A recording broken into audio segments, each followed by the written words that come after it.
Good morning, everybody, and welcome. Could everyone please take their seats?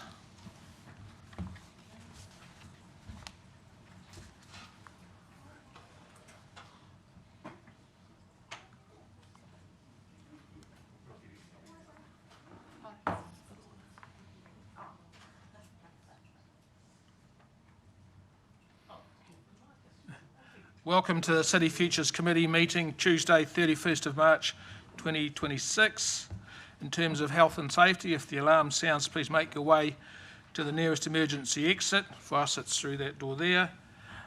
And make your way to the assembly point on Devonport Road. Please be aware that the meeting is being live streamed and the video will be publicly available on YouTube. Members, could you please remember to speak clearly into your microphones and only one speaker at a time for clarity, and please put your phones on silent or turn them off, thank you. Councillor Morris, can you open with a karakia, please? Thank you, Mr. Chair. Good morning, everybody. He noi tātou, let us pray.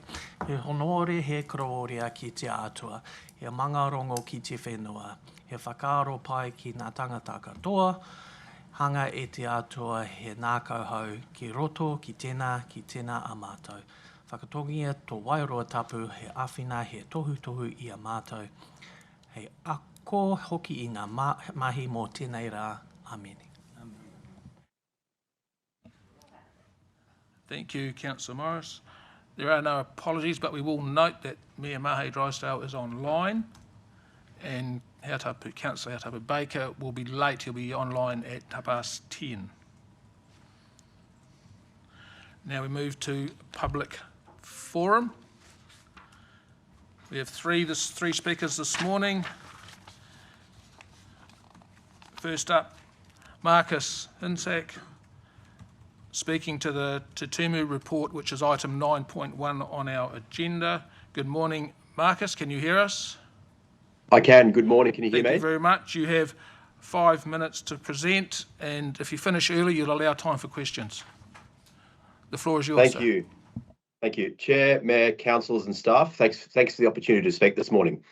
My name is Marcus Hinsack, Head of Development at Fordland, who, as you will know, are one of the three major landholders within the Te Tumu growth area. I recently rejoined Fordland after working here for a few years up until 2023, and my main focus now is the Te Tumu project that's very exciting.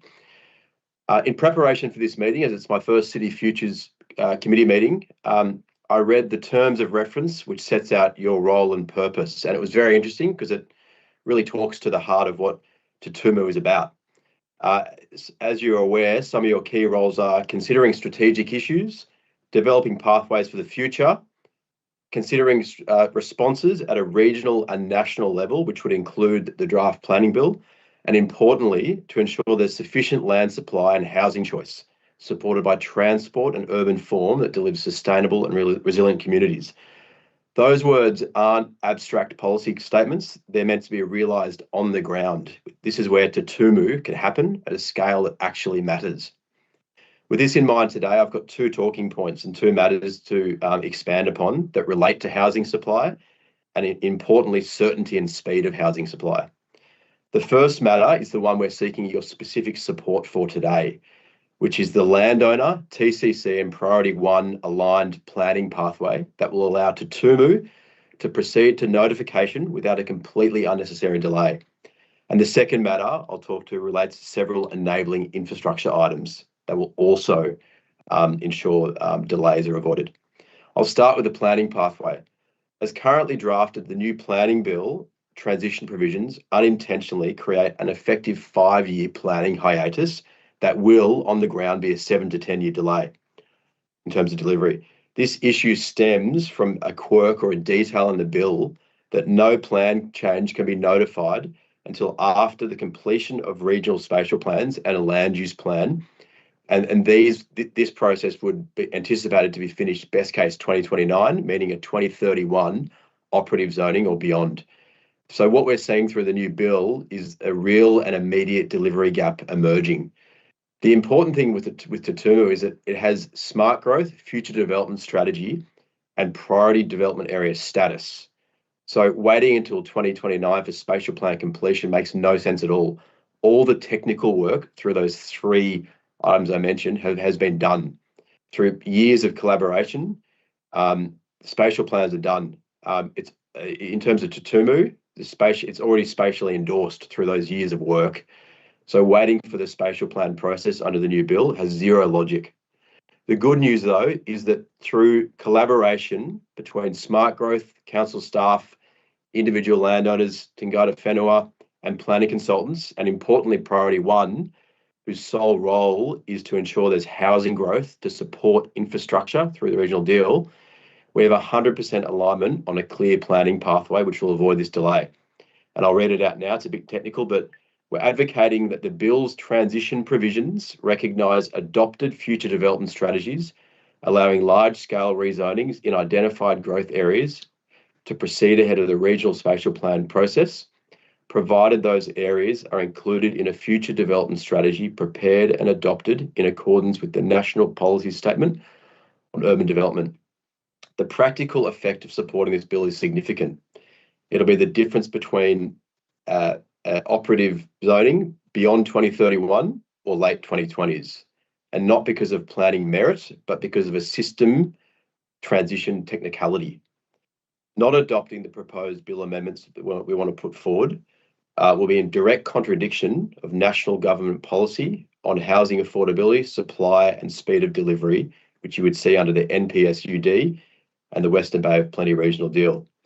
So we're really seeking your support today for our aligned amendments to the draft planning bill, which you will see shortly be submitted.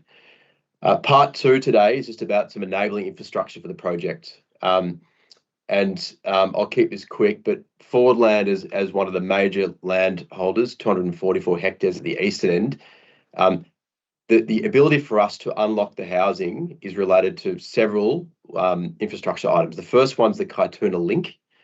This provides an eastern corridor connection from Tutumu to the wider transport network, will support access to jobs and improve network resilience and hazard reduction. And importantly, it can get us going down the eastern end without the full build out of the boulevard and the TOD. So from an early staging perspective, this link is fundamental, and without it, we're constrained for years. Today we're asking that it's recognised and enabled in the structure plan and noted. The second one is wastewater. The landowners have worked hard and are completely aligned on a credible, decentralised wastewater solution that will eliminate the need for a well over $300 million investment, which is the Temunga pipeline, which is the status quo solution. This will be another delay outside the landowner control, and it can be addressed through the adoption of this practical modular system that can work for 50 homes or 10,000 homes. Ultimately, it's about speed and delivery of housing. The third item is the stormwater, Kaituna overflow. Most of the Fordland site is in the northern catchment, which triggers the overflow, which is an $80 million project that we're aware that TCC has a large material funding gap of potentially 50%. This northern catchment contains the bulk of the Fordland housing yield, and it's also an area that naturally works as stage 1, as the first few stages. What we're asking today is that this is noted, addressed and resolved, whether through budget review or advocacy via the regional deal. Otherwise, it'll become another binding constraint on housing delivery.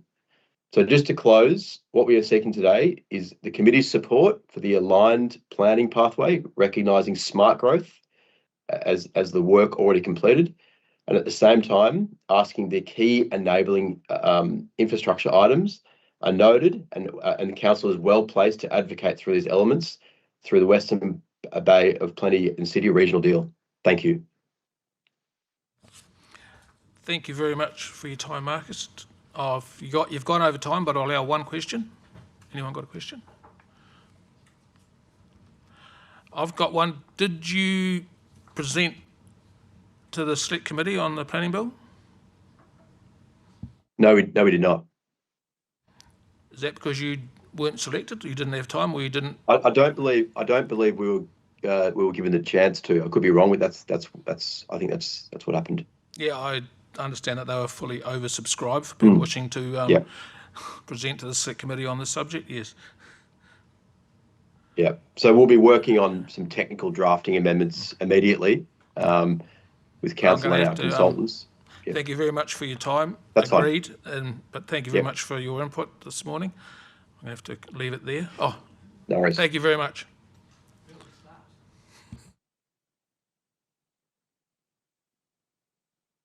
Moving along to our second speaker this morning, Scott Adams for Caris, also speaking to Te Tumu.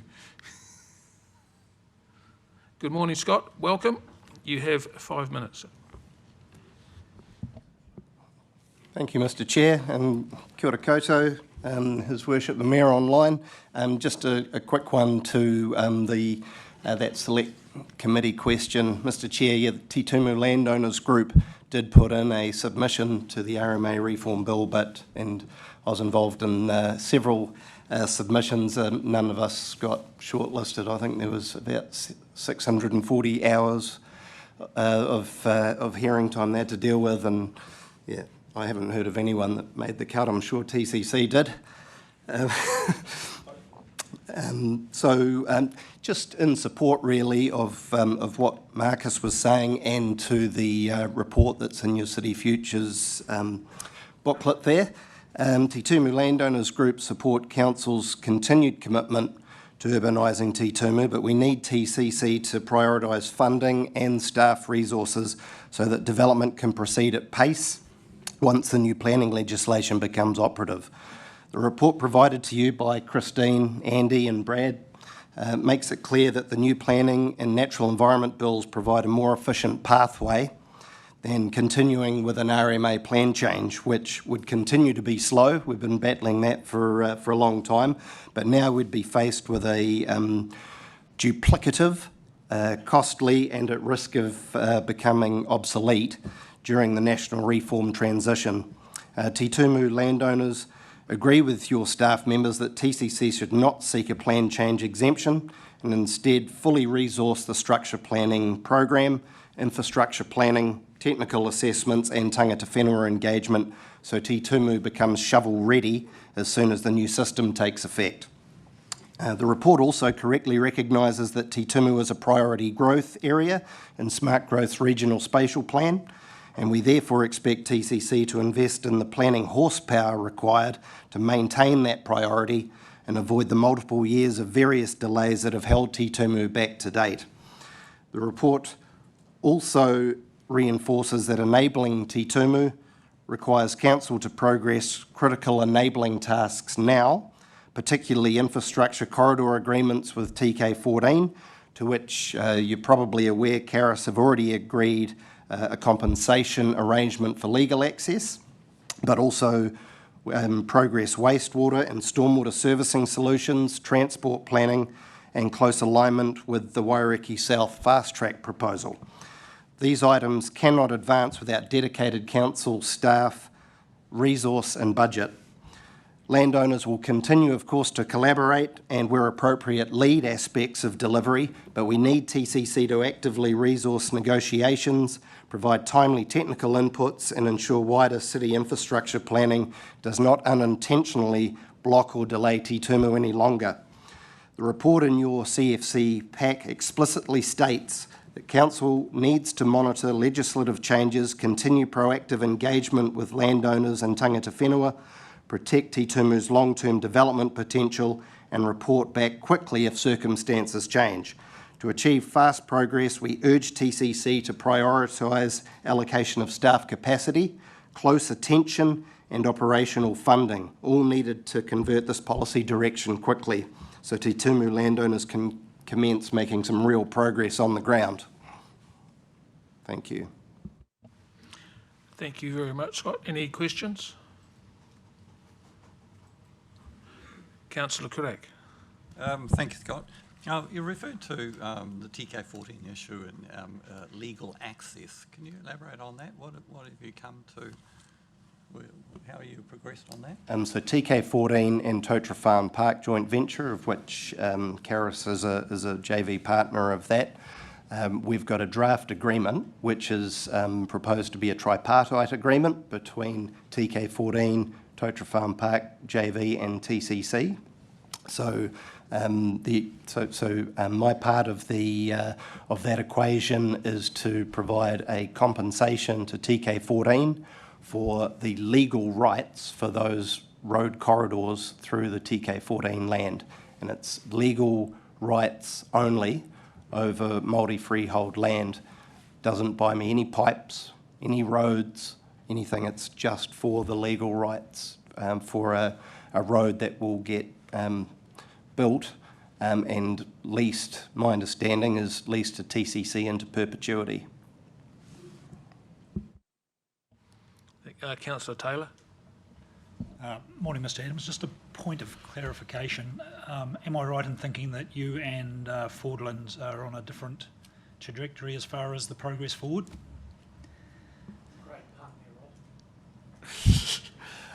Well, it's probably fair that Fordland answer that question as well. I mean, we've all got, we're all moving in the same direction in terms of our aspirations for wanting Te Tumu to commence. You know, we've been advocating for that for many years now.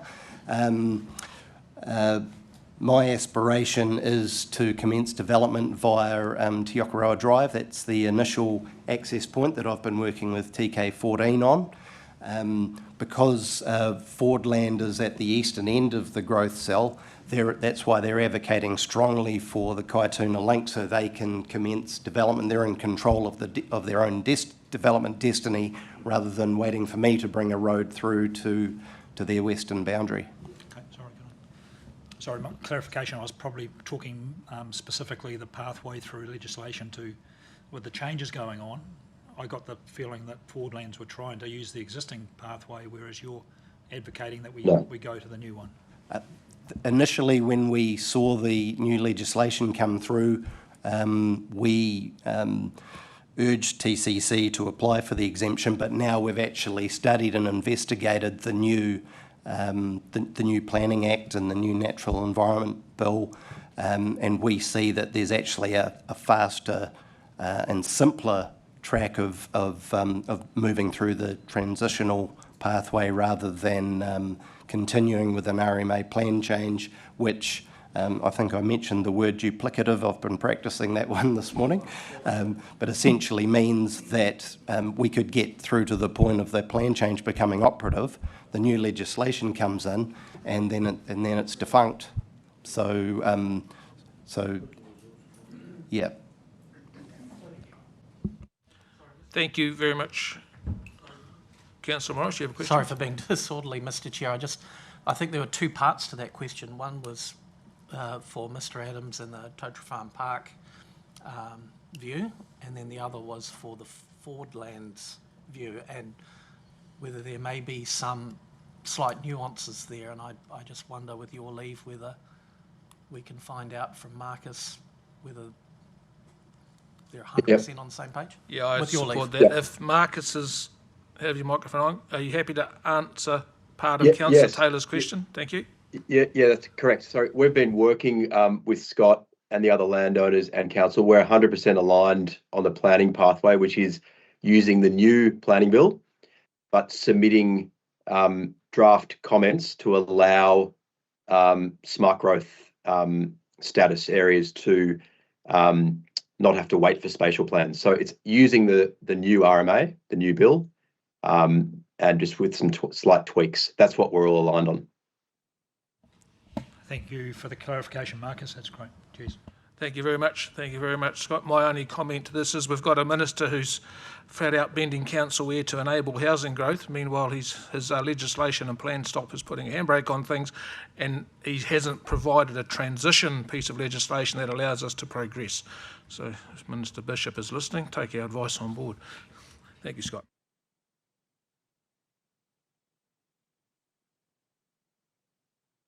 And our third speaker this morning, Downtown Tauranga, Genevieve, speaking to item 9.8 on the agenda, the City Centre Development Incentive Fund. Good morning, Genevieve.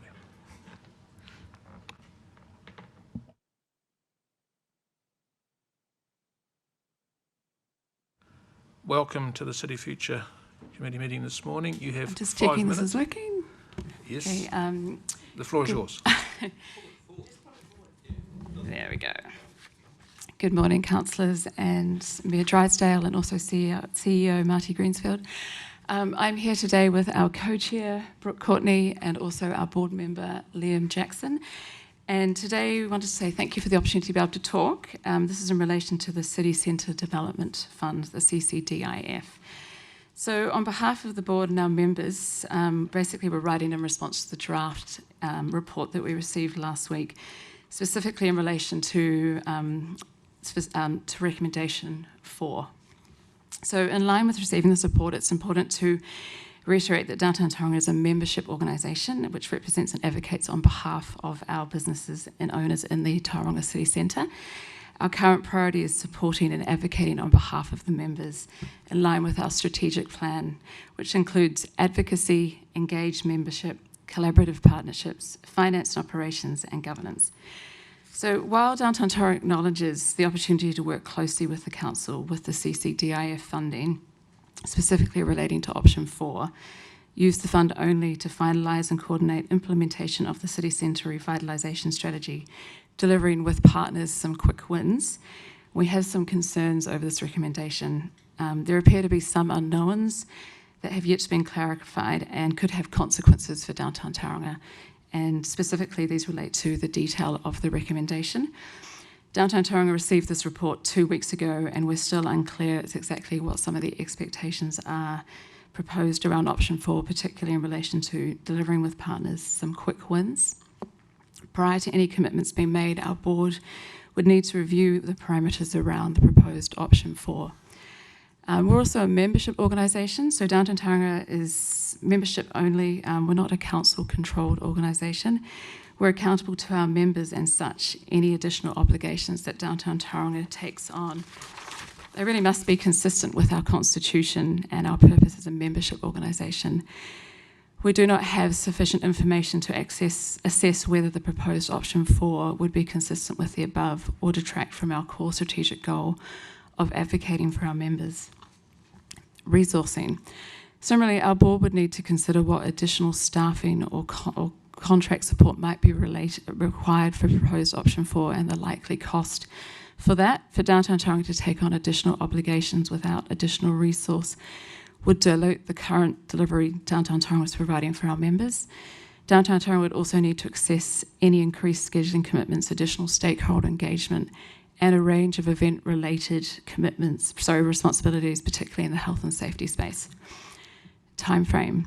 With the new financial year only 3 months away and Downtown Tauranga already at full capacity, there may be insufficient time to properly plan and integrate an activation program in the timeframe proposed. Initiatives of this nature are best approached with a multi-year scope, allowing for thoughtful planning, strategic alignment, and effective delivery. We recognise the challenges faced by TCC in light of the tragedy at the Mount and the resulting pressures on both workloads and funding streams. The CCDIF has played a valuable role in supporting the City Centre and our members through the period of transition and upheaval as we rebuild and transform. We do acknowledge and appreciate the work that TCT has undertaken in this space. However, we do not believe option 4 has enough merits at this point in time to be pursued. There is no value in additional funds being used for completing the strategy if that means there will be insufficient funds to implement the strategy. Based on this, it makes sense to apply the funding to activations that support the City Centre. Therefore, on reviewing this report, our view is that the proposed option 3 is the best option. We strongly endorse TCC implementing option 3, apply the fund only to initiatives that support activation and vibrancy in the City Centre, which should be managed and procured via TCC, which could include promotional support from stakeholders such as Downtown Tauranga. There are many advantages to this, including continuation with the current activation program during the final stages of the Civic Precinct construction. With this development opening in 2028, there is still a need to have events in the city centre to support the businesses until the Civic Precinct opens and to draw more foot traffic and revenue, particularly for hospitality and the retail sector. This is also consistency with the current allocation, which seems to be working well. And there is also the possibility of focusing the reduced fund on a single priority, which is more strategic than quick wins, which may only have short-term benefits and not activate a space or a place long-term. We believe proposed option 3 is the best option and most practical solution to utilise the available funding that will support the city centre and get the best bang for buck. Thank you. Thank you very much, Genevieve. Do I have any questions?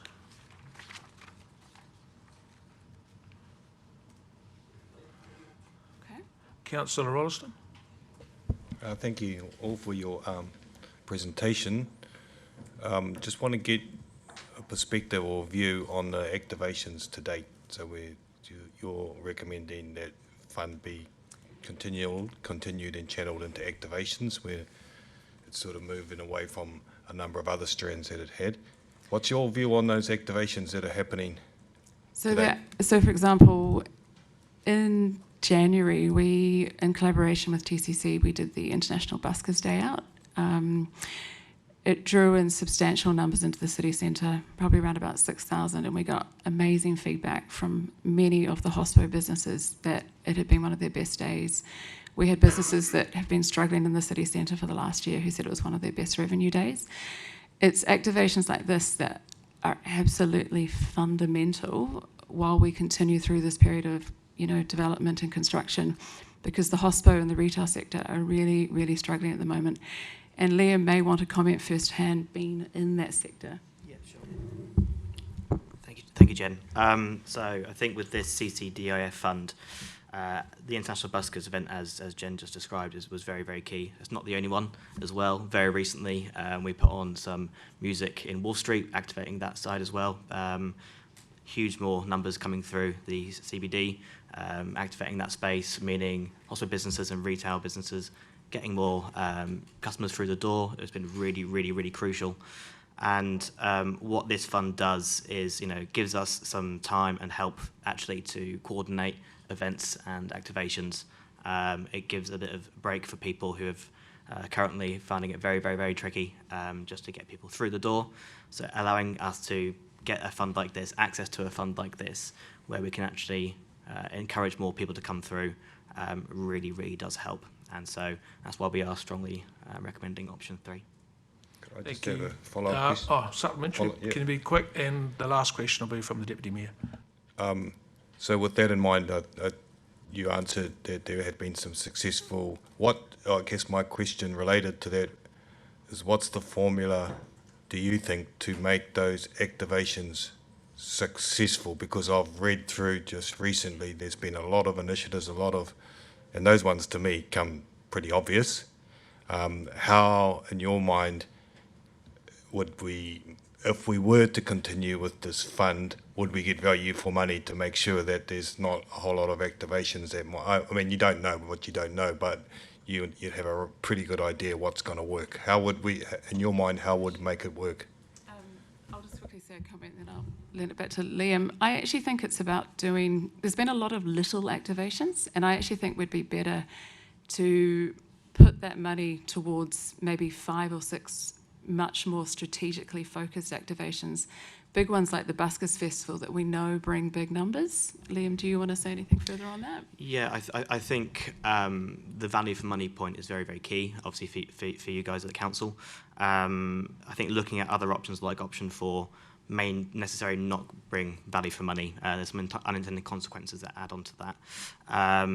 When we look at option 3, I think, you know, working out, you know, I'm sure supporting, you know, from downtown Tauranga in that sort of process is a good thing. I think, you know, drawing in the expertise from businesses in the CBD to actually assist with you guys allocating that fund, that's a good thing.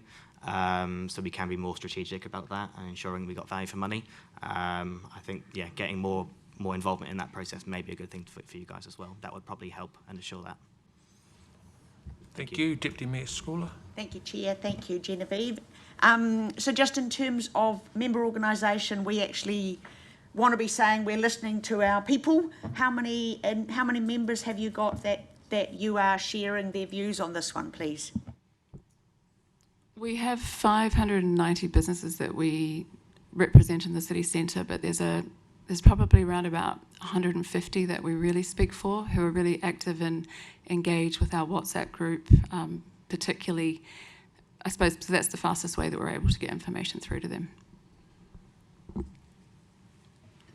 Thank you very much. Thank you very much for your time this morning. Thank you. Thank you for your presentation, and we've heard it quite clearly that you support option 3. Thank you. Thank you. Moving on, acceptance of late items. There are no late items. Item 5, confidential business to be transferred into the open. There is none. Change in the order of business. We have one change. Item 9.3 will now be taken after 9.1. Confirmation of minutes. We've all read the minutes. Is there any changes to the minutes? They are on page 12.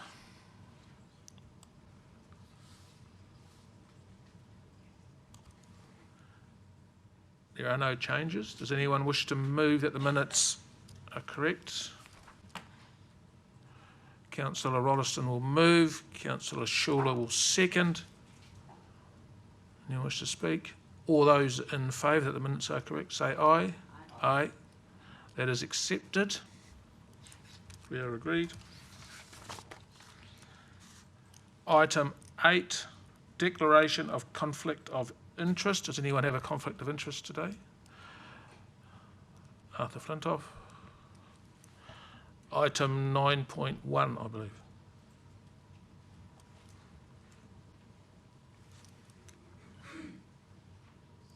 Now we move to general business. Item 9.1 is on page 22 of your agenda. Christine, Andrew and Brad will speak to this. Welcome, Andy. The floor is yours.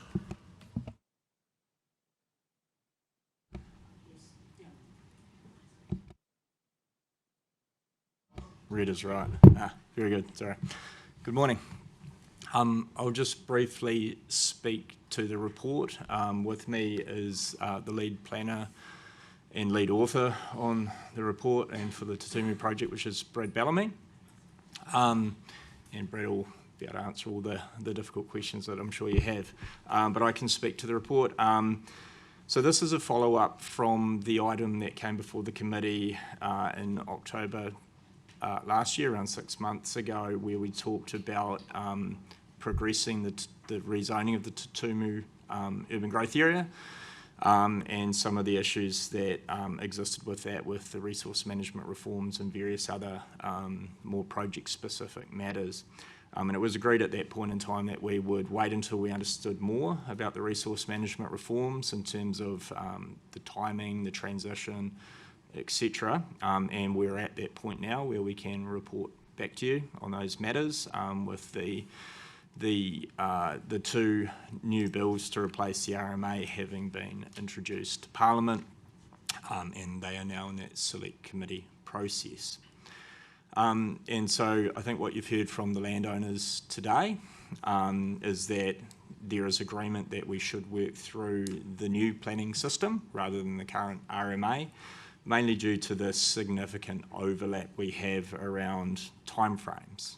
And even all things going well, if we progress under the RMA, a plan change would be in place for only a very, very short period of time before our district plan no longer had legal effect and we were working under a new system. So there's little to gain by doing that, and significant cost and effort that would be a part of going through that process.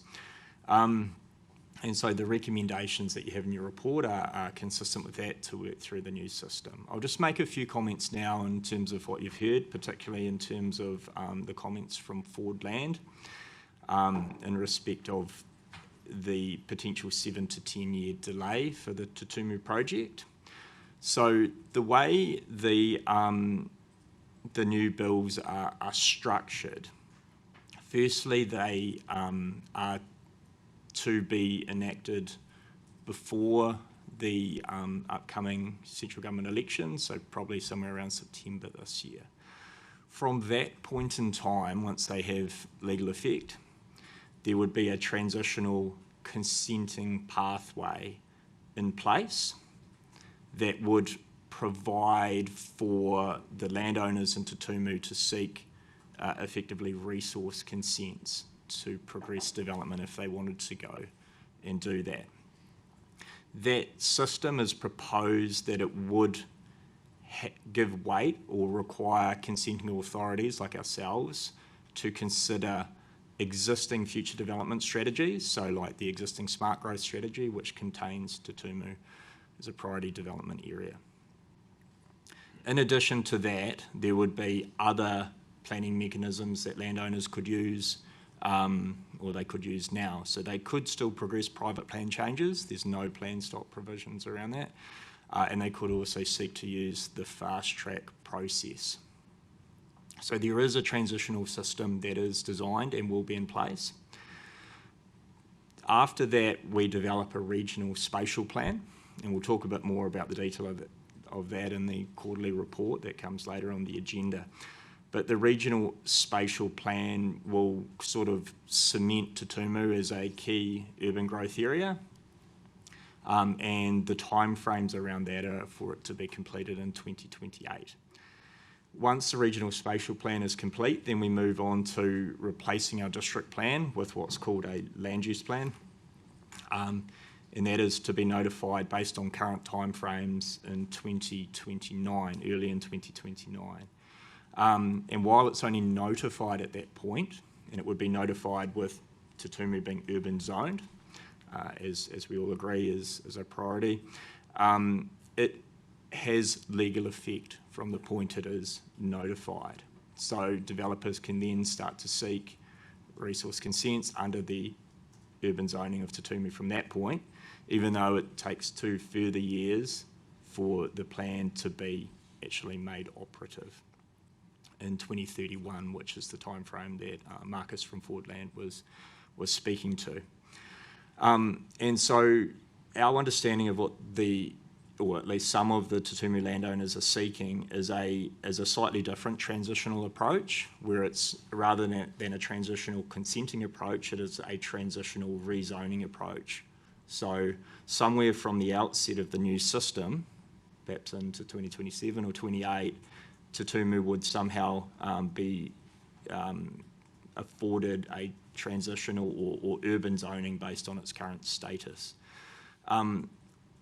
We are happy to work with the landowners to talk about those ideas and how that could work. We do see some potential difficulties with it. For example, the new system has a funneling type approach where you start with a regional spatial plan and funnel down to the more detailed zoning that sits under it. The new system relies on giving effect to national directions. They won't be available, and for some of them won't be available for a number of years. And obviously there needs to be a consistency of zoning across the whole city, which we will develop through our land use plan. So it's a little bit difficult to see how we might be able to rezone Te Tumu ahead of rezoning the rest of the city through the new system. But we are quite happy to work with landowners, and we will be meeting with them later today to talk through those ideas. We will also, I guess, monitor where the Select Committee report back gets to in the middle of this year. That will be it'll sort of outline the likely direction of any further changes to those planning bills, and particularly what it could mean for a project like Te Tumu. And there will be an opportunity at that stage, I guess, to lobby or seek some further amendments if we don't think what is proposed will be workable for that project. Just looking at the resolutions in the report, Resolution G does talk to that sort of review process and monitoring, and potentially if you would like to, I guess, recognise the views of the Te Tumu landowners, there could be some further amendment to Resolution G as a potential option for you to consider. Just quickly on a couple of other things to do with the report. There is a confidential attachment which provides further information on the corridor and active reserve discussions and negotiations, which Scott Adams referred to. And I think it's also appropriate just to quickly mention the fact that we have another large planning process that is likely to get underway very soon out there in Te Tumu, which is the Waraki South Fast Track Development application, located just on the other side of the TEL in the Western Bay District, which potentially could have material impacts for Te Tumu in terms of infrastructure capacity and infrastructure funding in particular. And we are, I guess, doing as much as we can to ensure the interests of both the Te Tumu growth area and the wider city are taken account through that process. I'll leave my comments there.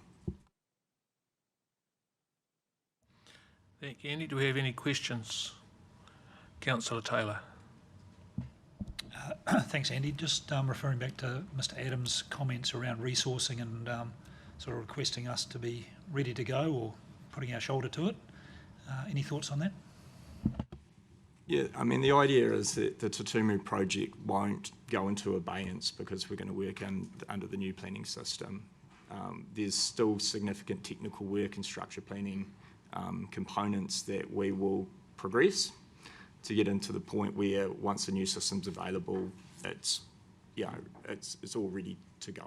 So yeah, there's no slowing down on the project, and we need to be ready to, I guess, input into the regional spatial plan and that land use plan in due course. Deputy Mayor Scola. Thank you, and thanks, Andy. I just as a request, some of the timelines you talked about in terms of what's happening, if you've got just a diagram of what those things are, what impact they have. I've tried to write them down, but they were quite important just to be able to sort of see how that all flows out, even though that might change every 3 months or something. That would be lovely to have if you have those. But just a question on what we heard earlier. Do you have any comment on the decentralised modular wastewater that Marcus Hinzak talked about, and the 80 million project for stormwater that has got a funding stack that's not yet approved, please? Yeah, so I think the wastewater project there will be an update as part of the waters planning report later on today, which I think Claudia Hellberg will speak to, and she could probably be better placed to speak to where investigations are in terms of that project and other alternatives. In terms of the Kaituna stormwater overflow, again, Claudia can comment, but that project is largely excluded from our current LTP, and that was because, I guess, the broader capital expenditure envelope just through the last LTP process, it had to be prioritised out, along with a lot of other expenditure for Te Tumu, other growth areas like Keenan Road, and also intensification. So the funding model for that project is it's 1/3 funded by the Papamoa, Wairaki and Te Tumu urban growth areas, because it supports that whole catchment of the Wairaki stream. Most of Papamoa was developed before this project was even known about, and so there is large under collection which would become ratepayer funded, but obviously would be have to be considered through a water entity if those decisions are made. In Wairaki, we have been collecting for the project effectively since the outset of the Wairaki urban growth area, but the project has increased in cost considerably, so there will be some under collection from Wairaki. The other 1/3 will be funded from Te Tumu. So yes, there are some significant, I guess, funding issues to work through with that project. Councillor Courak. Thank you, Andy. In response to the developers' submissions this morning about what they'd like to see, and you referred to perhaps amending Resolution G, can you give perhaps some guidance in terms of accommodating some sensible and pragmatic ways forward that would help deliver the outcomes that they seek? And perhaps if you can work on something when it comes time to consider the resolutions, perhaps you can email some suggestions. Would be quite helpful. Yeah, we'll just work that through. Cool. Thank you. Councillor Schuller. Just thanks for the report, guys. Just to follow on from Councillor Taylor's question, and just in relation to Scott Adams' request of prioritising funding and staff resources. I'm not sure whether that was a concern that in his mind that we aren't, based on how we're working through with him at the moment, or whether it's a call to action to be ready when the inevitable busyness comes. Are you comfortable that where we are, that we are ready for either of those eventualities, whichever one he was referring to? Yeah, I am comfortable, and in the resolutions, I think Resolution H notes that we're going to continue with that structured planning program and technical work. Did Councillor Crowther have a question? Thank you. Yeah, can you just clarify where we're at in terms of the bigger picture with the Kaituna link, that's sort of the controversial road where you know, a lot of locals and mana whenua are concerned around it. So my understanding is what Scott had mentioned in terms of the negotiations was relating to access at the one end. So, you know, if that was to go ahead, and I took it, Scott sounded quite confident or hopeful. So is that enough to kind of unlock things, or does the Kaituna link need to be part of that? And I understand the Ford Block have a different sort of approach to it. Yeah, sure.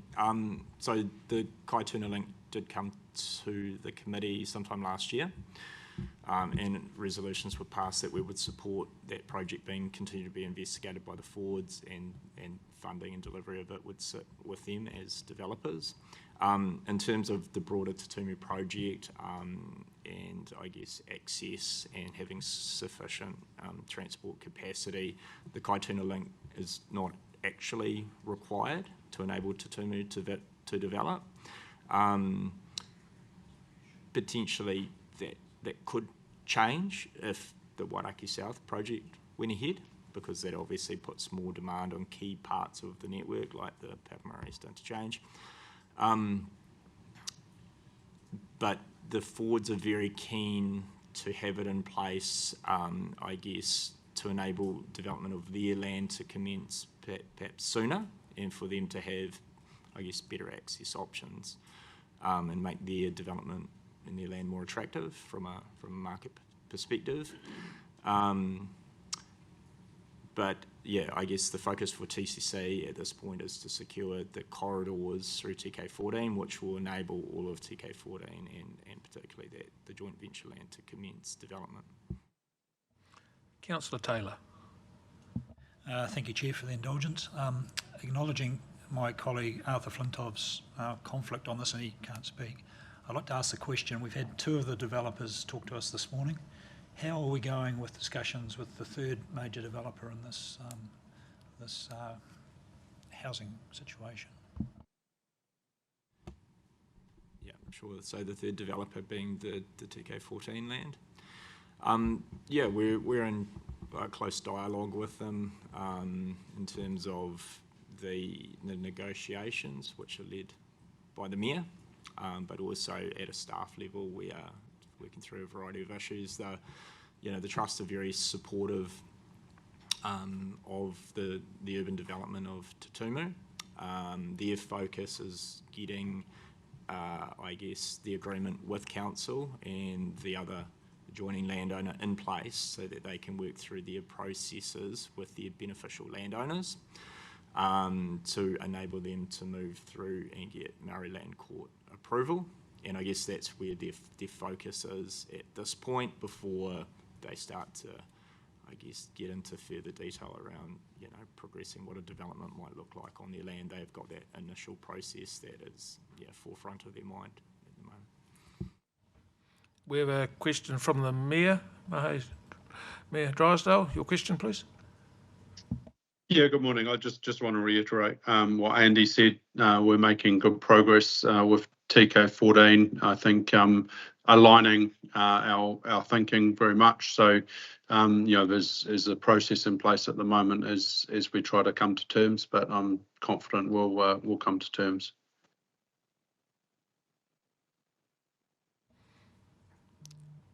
Councillor Currick, your second question. Further to Councillor Crowther's question around the leasehold transportation corridor option, would there be any issues with that in terms of financial consequences or other implications that could and should be considered to approach it in that space rather than having an actual corridor? So I guess the starting point is that the landowners wish to retain the ownership of their land. So we need to look at alternative options. The key things are that those options enable the road to be used as road in perpetuity, and that it doesn't limit any, I guess, funding options for TCC, particularly NZTA subsidy for either the construction of the road and the ongoing maintenance and operation of the road. So we've taken quite a bit of legal advice, and the option that we are looking to pursue is not a lease, because leases are constrained to, I think, 99 years, but an easement, and particularly potentially a Maori roadway sort of designation or classification as well. So we're quite conscious, I guess, of those potential risks. And we're looking at an option where, compensation would be paid up front rather than there being an ongoing payment forever. Councillor Morris. Thank you, Mr. Chair. Acknowledging the resolutions passed regarding the Kaituna link and Tauranga City Council law officers' view that technically it may not be required. From a community perspective, and my community would say that it is absolutely required because they don't want the extra traffic on Te Okoroa Drive. So that being the case, from my perspective, how do we move, and accepting there are massive cross-boundary issues here, and there's regional council issues for now as well, how do we move from a passive mindset around Kaituna Link to bringing to council a decision for an endorsement of that? So, I'm thinking like a paper at some stage, so that it formally, should the council decide, it becomes a formal position of council that we support that project, of course, delivered entirely by the developer. I think we already have that resolution in place. I understand at this point that the Fords aren't actively doing any further work on that particular road, but at the point where they do pick it up again, we will collaborate with them. Yeah, and I think once we have a better handle of what's happening, say, across the road in Wairaki South, that will give a better sense of the benefits or potential need for that road as well. We could reassess. Through the chair, we can also recirculate that previous report and the resolutions that were passed, so you've got those at hand, if that's helpful. I have one question based on a statement made by one of our presenters. Given everything that you know now in relation to the new Planning Bill and the Natural Environment Bill, if in September the Act is enabled, how quickly, all things being equal, could we start? Is it significantly less than the 10 years that was suggested? Yes, definitely. If the landowners wanted to pursue, I guess, a consenting approach or a fast-track approach, there's nothing, I guess, stopping them starting those processes more or less immediately. I think probably the key barrier that we need to step through beyond consenting or zoning is some of those infrastructure matters. So we need to conclude those corridor negotiations, and I guess those alternative wastewater investigations are critical as well. And those are things that are happening in parallel. Deputy Mayor Scola. Thank you, Chair. So just it's quite a long resolution or recommendation. Can I just confirm there's no financial impact in here that we don't already know about? There's no request for additional financial requirements in here? No, we have budgets in place this financial year and proposed budgets, or budgets in place in future financial years. We'll need to retain those and use those budgets. It might mean some of this year's budget needs to be moved to the next financial year, but we're not asking for any more money. Councillor Rolleston. Thank you, Chair. Just noting 3 big parties here, and then there's some smaller Māori land blocks. They're at the table, and so they're comfortable with.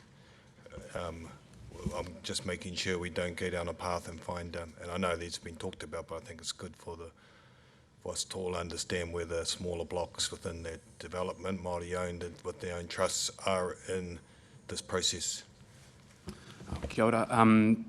Absolutely, and one of the big focuses of the project over the last 6 to 12 months has been bringing those smaller trusts to the table. Many of them are not at the starting line at all at this project, and a lot of the work has been done around making sure that they understand what the project is about, where their whenua sits in terms of the different locations, in terms of the 3 big parties that have been spoken about this morning as well, and what their opportunities are.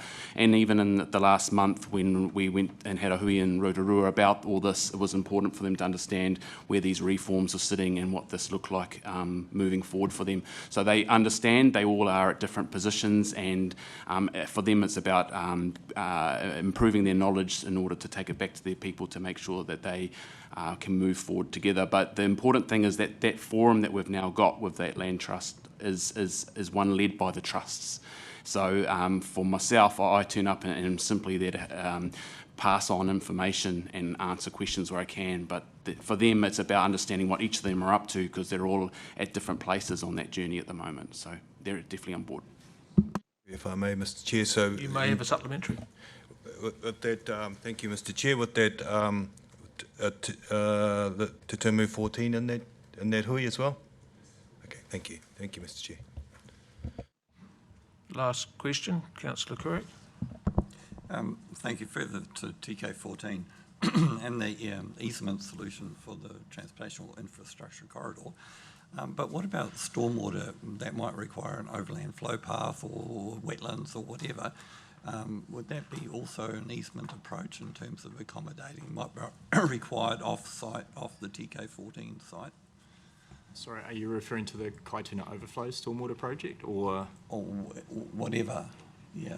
So the Overflow project is located on the joint venture land, so it's not subject to those constraints. But obviously the development of the TK14 land, they're going to have a range of kind of local roads, water, wastewater infrastructure, stormwater ponds, swales, overland flow paths and the like. And so those are matters that the Trust will need to work through with TCC when they actually get to that further stage of developing the land, so that whatever property interests are put in place and whatever infrastructure is vested to council or to a water organisation is appropriately managed in that respect, but they're not at that stage at this point.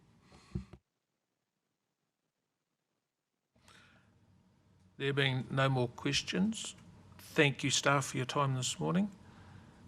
Any general discussion? We have a recommendation before us. Does anyone wish to move the recommendation? Councillor Taylor is happy to move. Anyone happy to second? Councillor Schuler to second. Does the mover wish to speak? Very briefly, this is a long-standing project that's been moving like treacle for the last 20 years, and good to see that we're planning ahead for the next 5. I know there's changes in the wind, but I think the new changes should give us the ability to move this along a lot faster than it has been going. So quite supportive of the approach that Council's taking, and good to see that the developers are also approving of the same approach. Councillor Schuler, do you wish to speak? No, only to say, yeah, just to echo Councillor Taylor, but also just hearing from the Andy and from the Mayor that key discussions with tangata whenua are progressing. That's encouraging because it's obviously the key link to, and the obvious link to open it up and make it all work. And sounds like in the background, Council is also ready to move when the time comes. So happy to support. Councillor Morris. Thank you. I'll try not to wax too lyrical, Mr. Chair, but they say, or perhaps I say, that planning is a love letter to future generations because it is the foundation upon which cities are built and endure, and landform stays that way for a long time. Just look at the Roman roads in London. That being said, the current predicament that we're in around planned stop, transitional provisions, hopefully a smoother pathway, is entirely man-made. It is a man-made impediment. I think governors, whether they be at the city level, the regional level, and most certainly at the national level, really need to have a good look hard at themselves because the delivery of housing is so important to our local economy. It is huge. It is, as well as being the gateway for kiwi fruit and other primary production products, the building of housing in our city is a huge contributor to the workforce, to local businesses, to putting bread on the table. Insofar as Kaituna Link is concerned, I appreciate the technical advice. My personal view and that of the community I represent is that the Kaituna Link is essential. There is no way, given the current predicament of congestion around our city, that the people of Papamoa would accept the 15,000 extra residents of Te Tumu funneling out through Te Okoroa Drive, which is already congested now prior to the opening of the tolled Papamoa East interchange. We simply cannot get ourselves into a situation where we are building the largest cul-de-sac in New Zealand. It is a matter of resilience and it is a matter of common sense in my view. So we need to ensure that we do everything we can to support that proposal, acknowledging that it's not for ratepayers to fund, that it is for the developers to fund. That's about as lyrical as I'll get, Mr. Chair, but I just think we need to have some level of urgency around this table, and I reflect back to the treacle comment of Councillor Taylor.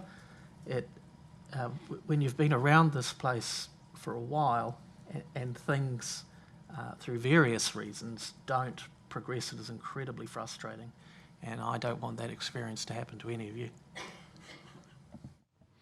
Does anyone else wish to speak to this? Councillor Crack. A project almost as old as you have length you've been a councillor. Yeah, it's been around for a while.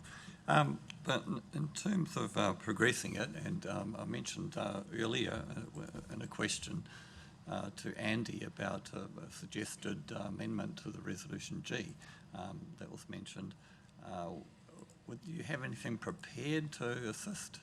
Well, here we go. We've got something up there. Would the mover and seconder be happy with that? Are the mover and seconder happy to accept the addition to G?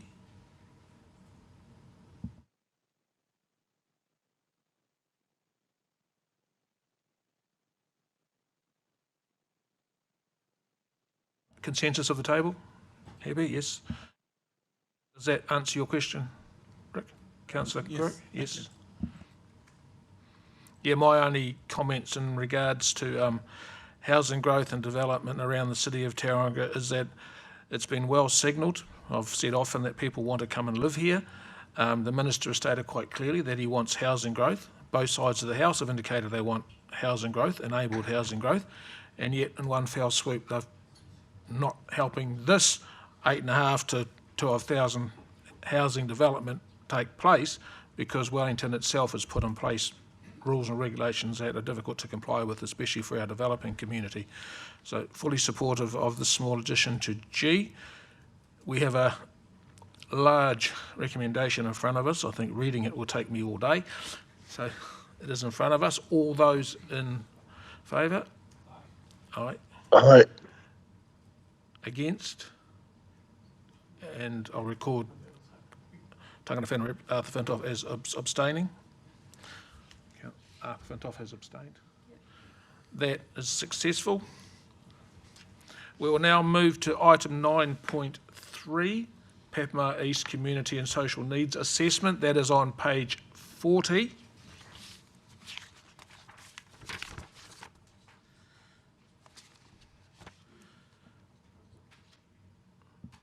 Does Sarah wish to introduce?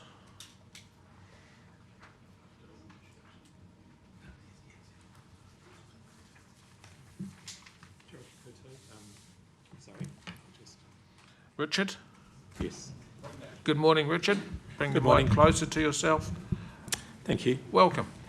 Thank you. I'd like to introduce Liz Davies, the Chief Executive of SocialLink, and next to her is Sandra Johnson, who's the Secretary of the Waimarake Community Trust. Also present is Liz Stewart and Charlotte Van Dorn, who are Liz's colleagues at SocialLink and were the primary authors of this report. So over to you, Liz. Good morning, Liz. Welcome. Good to see you again. Thank you. And thank you for having me present here at your committee.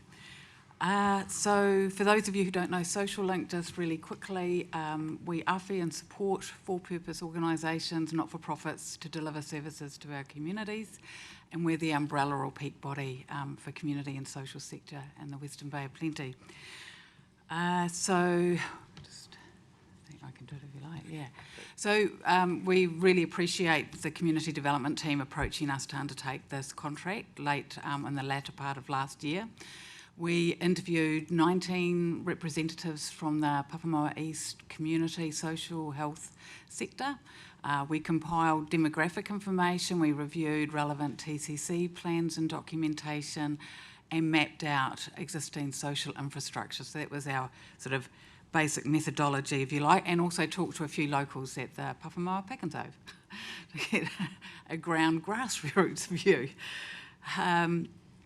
So you'll see in terms of the background for the project that last year the Hillier Centre, which was a very long-standing social services hub, closed.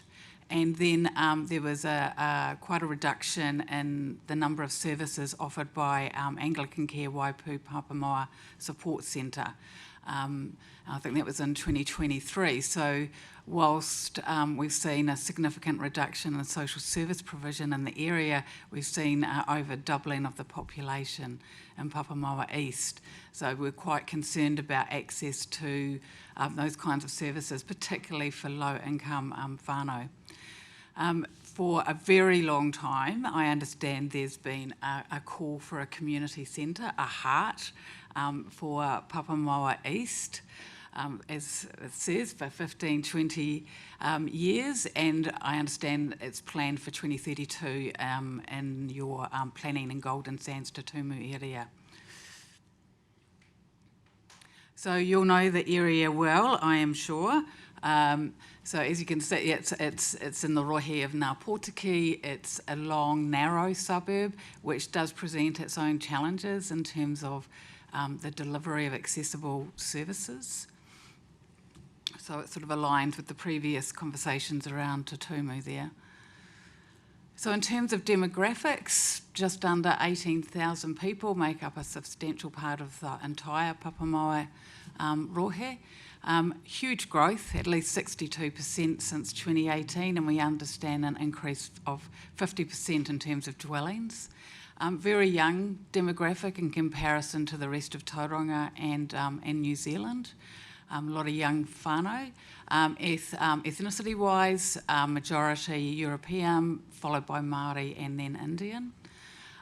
So we have about 16% living in the higher deprivation areas and 1 in 4 households below $50,000 annual income. You'll see though that that the median income for households is $99,500, which is higher than for the rest of Tauranga and New Zealand. So there's a bit of a haves and have-nots in Papamoa. So here's a mapping of the facilities that currently exist. So it's a bit hard to see from here. Te Manu Toroa there on Hertford Avenue with Anglican Waipu. So that's Te Manu Toroa offer the GP primary healthcare service. So you'll see there's the community centre and library, schools, and then the Golden Sands Hub, which offers the food services, Christians Against Poverty, and the Curtin Bank.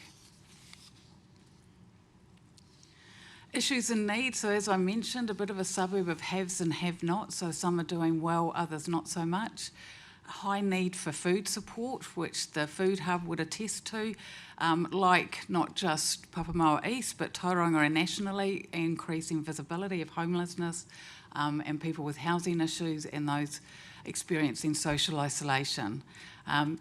So in terms of the interviews we did, definite need for more services and support for whānau, rangatahi, seniors and people of different ethnicities. And really acknowledging the access issues for people to access services in Tauranga or Te Puke, particularly with rising fuel prices. So what that's resulting in is potentially people not getting help when they need it, creating more complex problems for them, taking longer for them providers to have to address those issues. So what's needed? Well, a lot of people aren't even aware of where to go. I think with the reduction in social services, that certainly hasn't helped. So a visible, well-known hub to go to, a social service centre would be invaluable, like what did exist with the Hilia Centre. And the hub, the benefits of that as well is that they know and understand the community and can coordinate and be responsive to their needs. And also, of course, a community centre for connection, support and just fun. So in terms of key messages, the loss of the Hilia Centre has been quite considerable and people's knowledge of services has really reduced. A real feeling that 2032 is too long to wait for a community centre. A number of respondents thought there could be a social services hub at Hertford Ave, as well as a community centre at Golden Sands, and that the proposed community centre would form the heart of Papamoa. And that in terms of any interim solutions to locate themselves, they may need some assistance with that. It's recommended that a working group be set up as soon as possible to help with the development feasibility of short and long-term social services in a community centre in Papamoa. That TCC support health, social and community provider plans to develop facilities at Hertford Ave, and if there's temporary relocation required, again that mechanisms be considered to support providers so services can still be delivered. That plans are urgently brought forward to purchase land and develop a community centre in partnership with community iwi and community providers, and that a quick win could be initiating a media campaign to increase the visibility and location of service navigators like Here to Help You and Citizens Advice Bureau and what services actually do already exist in the community. So I think that's it. Any questions? Thank you very much, Liz. Any questions? Councillor Taylor. Seems like I'm always going first at the moment, but thanks Liz, great report and certainly shows what the need is out there, and I think last year we had a really good presentation and was sort of prepped on this, so I think we've all got a good understanding that something's definitely needed. My question relates to the geographic nature. We're talking a very long peninsula, as it were. I struggle to see how one facility could possibly cope with the distance. Do you think we'd in the next 5 to 10 years we're looking for 2? Is that? Ideally, yeah, I think, yeah. Sorry, I'll reframe the question. How are we going to cope with the distance? And I look at Hertford Ave and I think, is that a little bit too far to the west, perhaps? The answer to that is very carefully yes, it's too far. That Old Papamoa and Papamoa East are 2 distinct communities. We've got a school in what I consider to be Old Papamoa around Evans Road, Hertford Avenue, a school that's got decile 1 and decile 10 in the same school, so they've got a particular need. In terms of how Papamoa East itself sees itself as a community, it's now 14 and a half years ago that I held a hui there for the community, and the community raised their concerns about where can we go. We do not have somewhere we can go to do things. And the library is booked solid most of the time. And for some people, that's too far. So while we're talking about Golden Sands, and I'm listening to all of the speech this morning about Te Tumu, we need to move further down so that we are closer to where the growth is. That we do have a good bus system, but for some people it's still quite a walk to get to a bus. The Golden Sand shops are not developing as quickly as we thought they were going to develop. Last year I gave you case studies and statistics. They've increased. I didn't bring them today because I couldn't see any point, but I do want to acknowledge the extraordinary piece of work done by Social Link. It is invaluable. But people, there is still a need out there, and the haves and have-nots, the gap is widening considerably, and given the economy as it is today, it could only, unfortunately, become worse. Councillor Rolleston. Thank you, Chair. Thank you for your presentation and your report and research. Just looking at that map, I'll sort of preface this question with a comment and then a question. There's no marae in Papamoa. So my knowledge is they're not the answer, but they provide some of the answers to their communities that are much needed. As a resident of Matapihi, a number of our hauora and other things provide those services to a much smaller community, but so I guess my question is the fact that there isn't a marae within that area would probably elevate the need. And related to that, how are the, I guess, relationships and conversations going with, and you mentioned on your proposal with iwi, are you referring to Ngā Pōtiki, are you referring to Ngāi Te Rangi or Tauranga Moana? So the first question is, do you think that the fact that there is no marae within that area warrants more need for this, given that they will provide that service to where they are as a general rule? And two, taking this forward, where are you talking around that relationship? Yeah, I think there is absolutely elevated need without a marae there, and we would be hoping that council and the community would be engaging with Ngā Pōtiki and any other iwi that feel they would like to have a say in that rohe. Yeah. And if I could just add to that, Ngāi Te Rangi regularly refer people to me because they're too far away with their marae to reach people at times. Arthur Flinto. I see that it states that it's the issue has tripled since 2023. What would the picture look like in, say, another 5 years' time if this is not resolved?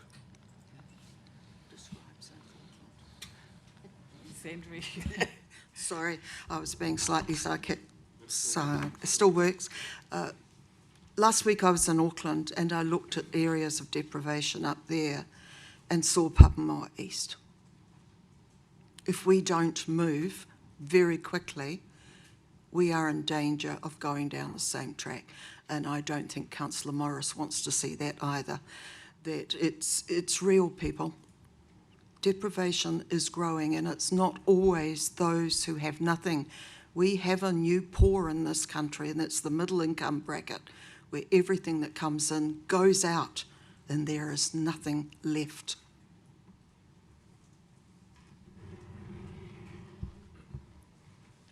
Councillor Schuler and then Councillor Kurak. Thanks very much for this, guys. Just a question. It's a bit of a flow on from, again, Councillor Taylor comment about just the geography and the very stretched out nature of that area, the wonderful ward of Papamoa. And then your recommendation 4 around, I suppose it's a connection through to what Hemi's talking about as well. Your recommendation is, urgently bring forward purchase of land to create the hub, but then acknowledging that it's only going to get bigger with Tumu, right? The other angle of looking at facilitating and supporting existing groups such as churches, or to create a network of hubs through Papamoa that might deliver the same sort of social outcome, using infrastructure and assets that are already there that can be tapped into a lot quicker. Even not saying that you wouldn't go to what you're talking about in the long run, but is there anything you've considered in that realm? The Wairake Trust, as you'll appreciate, has been lobbying council in its various forms for 23 years. And I've been coming for the last 18, hence my grey hair. But the reality is that Papamoa people talk about no heart. That's their language. They don't believe there's a centre that provides a heart for them. We did look at putting a container village in, if there was a piece of land as an interim measure, I guess a bit like the Cardboard Cathedral in Christchurch, which has worked quite well. My only concern would be that if we went ahead and did the interim measure, would we get put on the back burner and the community centre would still stay too far away? When I've listened to the rest of the presentations this morning, a lot of factual stuff. We're coming to you thanks to Social Link with some facts, but for me it's the highly emotive stuff. It's the people things, and people's voices are getting weaker because they are giving up. Yeah, I think in the talking with representatives of the community, lots of ideas were mooted. And so that's where I think that working group, getting that underway straight away would be really helpful, because they know their communities best and will know how to best deliver services to them. And I know one also mentioned about those on-demand buses would work really well as enhancing public transport. Yeah. Councillor Carrick. Actually, that was my question around the working group, setting up the working group as the way forward. So you've answered that question, and perhaps we can accommodate that within our resolutions today. That'd be great. Councillor Crowther. Yeah, thanks so much for the report, and I think it's really helpful to kind of see things teased out like that. I am interested, I certainly have no questions around the approach for Papamoa East. I think it's, from my understanding, possibly the highest need now, given the growth. But I am left still with a question around some of the older parts of Tauranga. And from a Social Link point of view, firstly, what would it take to do a report like this on areas around Brookfield, East, West, Judea, Terete, some of those which have lower median incomes and have had a request into Tauranga City Council, which, if there was a community centre there, would still be active, I'm sure, but the community centres have all died because there's not the support from the council. So vicious cycle. But if such a thing existed, like, what would it take for Social Link to get the evidence? And then are there any other areas apart from Papamoa East and the sort of broader Brookfield area that you think would be potentially just as high or near high priority? Shall I talk about the community centre proposal? Is that okay?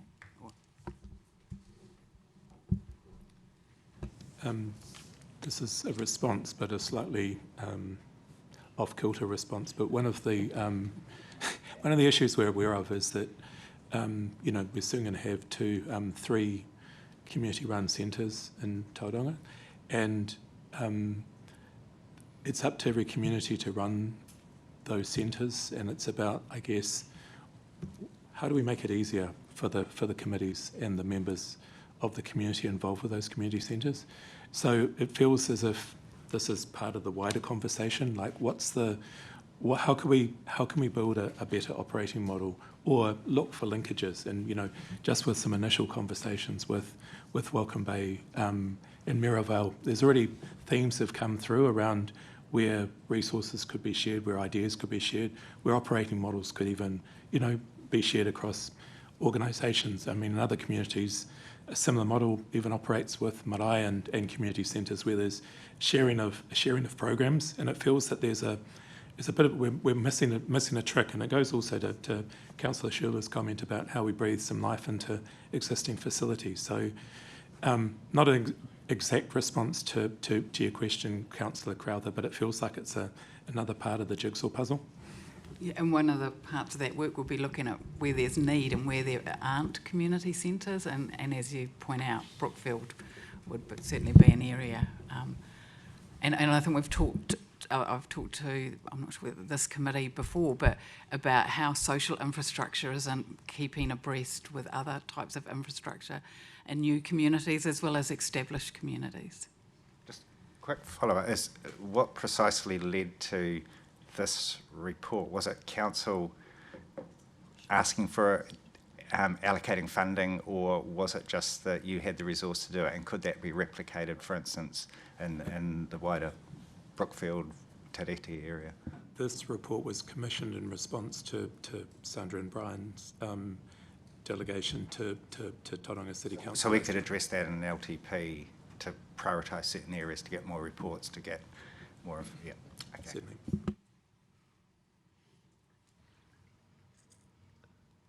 Are you going to move something, Councillor Morris? I'm in the mood to move something, Mr. Chair. I see you've got several alternative resolutions that you've emailed through. Would you like to? Yeah, I think they're complementary, Mr. Chair. Thank you. With your leave, I would seek to move A, which is that we receive the report, which is important. It's an excellent report and well done. Thank you to Social Link for your work there. That is something which I think we should have on all of our communities around the city. So thank you for that. It's really good, Liz. So I'm prepared to move A. I have drafted a B, which says request staff prepare a paper for the draft long-term plan on a future Papamoa Community Centre. And C, and it's in reference to recommendation 1 from Social Link's report, slightly amended, because I think it then envelops the other 4 recommendations. That a working group be set up to help progress the development, feasibility and operation of short-term, long-term social service and community facilities in Papamoa. So that's Greater Papamoa, as I refer to it, which includes both Hartford Avenue and Future. The group should have representation from local community, social service, health and kaupapa Māori organisations and iwi, and from Tauranga City Council. Should be resourced by Tauranga City Council. I think that both B and C envelop the recommendations in the report. I'm very happy to be on such a working group should the other members see it of benefit.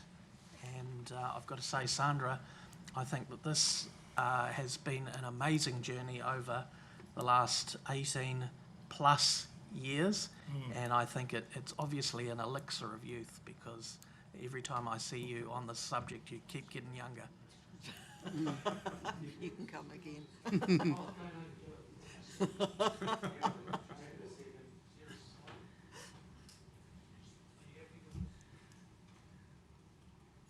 Can I ask a question? Oh, Councillor Kurak and then Deputy Mayor.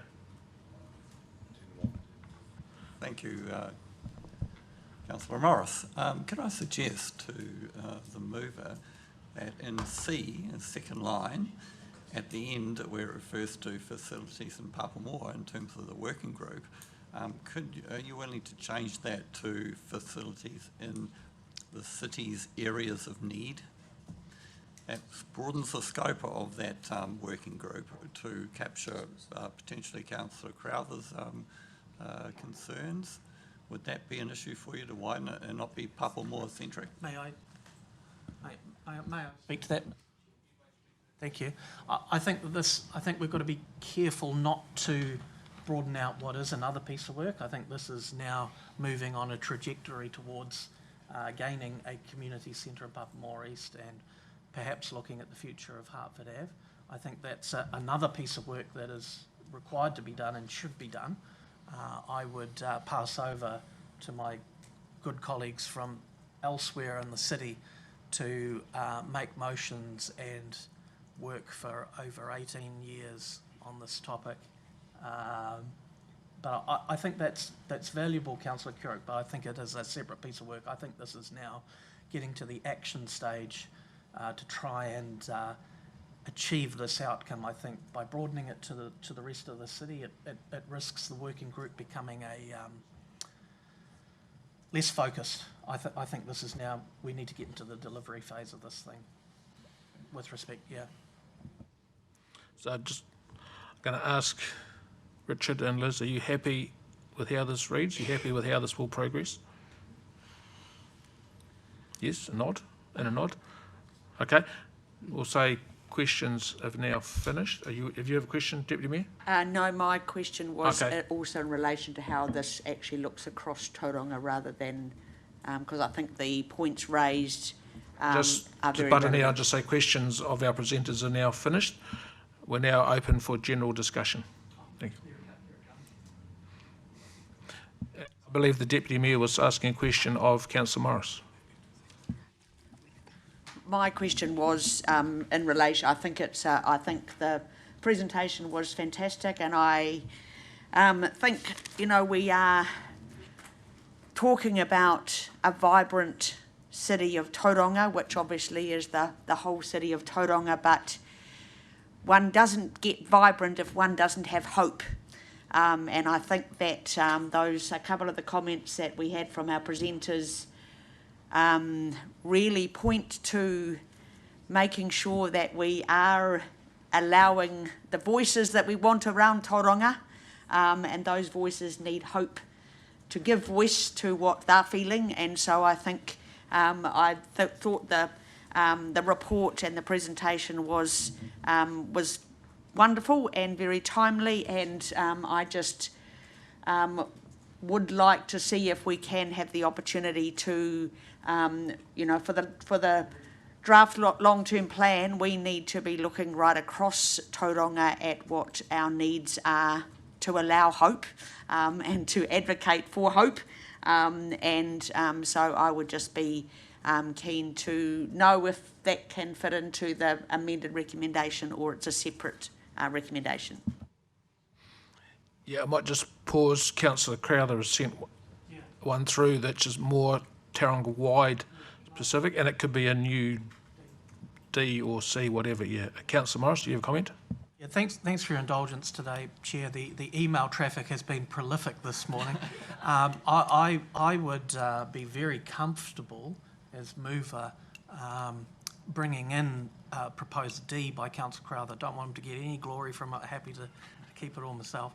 That elected members be presented with information on the other priority areas in the city with similar needs for community centre facilities. Is the as seconder part of the happy? 27 LTP process. Can we have it on the screen so we can all see it? I would support that, and I'd urge the seconder to get on board. It's been coercive. He didn't email it to me, which is a bit concerning. Are you happy to add this in? So firstly, yes, I do agree, short answer. I do think that, as Councillor Morris said, in relation to B, keeping them separate is important. This is we're at that, let's do something about this stage with Papamoa. And, if we broaden that out, we try and get two things we might miss. So I'd like to see that keep its focus, but happy with Right, D. we'll pause this here. Right, if we're all happy with the current recommendation, we now have a motion on the floor. It's been put by Councillor Morris, seconded by Councillor Schuler. Does, I believe Arthur wishes to speak to the motion. I wanted to support that it remain with Papamoa first because that assessment's been done. They can begin to move. I think it does follow that other centres will need to. These are place-based issues, so you have to go by place. This one's ready to go. Yes, leave B as it is. Councillor Kurak and then very Councillor Olson. supportive. But, you know, in saying what you say, Arthur, like, Resolution B is very specific. So we're talking basically the scope of the working group, and I think it would be quite helpful if that working group was expanded. I could still support the resolution. D is another process, but, you know, maybe in response to what we get back from Resolution D, we might change the scope of that working group to encompass other of the, you know, areas of need in the city. So, you know, I'd support that. Councillor Rolleston. Thank you, Chair. Yes, I'm in support of this motion. I think taking a point, Councillor, I think Morris is around keeping them separate. There's momentum. There's a lot of work going on that's already happened. We don't want to get caught up in another review, so then we've got to make sure that they are very separate, but there are other needs within the city. I dare say from those haves and have-nots, that percentage, I think you have 18-19% Māori. I think most of those will be in the have-nots. I can pretty confidently say that, having analysed a lot of the statistical data from the census. So that's a good thing, to find out who those have-nots are and provide that. So I'm also making the point too, when we do D across the city, we have a look at where marae are within that, in that, because my point earlier around there's no marae in Papamoa per se, and therefore the need is higher. So I support that they've got to be decoupled. It's an and don't get distracted on the main kaupapa that came today, but definitely not lose sight of the big picture across the whole of the city. Do anyone else? Councillor Crowther. Yeah, just to clarify, intention of the Amendment D was very much not to belittle any of the work done around Papamoa East, and I think that that's a critical focus for us. So I think it's very much, I trust our staff can walk and chew gum, and so I think, you know, they can have a plan to deliver in Papamoa, and they can also, at the same time, hopefully in the next very few months, come up with information that we can, I think, clearly see that there is a need in the, if I call it Greater Brookfield, to take on one of Councillor Morris's terms that he uses, including Te Rete and some of those suburbs which have had long established need statistically, have had requests for years to City Council for support, and just need some way of sort of getting the community together to maybe more formalise that arrangement. So that might well be the case in other parts of the city as well, but it's just one I'm very familiar with, and I think that's not at all detracting from the core of this. So I'm very happy to support it. Deputy Mayor. Thank you, Chair, and I think I am absolutely in support of this, and I think the changes are really positive, and it's almost, in terms of the working group, I think that it just, for them knowing that there is a D, it starts saying what are the things we particularly need to be monitoring and measuring, what are the things that we're getting from local community and social services and other agencies, what are the best things to collect and understand, so that going forward when we get to D, that we've got some sort of almost like, it's not a template, but that we can actually start utilising that information, because I think it really is important that we are looking at this citywide. So very supportive of this recommendation. Anyone else? So just before I put this to the table, very supportive, having seen what the new community centre has done to Maryvale, really increased the sense of community there. Having seen the increase in community in Gate Park, although theirs is under construction, just the fact that they've seen it happening, the sense of community that's developing in Gate Park fulfills a need, and it shows that there is a need for a centre within a community. Fully supportive of having one in Papamoa. The need has clearly been articulated today by those that have presented to us, and looking wider around Greater Tauranga for where the need is. And I'd definitely like to promote a program of work around community centres, every couple of years we'll work to filling a need in an area once we've identified and prioritised where the need truly is, and we meet that need. Because as these happen, we need to make sure that the support services grow to meet the need that each community centre will create. So it's a two-step process, so we've got to be very careful how we do this. So we have a motion before us. All those in favour say aye. All those opposed? That is carried. Thank you very much. Right, now we're going to move back to item 9.2, page 35, current status update on actions of private. Now I've got a small note to myself here to ask either Councillor Kurak or Councillor Crowther to speak to, I'll find it in a minute,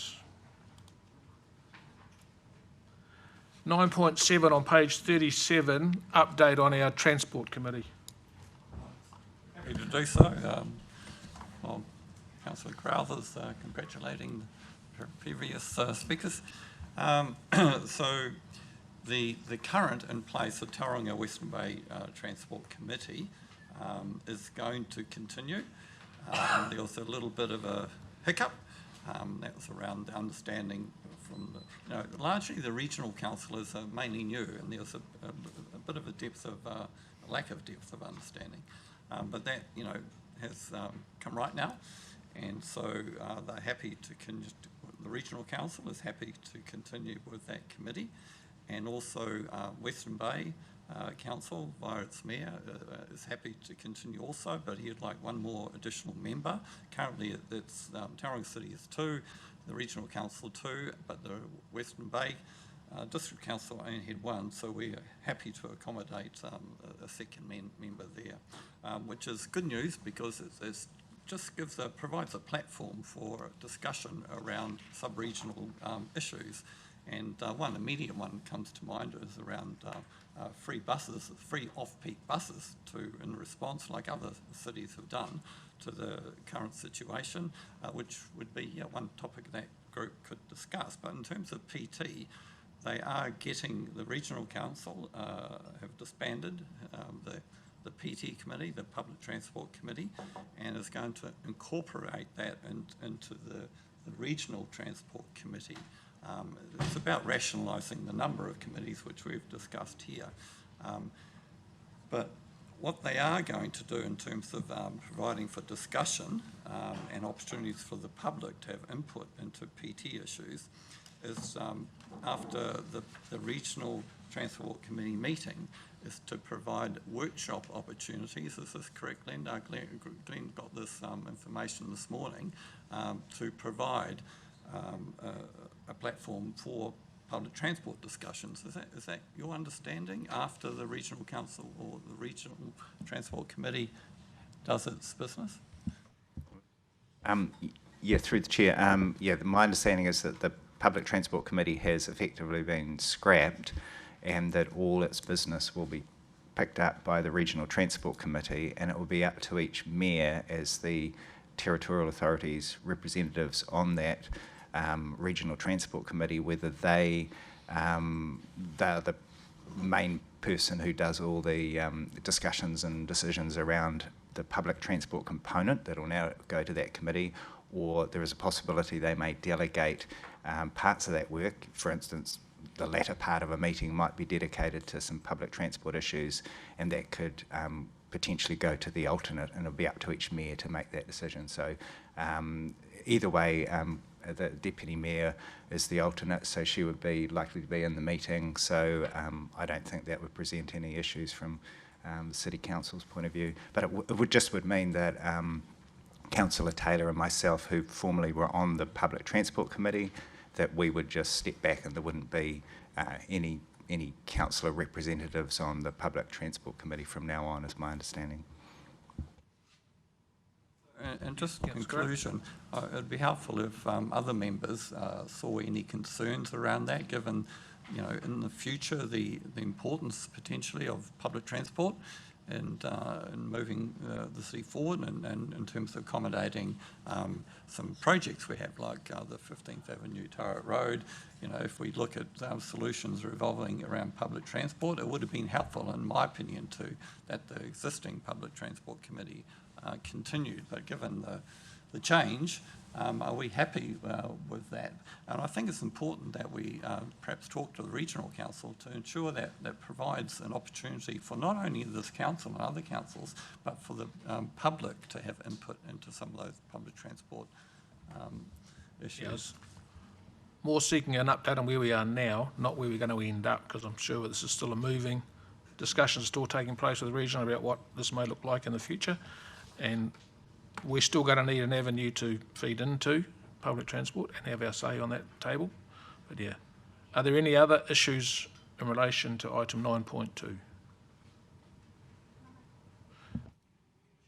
Deputy Mayor wishes to make a comment. Well, about public transport, and I just want to reiterate what Councillor Courik said in terms of making sure this doesn't drop off, because it's incredibly important that we better the opportunities for public transport across Tauranga, and that we are, we know that we've got there's changes coming up, and it seems odd to me that it might be a working group at the end of a committee that everyone else leaves, and then the people last standing are decision makers or not. So to me, it concerns me that I want to make sure that we as elected members are all aware of what's happening and confident that whatever is set up enables public transport to be reviewed and improved across our city, because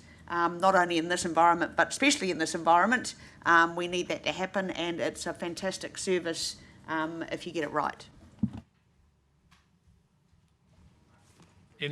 Councillor Crowther, briefly. Yeah, just very briefly, and I think I feel fairly safe to speak on the behalf of staff as well. I think they're seeing the joint committee as a good opportunity to have a more integrated discussion around that. And for anyone, some of the 17 people I think it is watching this, who feel a bit sad for Councillor Taylor and myself to not be on the Public Transport Committee anymore, don't worry, because we're actually the member and the alternate on the joint committee. So I think we'll all be actively involved, Councillor Courik, myself and Councillor Taylor, and I think it'll just be similar in terms of the amount of time and effort that goes in. It'll just be conducted in a more integrated way and a simpler structure. So I think it's a win-win for everyone. Yeah, I was looking more for an update than where we're going to go in the future. You got a quick update statement, have you, Councillor Taylor? This is for Councillor Morris. Thank you. The joint committee is where the rubber hits the road. Are there any more questions in relation to the rest of the status update sheet? We have a recommendation for us that we receive the report status updates on actions of prior City Futures committees. I'm happy to move that. Do I have a seconder? Councillor Taylor is happy to second. I'm happy with that. Do you wish to speak, Councillor Taylor? Happy. All those in favour say aye. Against? Aye. That is passed. Thank you. Given that time is now 11:20, I suggest that the committee adjourns for 10 minutes, and we'll be back here at 11:30. Meeting is adjourned.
We have a quorum. We have 2 members that are obviously still off getting a coffee. Item 9.4 is on page 91 of your agenda, arterial route improvement. Speaking to this, we have Mike Seaborn and Sean. I'm presuming Mike's leading off, and we have a small presentation to go with this. The floor is yours. Thank you. So, yeah, got a small thought just to make sure that it was concise, being aware that it is a fairly long paper with quite a lot of overlapping issues. I'll provide a bit of an overview, but we've then got a slide for each of the options to enable questions about the options a little bit more specifically. So, just as a bit of background, Tauranga is around 2 years away from what is shaping up to be a sort of 5+ year long period of fairly substantial disruption, as numerous of our system plan TSP projects are in the pipeline for construction across both Tauranga City Council but also NZTA, Wakutahi. Put that in soon. Really, what this program was about is, and it was developed to help reduce the disruption through prioritising movement through our city's arterial road network. Our road network functions, and the best example is as a body with arterials and the like. So. No, I was going to pull that up just slightly later, but yes, sorry. No, that's all fine. Thank you. So some roads serve less traffic, and they function to really support the adjacent places. So that's your local roads. That's the cul-de-sacs and smaller roads that we have all throughout the city. And then we've got some roads that do function a little bit as an between. Those are collector roads, and they serve predominantly to function as collecting from those real local roads into our arterials. And then we've got the arterials. We've got the roads that their primary focus is to move people, fairly mode ambiguous around that, but they need to move people to make sure that our city and our transport network functions efficiently. So our city has grown fairly disjointed with some of those functions, and that is what we were looking at here, is how do we operationally and through relatively minor improvements before our major Tauranga System Plan projects get through, or Transport System Plan, sorry, is how do we make minor changes to support the function of these arterials to function properly. So this paper was a result of some fairly substantial transport assessments across the city and across our network, and some community engagement that was done towards the end of last year. That included a public awareness Saturday at Fraser Cove, 2 community drop-in sessions, one at Maryvale and one in Welcome Bay, a stakeholder workshop, and over 1,000 letters sent to directly affected residents and businesses. We also undertook numerous advertising types, including social media, billboards, and bus backs. So over 2,500 people visited the website, and that resulted in 470 survey responses. Okay, so we'll grab the presentation and we'll go to the intervention hierarchy. Look, I just wanted to place us in this conversation in the context of transport responses. So the intervention hierarchy is a little bit like the Genesis in the Bible for transport people. It's the way we respond with regard to transport investment and projects. And of course, the agency is very much in line with the sort of major principles. So of course, the way that you think about the transport system is as an enabler of other aspects like growth and all the city's aspirations, but integrated planning and aligning development, as you've heard this morning in terms of the love letter to the future, this is the way you avoid most of your big system issues. PEI just got open. That was a love letter written 15 years ago, and it's just opened yesterday. So They're long range interventions that increase accessibility, they increase capacity, and they enable sort of the big outcomes. They're step change type things. So it's well and good that we should plan for those things. The next best in the transport toolbox is around demand management. So addressing demand and figuring out how people use the system and influencing their behaviours is the next best. The element to this is that because we deal with humans, it's not always easy. And it's not always something that, to understand the drivers of why people travel and whatnot, can become tricky.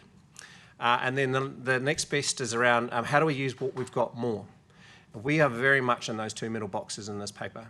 We're looking to try and influence demand and use what we have in a better way. And I think we gave you a bit of an intro around the purpose of the corridor because we're trying to improve the performance of that corridor and its purpose through not too much capital intervention. That's different from what you've got on the Tart Road 15th Avenue project. That's more of a bigger capital type intervention. And then lastly, you've got the new infrastructure. That really should be your last choice when you're considering options and whatnot. And then there are some cases where you just have to intervene. And it's either where the problem's got so bad you must move in, or indeed you've got a problem coming down the pipeline 10 years, 20 years out that you're going to need to sort of move to because it takes so long to get there. And we're in there now. The arrow on the side there is around cost. The absolute opposite of that arrow is the benefit in terms of a BCR. So you probably understand or know what a benefit cost ratio is, but for the most part, on average, your benefits that you get in the blue boxes going are much higher because they cost a lot less in order to implement. So what you've got in front of you in the paper today is a series of options, and these ones sit in the yellow and the green boxes there, and they generally have a reasonably high benefit range from 2 to 10, depending on the intervention. It's because they're quite micro interventions. They deal with an issue or a problem in a specific context. Now, one of the reasons why it's taken us a while to get here is we've had to do analysis at 2 levels.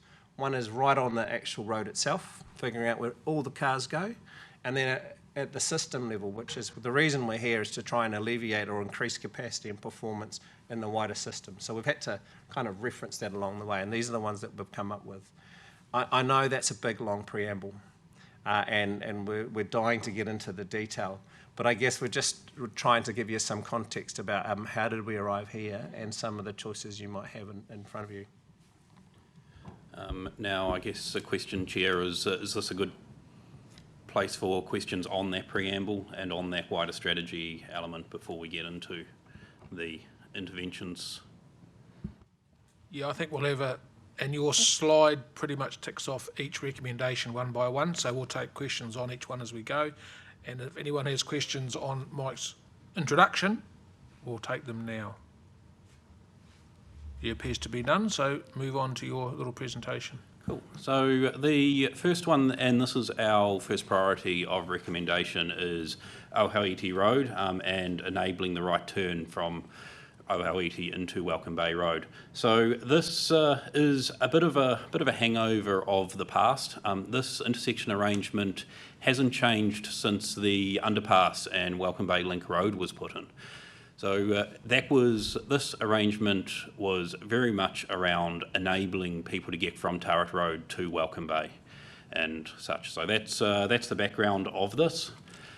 I do understand that from when you're just looking at this intervention without going into the detail, looks like it will reduce capacity and from people turning from Ohaiti Road left. However, that is not the case because the actual real constraint on this intersection is the green time that Welcome Bay Road turning onto State Highway 29A is able to be provided. So we can, through one lane on Ohaiti Road, get enough vehicles through in the green time that we can allocate it to get them through, or what we can allow through, onto 29A. So it's a little bit of a mind mess of this one because it isn't as maybe you would expect when you were looking at it from a layman's perspective. But we've done some modelling on this and had some real sort of in-depth conversations and reviews around why this does work very efficiently as an option. It also provides us an alternative way through from into Welcome Bay, being that, once again, because of the green time we can provide on the State Highway, the right-hand turn from State Highway 29A, if you're using the Fraser Street or Cameron Road diversion to get around Turret Road, that is very limited green time to turn right into Welcome Bay. So this enables some vehicles to use Ohauiti Road instead and turn right through some added green time that we can provide.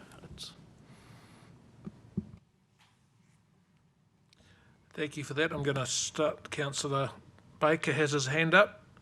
Councillor Baker, your question, please. Hi, kia ora koutou. Can you hear me all right? Yes, we can hear you. Okay. Tēnā kōrua, a couple of questions from me on this one. How many more vehicles can you expect to move through the corridor on a green? First question. So we're looking at not decreasing the ability of vehicles to turn left, but we're looking at, I think per cycle, we're looking at around 6 to 10 vehicles being able to turn right. Once again, still prioritising the state highway movement.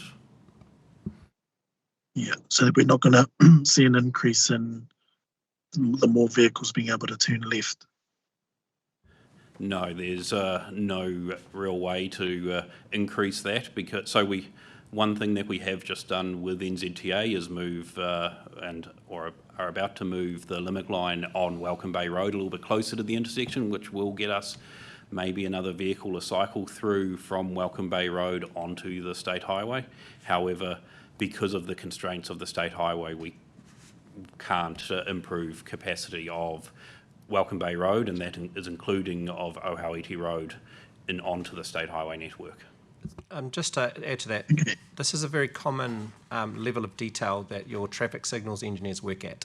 So in the city right now, they're looking at intersections, and don't underestimate the value of small tweaks like this. It may feel small, but actually it makes the whole intersection balance out a lot better. It reduces queue lengths. It does things like that. So this is very fine stitching, but it is worth it, and it's we've modelled it to be more efficient this way. So this is, sorry, supplementary, and then one more further question. So with implementing a right turn lane, we're going to increase the efficiency of every entry and exit point from Ohauiti Road? Correct, because some users currently turn left on Ohauiti Road to then turn right onto Welcome Bay Road. Those users won't have to use that left turn, so we will be able to get an extra vehicle or half a vehicle per cycle out of Ohauiti Road for the ones that do want to get onto the state highway. Okay, and final question, is it possible if we were to implement the lights that they could just be in action in off-peak times, or do they have to be operating 24/7? We would struggle to communicate to people that they were to be able to only turn right at some time periods. So I think, yeah, my traffic signal engineer would have an absolute panic if I said, yes, we could do that, because just the way that explaining that to the community would be very difficult. But we could and very much limit that, so that that green time, so that we could encourage the other movement. Councillor Taylor. Thank you. A couple of questions. First one is around our consult we did out at Waipuna. Was this on the menu there? It was? No, sorry, this one came out after, this is a newbie. after that, yeah. Okay, that's cool. And then my second question is the cost. It's sort of penciled in here at 400,000 plus. What are we doing for that? I thought it would just be a reprogram and a bit of paint on the ground. Is that not the case? So we have to remove some of the islands. So there are some island of those Central Island changes that need to happen, and moving some of the signal poles. So to get to allow a smaller truck to turn right, so our sort of base tracking to turn right, we need to change, in particular, the Welcome Bay Road island so that the pedestrian crossing still works. Councillor Shawler. Thanks, guys. I just need clarity on 28 in the table there, but you might be able to just explain it up on there. It also includes removing the left turn arrow from the centre lane on State Highway 29A. I'm just struggling to, in my brain, picture where that arrow is. So once But you might be again, able to tell me. a bit of a hangover of the previous is that State Highway 29A has 2 left turn lanes into Welcome Bay Road.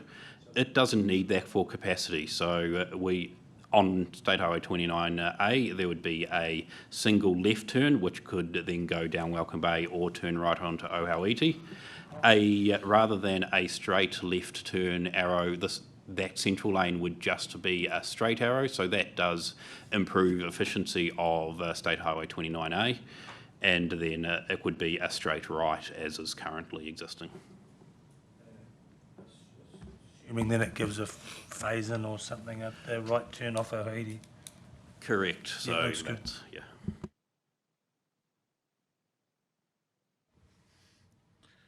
Yeah, I've got quite a few questions. The first one is with the right turn lane, primarily according to your literature, was to do with the buses, giving them the option. Have you done how many extra the rat runners is this going to create from the Puiki roundabout, ducking up there, trying to get the right turn, instead of going all the way 29 to this roundabout, they're going to duck off early, so there'll be increased traffic on Ohauiti Road as a result of this. There will be increased traffic on Ohauiti Road. Working out what that portion is very, very difficult, because it all relies on how people behave and some fairly minute details around travel time. But yeah, you would expect about a quarter of those who currently use 29A to turn right onto Welcome Bay Road to use Ohauiti instead. And the second question is, I'm not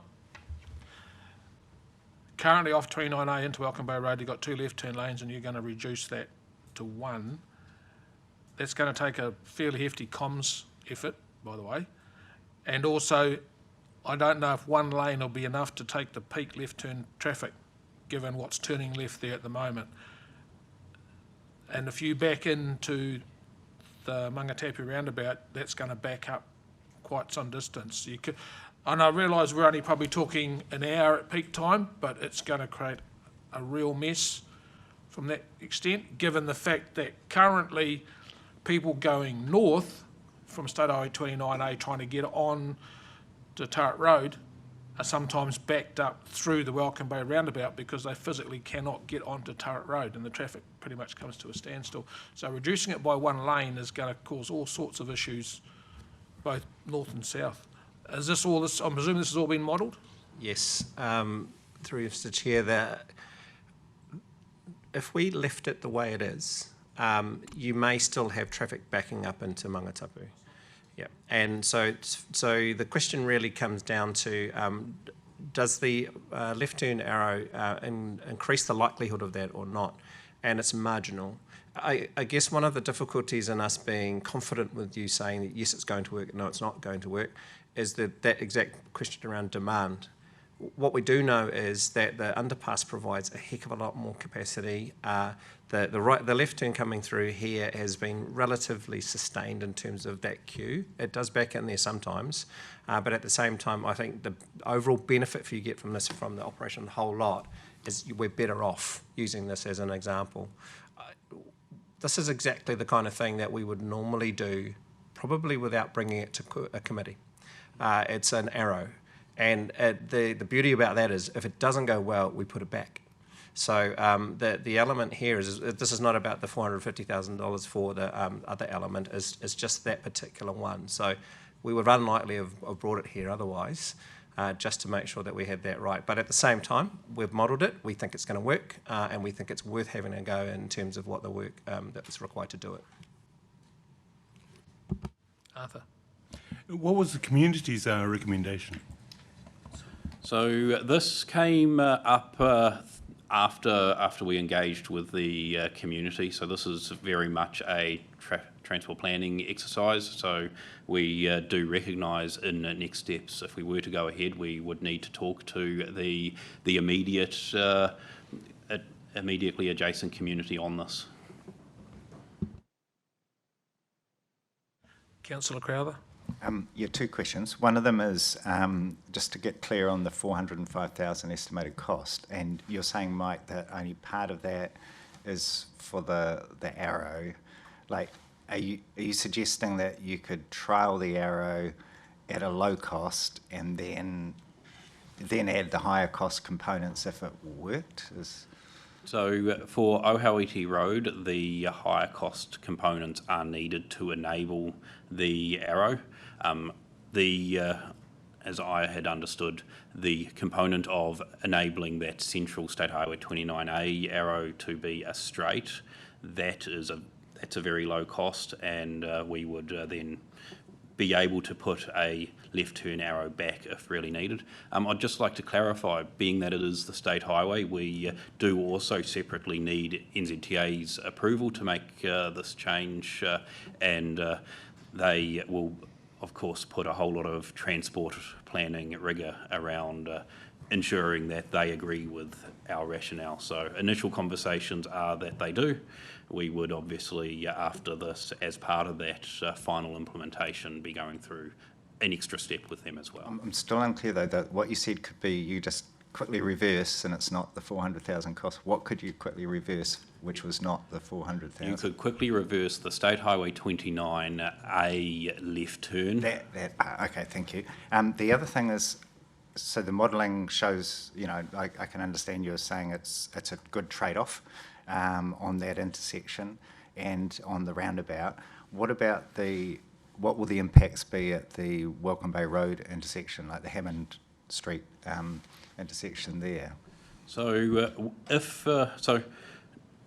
when Turret Road isn't under construction, I would almost expect some of the Ohauiti traffic to decide to turn right and go down to that Hammond Street lights and turn left rather than fight with Papamoa to get down off that down that on-ramp of Turret Road. So that would be the longer term and when Turret Road isn't in a period of peak disruption. However, when we come to Turret Road in the AM peak, I don't see much of a change in the AM peak scenario. Very quick supplementary is, do we want, I think to use your terms, the traffic to fight with the Welcome Bay traffic instead of turn left? I mean, to me, that's the problem area, and we won't fully solve that with the Haurani project based on what submission we got in last year's annual plan. So yeah, are there unintended consequences, to use the phrase? So there will always be unintended consequences when you make a transport change like this, because our transport users are fairly unpredictable. We can mitigate that through comms, and we can mitigate that all the issues that you're discussing through allocation of green time. So as an example with that, if we did start seeing Ohauiti traffic impacting Welcome Bay traffic, we would then decrease the green time of turning left from Welcome Bay Road onto Welcome Bay Link Road. So we can do that through operational green time changes, a bit like what we currently do with Burrows Road on 15th, is that we limit its green time so that rat run is deprioritised. And I think that's a great example of how it speaks to how complicated some of these things can become. So you're balancing all these flows across the city, from the suburbs, in this network that's reasonably complicated in and of itself. There's not much room. The reason that roundabout's that small is because they couldn't build a big one. So there's a balancing act here. I think what we're trying to offer you is the ability to change and optimise in future too. So as Sean's talking about, we can change the light settings and other things like that. It gives us more ability to do it. But overall, this proposal is about balancing all the demands in that space as best we can. and gives us the best opportunity, well, what we know about the demand and all those cross conflicts. It won't solve some of those problems. It'll produce more efficiency. And I think this is going to be a common theme through this paper, is that we're not here to solve the big issues, we're here to tweak the small ones and balance up trade-offs in a better way. Any more questions on this slide? Talking about of how do we manage to inform our public using our road coordination to make their most sensible travel we target for messaging. Councillor Curran. In terms of route perspective. Look for these signs to identify the T2 lane. Outside of its operating hours, anyone can use that as a normal road lane. But during peak time, you won't be able to park in the T2 lane. Instead, it will be used only by vehicles transporting 2 or more people. And it can be used at all times by buses, motorbikes, mopeds, and bicycles. If you need to turn left across the T2 lane, you can merge into it within 50 metres of making your turn. The same distance applies if you're turning left out of a side street. But if you aren't turning and your vehicle is only carrying one person, don't use the lane or you could face a $150 infringement fine. T2 lanes encourage people to travel together if they can, and that means less traffic for everyone. So that's just an example from Whangarei. They've just put one in. There are examples around the country. There's quite a numerous amount of examples in Auckland around T2 lanes and their effectiveness. The Oniwa Road is probably the most and the oldest version of that in New Zealand, which has been operating successfully for quite some time. One of the elements of why these things are part of the suite of things that we do around optimising traffic, clearly in the video was around the number of people in the vehicles.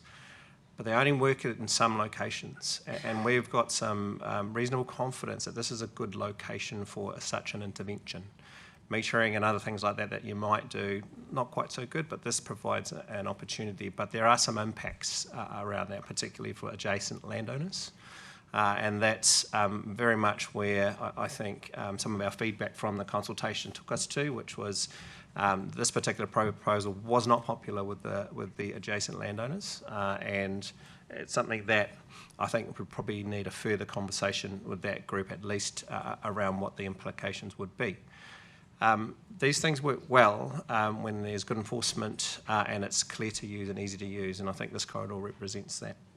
Anything you wanted to add to that?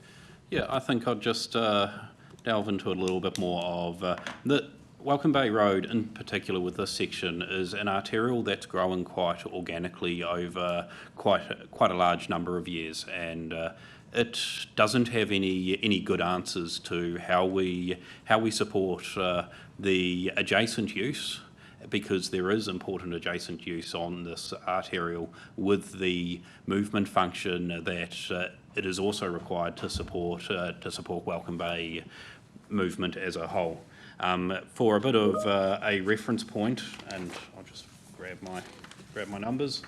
On Turret Road, because that was the best point of us getting some data from the regional council, so these numbers are a little bit higher than what they would be on this length, but we see on the bus network alone around 390 people and on buses in coming out of Welcome Bay a day, and 780 children use school buses that are using Turret Road in the morning peak. So a key part of a high occupancy vehicle lane is that it supports a more reliable bus travel time, which is very key from a scheduling services and giving people confidence on when their bus is going to arrive. So as Mike alluded to, and quite rightly, the adjacent residents of this section of road would very much like us to provide safety improvements, slow vehicles down, not have a third lane. That is absolutely warranted, and we wish we could do all of that stuff and really add that safety component while also adding capacity. However, this is something that, and why we bring it to you, because there are real conflicts in the use of Welcome Bay Road. Kaitamako Road, the signals, so we have really adjusted and played with some things to make us confident that it works from a traffic perspective. The reason that we did look at signal, including signals in this option, was for a signalised crossing across Welcome Bay Road at that location, because we are fully aware that people do still need to cross Welcome Bay Road, and 3 lanes you cannot cross safely otherwise, and also to enable a safer use of turning across 2 lanes for Kaitamako Road, because it does have relatively large volumes of traffic. The third ability for this is that it enables us to manage how Kaitamako Road flows into Welcome Bay Road. People are very considerate, and they do often stop on Welcome Bay Road to enable vehicles to come through. However, that has unintended consequences to our travel disruption as well, because that stopping for a single vehicle then also means that that gets felt further down Welcome Bay Road as well. So it is a very tough decision on where to go. We think from a transport perspective it has real benefit, however do acknowledge that there are also community disbenefits. Sorry, I might just add one thing, because we have broken it down, but just wanted to draw your eyes to it. The cost is about half of it is the enforcement cameras, because the enforcement cameras are really expensive in that they have to be able to see if there's 2 people within a vehicle and use infrared heat sensors to monitor that. Otherwise, you might just, you either will miss somebody carrying a child in the back seat safely, or you'll, or a cardboard cutout in the front seat. So, Councillor Taylor. Oh, Councillor Baker, would you like to go first? I'm not fussed if Rod had his hand up first. You're on. Carry on. Councillor Baker, you're up. Yeah. My recollection of the community hui is that people, and generally people, aren't against the HOV lane, but it was just doing that at the cost of the median lane. Is there a way to achieve both? The median lane having a high occupancy lane? So we have scoped this entire package of work to where at all possible staying within the curb lines, because moving a curb line, in particular when we have overhead power, gets very, very expensive very quickly. So without adding another zero to the cost, we couldn't. And did we look at zebra crossings on either side of Kaitamako Road rather than lights? So the best example, or most recent example of a zebra crossing across 3 lanes was Chapel Street, which we a couple of years ago removed. The issue with a zebra crossing across 3 lanes of traffic is that central lane often won't see somebody waiting at a zebra crossing, and Chapel Street we had a number of near misses and some incidents of that occurring. So yeah, from a safety best practice, we very much stray away from zebra crossings in that scenario. Okay, that's a fair point. So would zebra crossings work if there wasn't a 3rd lane? Zebra crossings would work if there wasn't a 3rd lane. You are right. However, at some points you would see travel disruption associated. That's it for now. Thank you. Councillor Taylor. Great to see my colleague wearing his safety belt when he's driving his car. Thanks, guys. This one here was quite a contentious discussion that we had at Waipuna Park, and we've got a representative of the community in the meeting today, so good to see interest is still here. one of the big questions that came up that evening was big expense, very short distance that we're activating this on. So my first question is, maybe you can give us an idea, because I presume it's the helicopter view of the whole system that this is going to actually assist with.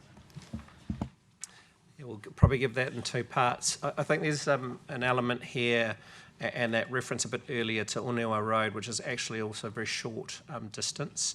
And it was able to perform pretty effectively by allowing traffic to go past that had more people in it. One of the key benefits, I think, for here is the school buses. There's an enormous amount of school activity coming out of there in the AIM.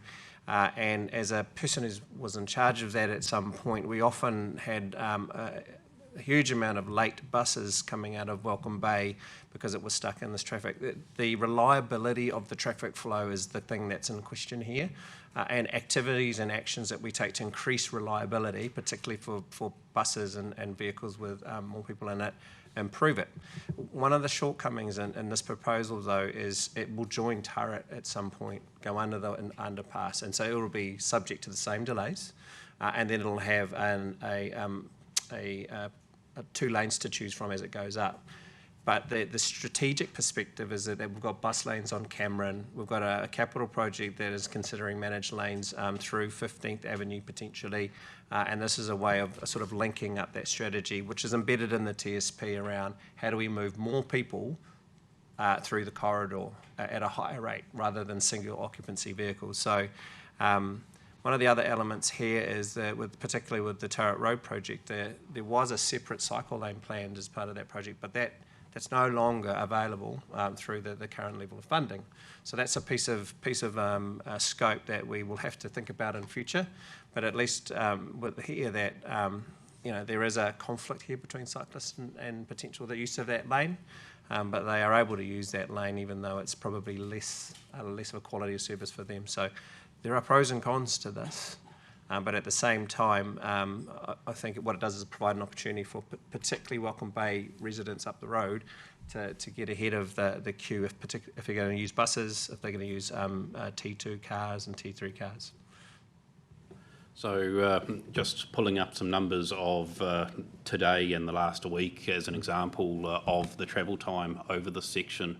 So we saw today a delay of just over 2 minutes within the peak time period of vehicles travelling from Meadowview to Welcome Bay Road. So we would expect that 2 minutes or around 1.5 minutes of that to not be existent for the HOV lane users, given the scenario. As a reference of quite how variable it is, Wednesday last week that was up at around 3 minutes. So that's in that short section, that's a minute variability that the bus system, for example, has to be scheduled to accommodate. Councillor Taylor, a supplementary?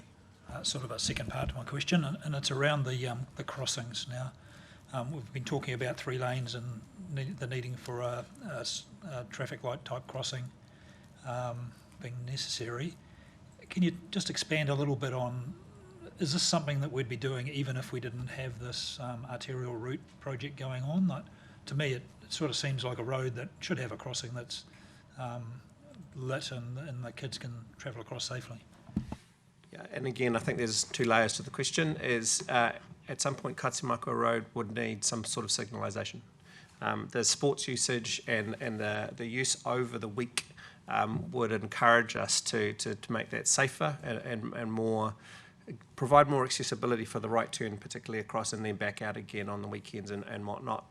And that would lend itself to doing signalised pedestrians at that point. If we were to invest in pedestrian refuges or other types of pedestrian crossings beforehand, it would probably push out the signalised intersection in time, or you would not need them when you had to go and put it in. So as a kind of a pragmatic approach, having a signalised intersection solves our pedestrian problem now and into the future, and it gives us the ability to manage that traffic at that intersection now and into the future. So it was sort of our good money well spent in our view. Councillor Baker. Kia ora, no. remember us talking a while ago, Mike, around some of the design fundamental principles, I think is the terminology, and safety being one of those things and this is not your words, this is my words that I'm about to say, but effectively we try and design the transport system to be dummy proof or stupid proof as best as we can by moving the median lane with people wanting to on Welcome Bay Road and people needing to turn right if you're getting into Welcome Bay, like to the vets or Waipuna Park, like that's heading to that side of the road. Aren't we creating more safety risks by not having somewhere safe for vehicles to wait before crossing two lanes? This seems kind of contradictory to some of our design principles, unless you can, educate me otherwise. I know you've nailed it, Councillor Baker. Trade-offs. And I think we started off this conversation today about trade-offs. In a perfect corridor, you'd have a median, you'd have room to wait to do a right turn into your driveway on Welcome Bay Road, and you'd be able to put that amount of traffic through. And I think what we've given you in front of you here is a situation where those residents will have to wait in a traffic lane to be able to turn across either two or do a U-turn and come back through the intersection at Kaitimaku. So it will provide them with a disbenefit. And I think, let's not be shy away from saying that. The reason why we are comfortable with that is that those times in those situations, the speeds are such that we don't anticipate serious injuries or anything like that in terms of the risk associated in the corridor. It's the only reason we'd even be able to entertain it. In a perfect world, we'd be able to eradicate that risk as well. But that means, as Sean intimated earlier, moving power lines and curb lines and other things like that. I think the future of Welcome Bay Road will be more capacity and probably 4 lanes. But on the list of things to do across the city, it isn't the most important 4-laning project that we have in the city right now. And I think what we've given you and a little bit about that intervention hierarchy at the beginning is here's an option that you could do now, but you'll leave things on the table. And that's one of the problems and challenges with transport projects. We end up leaving some things on the table. So you're right in identifying that that's a risk that would still be present. Yeah, okay, so so you guys have done a great job with this report. So the political ask or question for us is, in terms of those design principles, is do we prioritise safety or traffic flow during congestion? Through you, Mr. Chair, just to clarify my statement, it is safe. Yeah. There is risk still associated with the design, but it is still safe.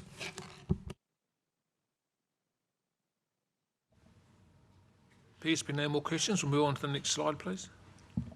Cool. Sorry, Councillor Crowther, I didn't see your hand. Firstly, Sean, did you say from Meadowviews to Kaitimaku or somewhere else that there was a 2-minute delay? Meadowview to that Welcome Bay Road, Welcome Bay Link, to Hammond Street. Hammond Street, Sorry, okay. yeah. So I'm just trying to still get my pros and cons list completed. So on the pro side, you're saying that would reduce to what if you were in a bus, which would then have the potential to take the left turn, as opposed to I'm just thinking the merge issue. If you're merging to go in the underpass, I just can't get it clear in my mind how the buses wouldn't get held up by people who are trying to then merge across, because the people who are already there in their single occupancy vehicles or not, how keen are they normally to let others in? And if that happens, then you've got a whole bunch of variables there. So that's just on the pro side. Then I've got a question on the con side. So that's where and we're saying high occupancy vehicle lane because T2 to occupants is what makes sense at this point in time, given our sort of split of usage, and that would be expected not to hold it up to that degree. if at some point we did see it's hard to say, but too many people moving to T2, we might have to change it to T3 to make sure that we have that right balance still in place. So that's how we manage that. But you think in terms of the getting through the pinch point, which is the tunnel there, like that, and the backlog, that would just merge in nicely, and you would end up with a net benefit of like a minute or two that you'd claw back on that journey time for, say, a bus. So the operational change there, depending on how things flow at that point in time, is that there are two lanes that go straight at Welcome Bay Road into that link road under the underpass. There would be potential to make that second, that left-hand left straight arrow to only being a T2 straight arrow to alleviate that. We're not looking at doing that right at this point in time, but in that next level of detail in the project, and potentially as an operational response, if we see the issue that you're explaining come to pass, we could do that. Okay, and the other question was, in terms of the project, when we roll that out from middle of 27 to middle of 29 and work on Haerengi, on Turret Road, what will the impacts of this project be then, as opposed to in the normal context now and after that project is completed? Because you've got three completely different scenarios, and it just strikes me that we might, if what you're suggesting is right, get some benefits now, but then at the very crucial point, like will that sort of backfire a bit in terms of that overall network impact? I just trying to understand that. You're right there. Very interesting, three very interesting scenarios there. We expect even through the absolute period of worst disruption on the Turret Road corridor, this would not be a disbenefit. There might be, for example, traffic management interventions to say, well, actually this extra lane is just for people turning left, as an example. So it gives us some additional space to make some easier traffic management changes to further adjust the network if required. So what I'm hearing, with the exception of the actual traffic lights, we can put everything else back the way that it is, if it becomes counterproductive. Correct. Okay. Next slide, please. Oh, Arthur, sorry. I'm just trying to get my head around whether it's worth $2.5 million. If the road was to be extended further in due course over time, then that's part of a long-term investment.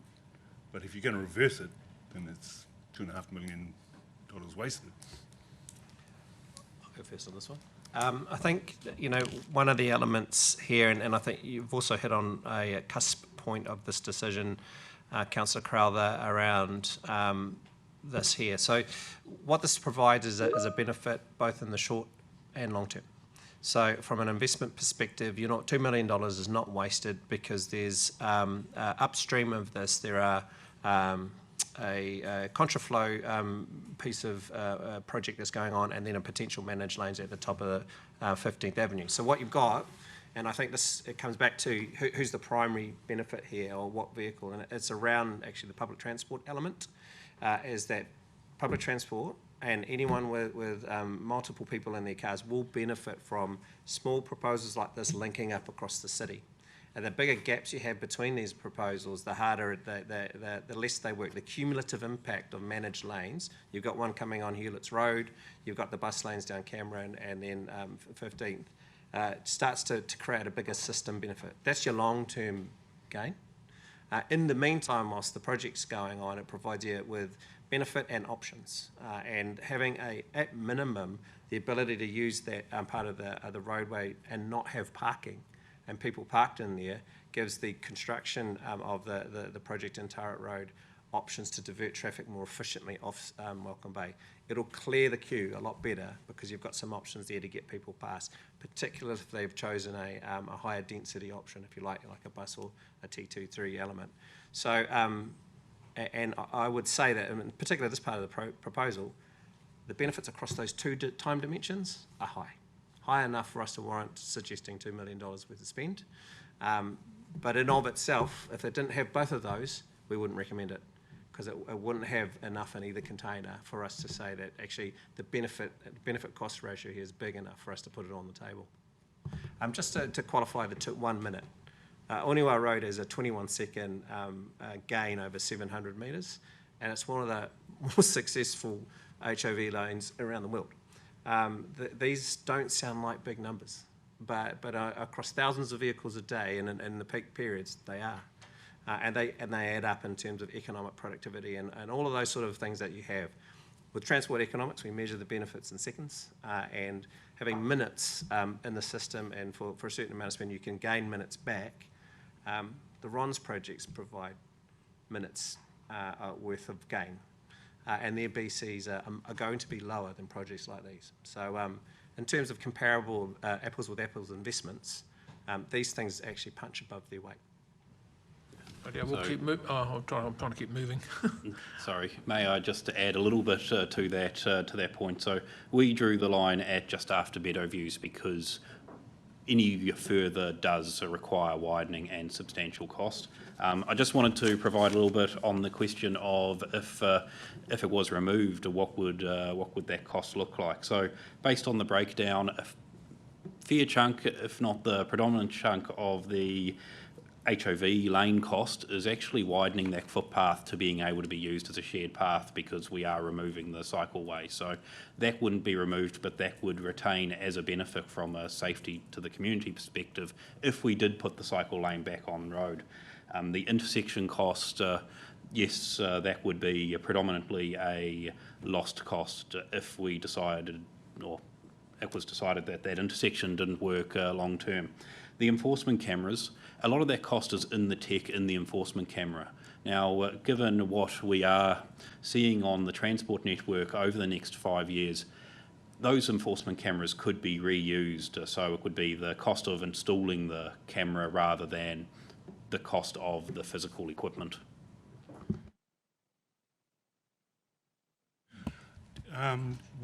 I know Tauranga is notorious for single occupancy vehicles, and if that can create that kind of change, I think that goes towards a great thing. Next slide, please. So this one this one we've suggested gets implemented as part of the 15th Ave Welcome Bay project because of some complexities around how potential construction methodology interacts with 14th Ave and 16th Ave. So this addresses some capacity concerns of the 15th Ave Fraser Street intersection, where the merge after the intersection is very short. So at times you have people backing up into the intersection and disrupting the next phase flow of the intersection. So it extends those lanes. It also addresses two of the city's highest risk safety intersections, being that turning right across Fraser Street, especially in peak, or just in that interpeak when vehicles are going fast, but there's lots of them, is a real safety concern. So that's what this is looking to address. So 14th and 16th Ave, currently there are some movements that turn right out of, say, 16th Ave to turn right onto Fraser Street, or right from Fraser Street onto 16th Ave. That's where the safety, and in fact in the engage,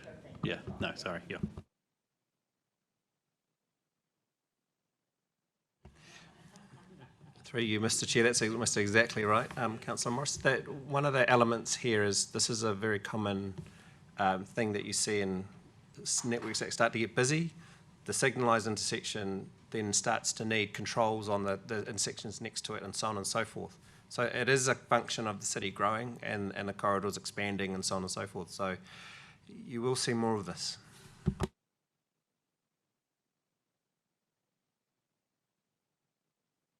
Councillor Crowther.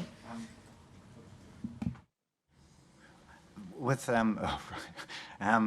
with the extension of exit, what does it say, extension of exit lanes, what are we actually talking about? Because we're talking about a cyclist coming along in a clearly marked 1.2 metre plus cycle lane, and then they're going to have to shoot off onto a shared path, go through the intersection, and then shoot back out onto, and then do the same thing again potentially. But what actually is the exit lane that we're putting in there? Because I didn't think there was enough space between the curbs to put another lane.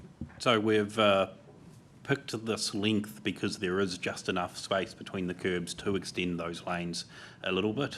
To your point, yes, we do then require some of the on-road cyclists to then come back onto a shared path at 16th Ave.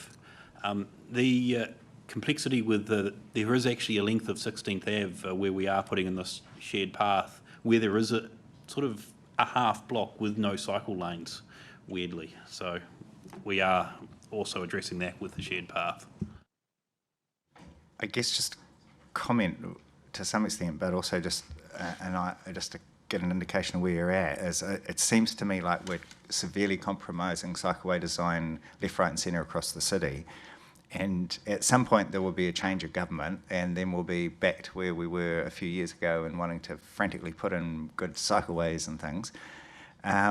It just worries me. Like, do we actually have a plan that could be presented to the elected members in terms of the pros and cons of doing what we're doing at a strategic level? Because this is like a tactical intervention, but we have so many tactical interventions across the city now that add up to a very poor strategic outcome for cyclists. I might take that one. Councillor, you've had a point of worry of mine, as we are in an environment where the winds are not blowing towards us putting in major cycling facilities. So we're having to walk a path, and I think you can see successive GPSs in the design of cycleways along in any city. So yeah, it's a real challenge for us, and it makes for awkward decisions at times. But I think one of the elements, and this might be a better discussion in the joint committee element, because we can get into the detail of the strategic approach to this, is that we have a desirable state, and then we have what's sort of possible here. The only salve, I guess, to that issue in this particular example is, because the project's coming along, it will need to micromanage these intersections. And right now, for that project to be successful, this is the best way to micromanage it. It is not a strategic option. This is not something that we want to offer and to state that this is the way that we want our corridor to be for all time. But in reverse, Fraser Street is an incredibly important corridor. And we need to do more work here around understanding the optimisation opportunities, its role as a corridor with PT, and there's a bunch of that stuff that's still sitting around as scope to be delivered later on. But how we go about delivering it, I think that's a TSP, joint committee, what do we do now kind of situation. Did you have a question, Deputy Mayor? I do. I very much endorse the questions that my colleague, Councillor Crowther, has asked. So you say this is not strategically what you want to do, but just doing it for this situation. But on Monganui Road, with the cycleways, a biker is on a nice marked path, and then we're meant to jump up onto the footpath, go round the corner, across where there's no crossing, get back onto the footpath, and then somehow get back on the road, which sounds as if, is this what it's doing here? That's, yeah, more or less what we're doing here. And so you're saying it's not, this is just a fix for this situation, but Monganui Road, why did that happen then, if this is just a fix and not strategically what you're trying to do for cyclists?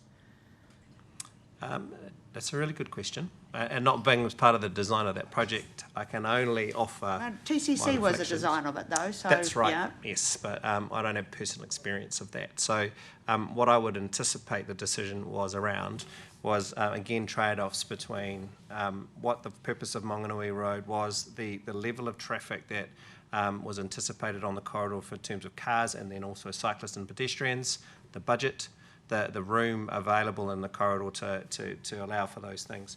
And if you've got a corridor like Monganui Road and where there's lots of access ways coming across the cycleway, you're in a position where it becomes quite difficult to make those decisions. So I do have some sympathy around the designers in that respect, because from a safety perspective, the safest way is to pull the cyclists off, is to whip them around the corner and then get them to cross slowly over there, which is not the best outcome for all cyclists. Some cyclists want to keep going.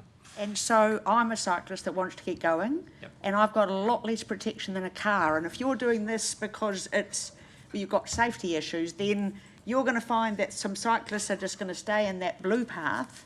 And are you comfortable that that's a safe option for them? Because we're allowed to be on the road as cyclists. So I'm just really concerned that this activity, which is very prevalent in the Mount, and that's brand new roading, and whether you were there or not for the design, I just am with Councillor Crowther. We want to, like, even better than having an extra person in a car is having people on our bikes, and everything we're doing seems to say let's put a whole lot of investment in roads and not looking after our cyclists. And here, this to me is just dangerous, and I don't want to promote danger in our city. Through you, Mr. Chair, we'd welcome a conversation and a program that helps us to do this. This is somewhere where we can purchase extra outcomes by spending a little bit more in some occasions. And I guess one of the balancing acts of communicating this with this group here is to get clear direction around that type of appetite, because from our perspective, we do want it all. We'd be quite happy to provide a safe environment and an efficient environment for all modes. So, and I guess with this proposal, we're very much happy to go back to the drawing board on this and prioritise a cycling movement through that intersection as well. I just want to keep this moving. We've been here for a while. I just want to move on to the next one, please. We'll just keep moving. We can discuss it amongst ourselves when we wrap this up. Cool. Sorry, can I? I was going to add that as a cyclist, I completely relate. Of course, we had government statements change away from bike paths. I think it might be good for Transport to take an action to have a bike strategy as part of the LTP. How do we accommodate for that, whether or not our central government support that in light of Tauranga's congestion issues? And just as an answer to that, I have asked for how's a biker meant to get across the CBD, which I haven't got yet. So I don't want to wait as long as the long-term plan, but thank you. Right. Next one. So carpool initiatives are a bit wider. So this is the softer approach to things like high occupancy vehicle lanes and the like. So how do we support people being able to make a decision to carpool so that we do get less vehicles off the road? So that includes discussions around potentially supporting an app that enables people to connect with others in the area that are making similar journeys, and others around how do we enable some car parks within the city centre in particular to be available for those who are carpooling.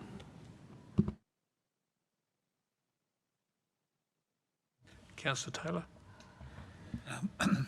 Really supportive of this. I think it's something we can get into early before we get into these big disruptive projects. And yeah, I'm not sure how we get uptake, but it's about comms and maybe offering some incentives. And you've mentioned potential parking, whether that's discounted or free. I think that's probably the way to go. My question here is, you've got a budget of $30,000 for this. What does that get us? So that gets us supporting a carpool pooling app. Really, we haven't taken into account any decreased parking revenue if we were to provide a discount on that. The reason for that being is that from some of the literature that we've seen, that's not a particularly big incentive, because you're already sharing the price of parking between 2 or maybe 3 people.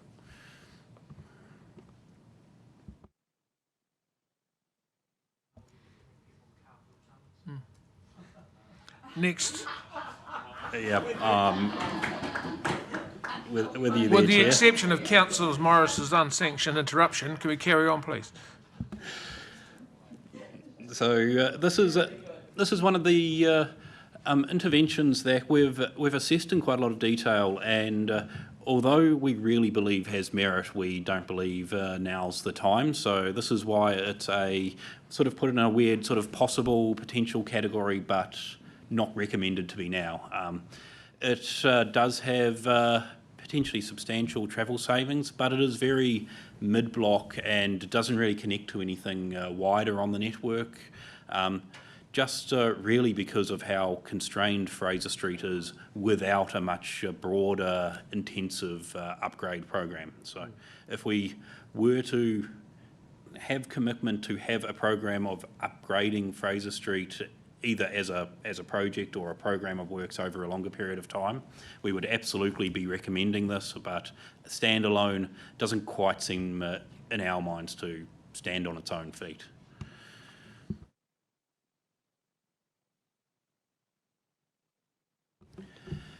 And then this is the other component of Fraser Street that was relatively easy to add a high occupancy vehicle lane in. It, however, does have the reason that we don't think these two make up a joint recommendation is that there is a relatively long and very constrained part of Fraser Street between Courtney Road and Merivale that we just simply can't work out how to add HOV lane in without some really significant disruption, or further where another benefit really would be, which is to the north of Fraser Cove. We would really like to see a longer high occupancy vehicle lane through there, in particular for Cameron Road Stage 2, but once again we have racked our brains around it but can't find a solution that would work for this program.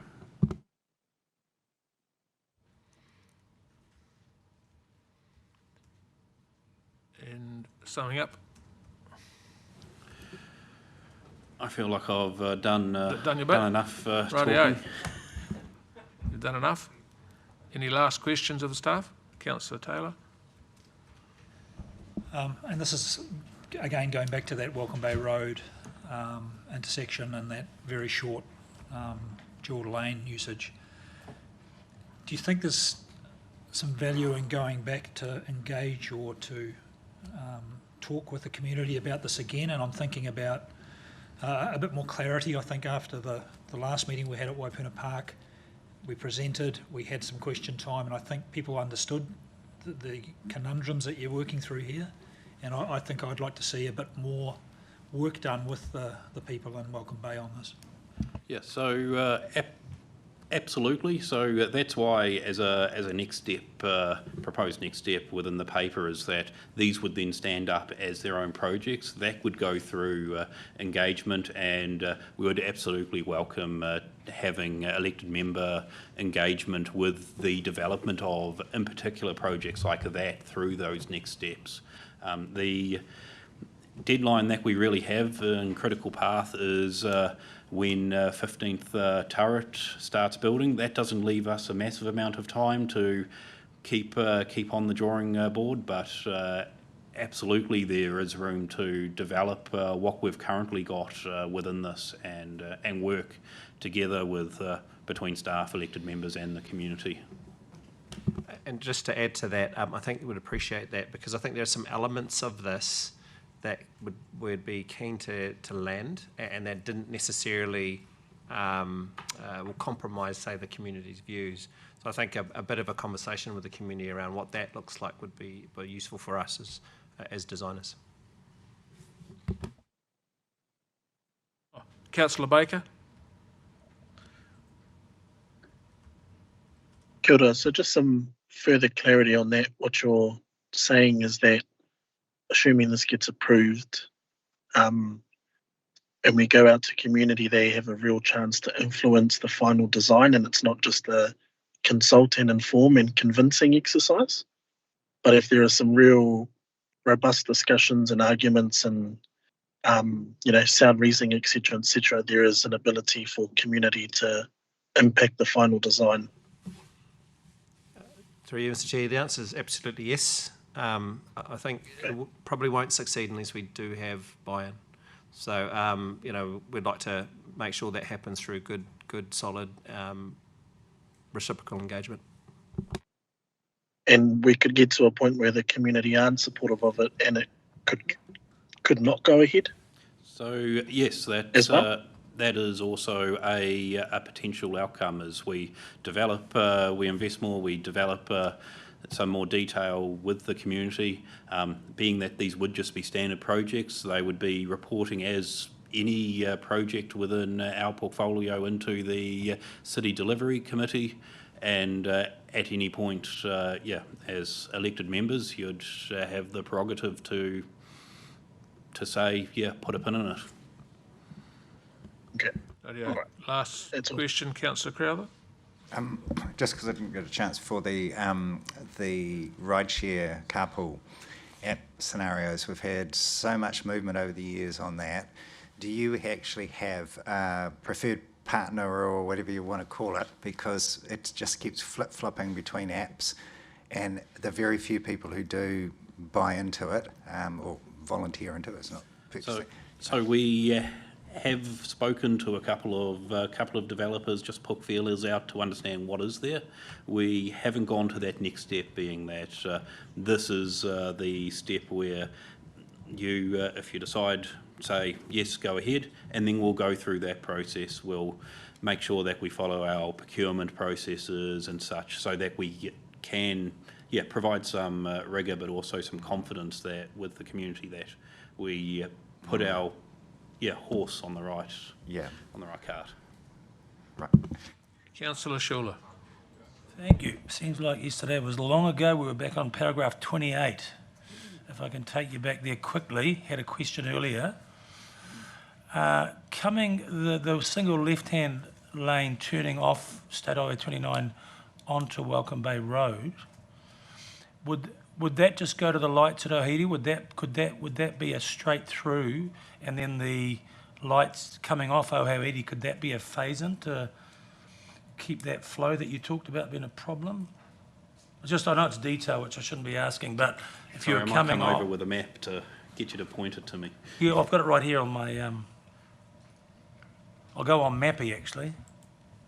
So, if you were coming off here and that went straight through and that was a phase-in, does that help solve that risk that Councillor Rose? While we're waiting, does anyone else have a question for staff, or can we move on? He's going to answer it now. So the answer for that is we don't quite have the space to do that without changing curb lines. So the initial proposal is not to do that, and we don't see that providing significant benefit. Thank you very much, staff. Questions appear to be finished. We have a recommendation.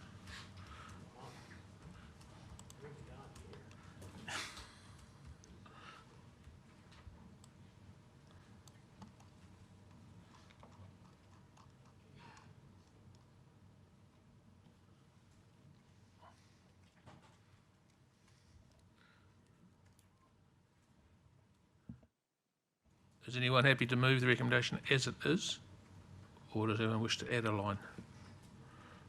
I am. Councillor Schuler? I am, and there may well, I'm sure, based on discussion, there might be some people that have got some ideas, but I'm happy to move. A lot of hard work's gone into this and some good explanations. But if I get a seconder, we can go from there. Councillor Schuler's moved. Councillor Taylor's going to second, or Arthur's second?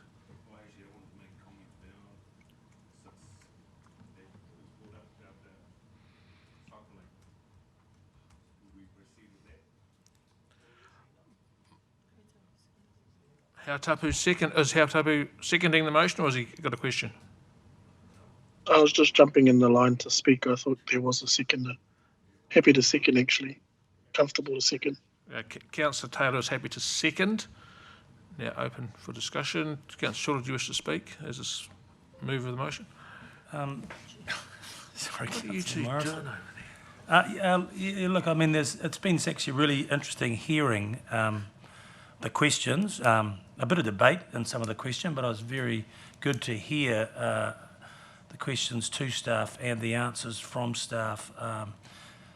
So yeah, overall, I'm happy to move this and go with staff's recommendations. I think there may be discussion around the Welcome Bay high occupancy vehicle lane, but I'm satisfied with the responses that I heard and the fact that it is part of a longer term plan. I suppose the key thing we need to keep in mind when we're doing this is that some of this work is really designed to help us improve our arterial works, arterial routes for when we do the key work of tidying up that bridge across Hairini and getting the tidal flow. And so this work needs to be done in advance to enable when passengers and commuters have to take alternate routes that we've actually planned and thought ahead. So yeah, really understand there's a lot of opinions around this, but I think overall it's a very well considered group of recommendations that one blend the immediate needs of preparing for this significant work, but also things that will also create benefit long term. Thank you. Councillor Taylor, do you wish to speak now? The mover has probably given most of the things I wanted to talk about. I will just reiterate again, and I think Councillor Baker brought it up, I think there's still some really valuable time to be spent with our communities and to give them the real opportunity to make alterations to this when they understand the full picture. And I think it's the full picture that we need to be giving to them when we're communicating this. So to me, the success of this really relates to how well we do that communications process. Councillor Baker? I'll keep it short. I came into today very, probably not so much on the supportive side of the two particular projects in the Welcome Bay ward, and had a drafted resolution there with all my rationale that I'd sent to the elected members because I'm struggling to speak at the moment. But hearing staff say that we can have that real targeted community engagement and that they can help inform and design these projects in greater detail and have some robust discussions, I'm comfortable with supporting the resolution as it is because it achieves the same outcome that I was proposing through my initial drafted resolution. And I think often in all the 18 months we've been in this space and hearing about transport, probably what I would love to hear and see and expressed more as a part of our core design principles perhaps is the lived realities of our people and our communities. Because while growth has resulted in Welcome Bay Road performing some arterial functions, it's fundamentally different from other arterial roads. The community existed first, and it continues to define that whole roading corridor. So that community function needs to remain central to the road's purpose and future design, not just traffic flow. So I welcome the opportunity and I'm happy to put my hand up to support, facilitate whatever is required to really work with our community to refine those two particular projects to lead to, some really community-centric, powerful outcomes. That's me. Anyone else? Deputy Mayor Sculler. Thank you, Chair. I hear the comments. I am not able to support variable message signs. I think for TCC to be suggesting we do better than Google just doesn't seem to me to be the right thing to be doing. And in terms of 15th Avenue Fraser Street intersection, it's interesting that this was raised as a safety issue for cars, and now we're creating a safety issue for bikes. And I can assure you as a biker that we are in a far more vulnerable position with no protection around us than people are in a car. So I absolutely can't support that, and it really concerns me that even in the report, it just says all about left in, left out restrictions and shared path. And even in the picture, it didn't show that bikes had to come off a bike path, round the corner, didn't show how we were crossing the road. And I think this is just something that across our city, we talk about future-proofing, and this is the Future Committee. The future of Tauranga can't just be one person gets in a car and drives from A to B and doesn't take longer than it did before.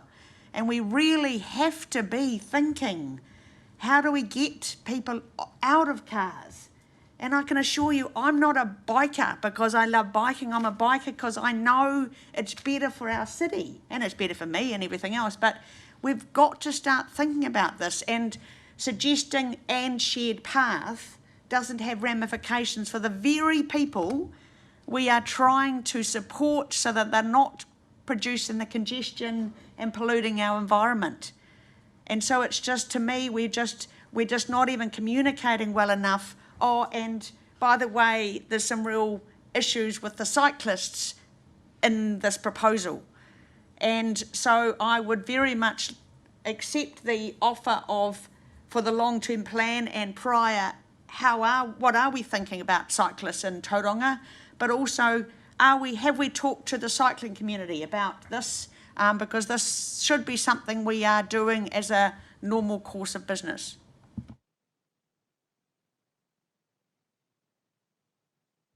I've heard that. Councillor Crowther. Just commenting on Deputy Mayor's points, I fully support that, and I think in regards to the Mount project, I think that was a perfect example of how not to go about doing the consultation, put into design and then into implementation. It was a complete failure because the bigger business case is we need to prioritise public transport along that corridor, which requires a whole lot of investment to undo what we've done. The smaller picture was to the feedback from cycle groups, and I will guarantee it will be exactly the same here, was that they do not want to be treated as, sort of in their words, second-class citizens who have to get off road, on road, all these kind of different things. They want to just have what has always been there, which is, and I say always been there, meaning on the key routes in Tauranga and the Mount. There used to be cycleways in the 1940s back in Tauranga going along Cameron Road. So to actually now say in a modern context, to the Deputy Mayor's point, that we sort of want them to get on and off, I really don't support that at all. That said, in terms of today's resolution, I guess the first 4 points, very happy to support those after hearing all the pros and cons. I do have concerns around unintended consequences, but I guess sometimes you just got to go for it and trust it'll work out about. And then given the cost, so particularly like the $3,000 cost of one project, that's great.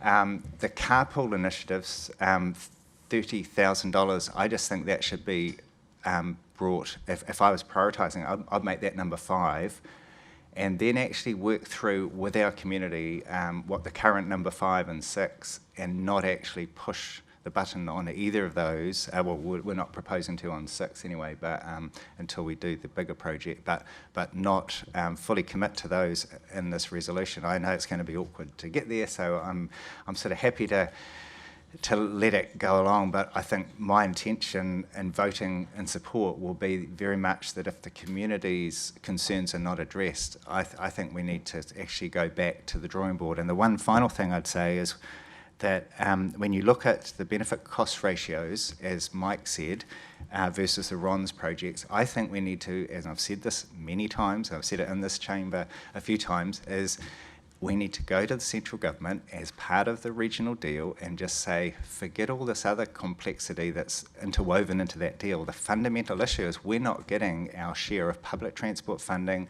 safety funding, and cycling funding when you take a 10-year time review of what different centres around the country have got. We've got heaps of highway projects, heaps of other things, heaps of sealing and chip seal and asphalt and everything. That's all tickety-boo. But in terms of those other 3 areas, we have done worse than per head of population than other cities, and that's what we should be addressing in the city deal, in my view, because that's what's going to make the biggest difference. Not some big RONZ projects. It's actually, as Mike said, the benefits are so much better on some of these smaller interventions.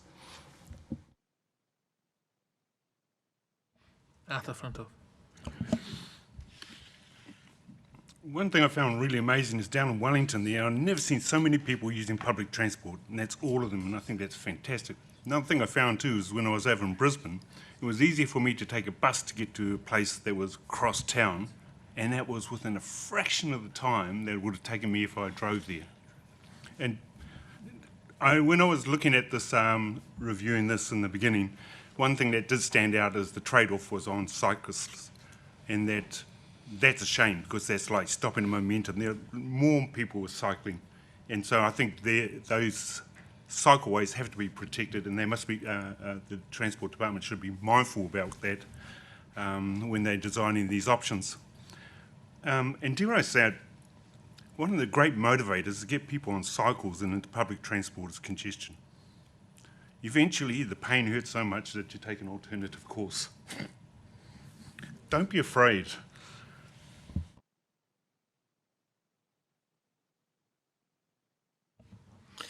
Thank you. What I'm going to do is I'm just going to make some comments around the 15th, Fraser Street, 16th Ave and 14th Ave intersections.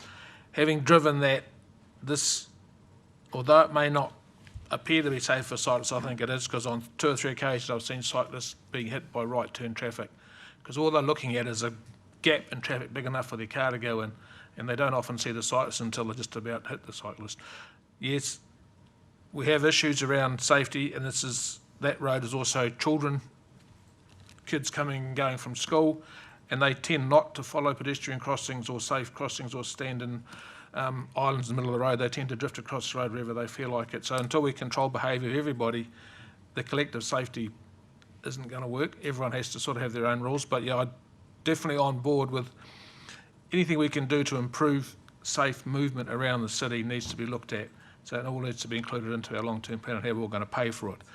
Can I just add as an action, please, therefore, that strategy around cycling across and around Tauranga is developed and presented?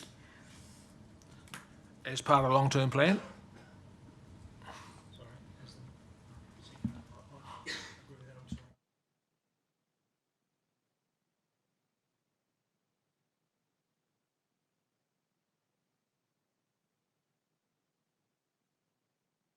So I've just said that a strategy on cycling across and around Tauranga is developed and presented. As an action? No, it's even better to be putting it in there. To who, by when? To the Futures Committee by the end of 2026.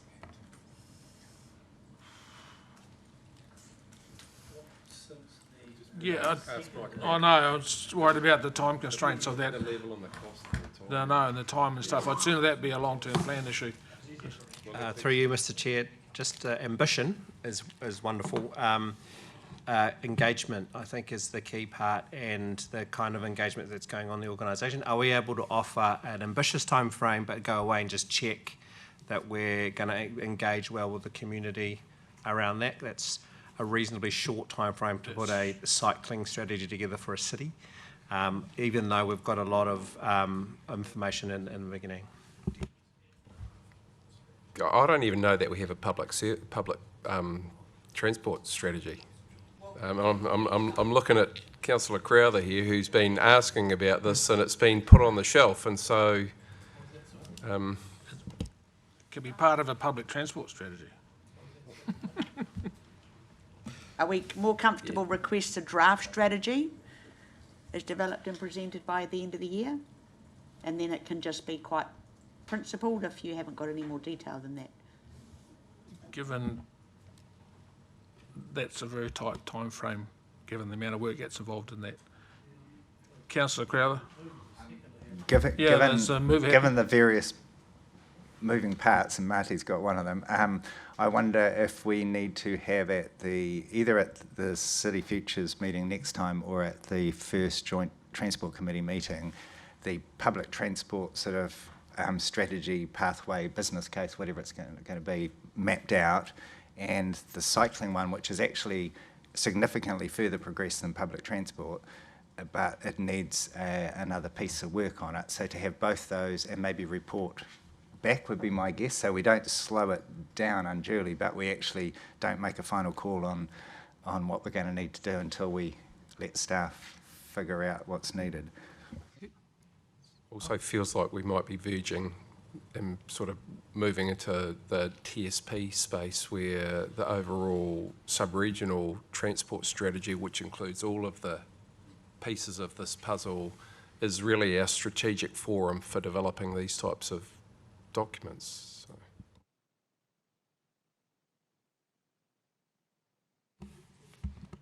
As the mover. Yes, please offer your advice. So, through you, Mr. Chair. So, Marty's exactly right. The TSP is an integrated transport strategy that considers different modes. And it's founded on a strategic set of documents and represents what our program is going forward. What we can offer is an extraction of that information to you so that you can understand what's currently in the setting for us as a council and in a strategic context version of life. And I think post that, you'll get a view on whether you need a cycling strategy or what kinds of strategy or element or objective that you want out of it. So just to have a cycling strategy done within 6 months may hinder your ability to influence the public transport side and the other elements that pull it together. And I'm a little bit worried about only presenting that view without all that TSP background.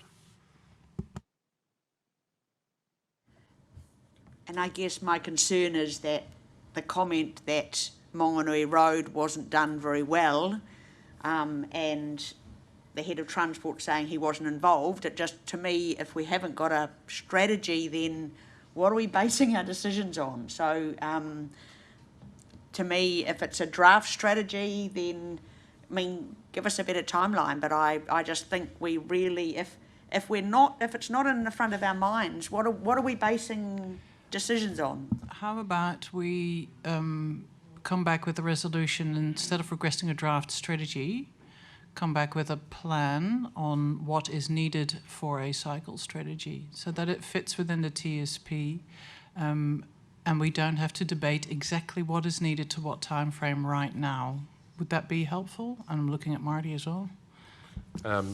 Perhaps I need to come back and talk about how all these pieces fit together. Because there's a lot of work in this. Yeah, and Monganui Road, if you're talking about the entire length of Monganui Road from the various 4 stages that were done, yeah, that was a comprehensive planned development there to, sorry? But the key point is it changed due to central government policy and various things, so it's... Yeah, at that point in time, that's essentially where the government were putting their money. And so what you saw is the urbanisation of that road. It used to be a 4-lane strip for about 6 kilometres there, which essentially has been turned into an urban environment that accommodates multiple modes. And so at that point in time, that investment was completely in line with the direction, and it has urbanised it. I mean, I have a particular view. I think it's a brilliant outcome there, the way that road's been developed and calmed traffic and made a much more desirable environment and driver and user experience, but they're just my personal views. Are you happy with that to be added on, Councillor? No, I'm not. Short answer. I'll just explain why. I agree with the concepts and the sentiment. We can already see from the discussion what it's highlighted. There's a whole lot of thinking around this. If I go back to the purpose of this report, these improvements are aimed to improve the travel time reliability in the short, medium term, especially where transport projects may disrupt travel through the city. So where this report's largely been brought to us around what we're doing on 15th and Turret. So while I don't disagree in principle at all, I think by making it a resolution and putting the weight and the time and the expectation for us now is not necessary. I'd support it as an action, and it gives staff a bit more time to do it as and when as part of a longer term plan, but I don't support it coming in to these recommendations today. Seconder, I know you supported. but we're 50-50, so. Should we put it The as an second action? is taken, the mover's lead. Put it as an action, please. Remove it from the recommendation.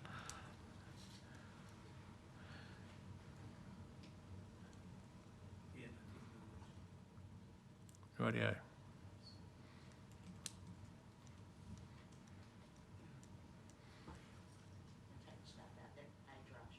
Just a draft strategy.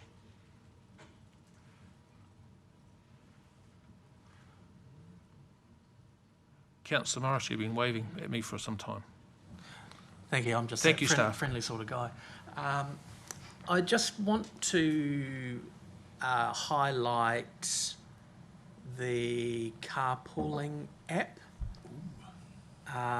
My preference would be for the team to partner with an existing developer on that. I don't think it's useful if we develop our own app where we get 30 people downloading it, sort of, $1,000 per download. I think there are plenty of good carpooling apps out there, but of course we need to look at the security element for our people, and I would support our team looking to partner as opposed to develop. So I would just give that guidance as 1 of 10 here.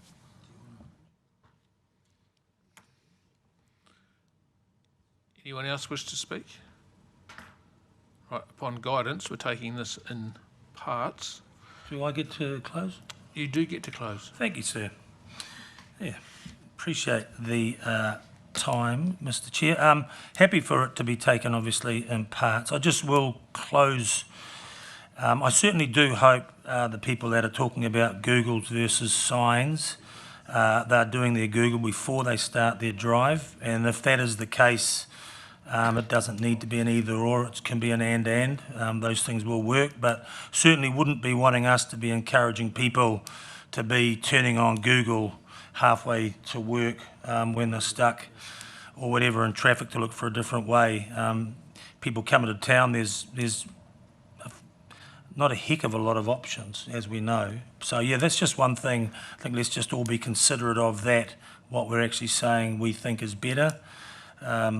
I certainly love using Google myself, but should do it before we leave our home.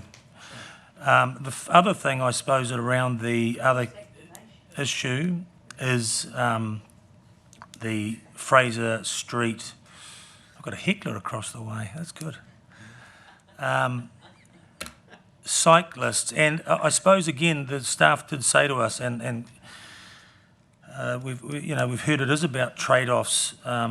Bikes aren't being excluded by this, and the purpose of what we're trying to achieve here is to get some better flow through the city while we're going to create a major block and have some major works done on a key arterial route across the Haureni Bridge.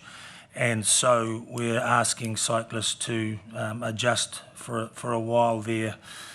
And so, yeah, I think it is one of the trade-offs that I personally, we have to accept to continue to grow the city. Certainly understand the other people's around the room's view and agree with the importance of cycling and trying to have multimodal transport, but on the balance of what we've been presented with today, I think they are reasonable trade-offs at this time. Right. Are you, Deputy Mayor, happy for C2 and C6 to be taken at the same time, but separately from everything else? No, I'd like them separate. Okay. We're finished, Councillor, correct? I'm not wanting to debate, but just there's a point there. Okay, if you take these separately, that covers the first part that says endorses proceeding with, and in brackets to be selected. Okay, we can undertake that selection process. But ordered and recommended priority, we haven't really addressed that, and are members happy with the order of priority? Yeah. Have we established We've all that? had this and we've all read it, and I'm assuming we're all happy with the order. So that recommended priority was around the staff recommended of if you decided to say we prioritise, say, $2 million worth. This is what we'd recommend to come first. This was just really more ordered so that it was relevant and easy for you to understand. My expectation would be in the actual recommendation, there won't be an order, in the actual resolution, there won't be an order. That entire italic section in brackets would be deleted from your resolution. Yeah. So therefore, can I have a question on that? So how much is in our capital plan now?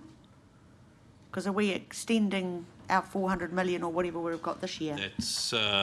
That's in the executive summary document. So that is where in the table there is a where in the current annual plan we have for next year and where we will be trying to get to through some financial savings in other areas.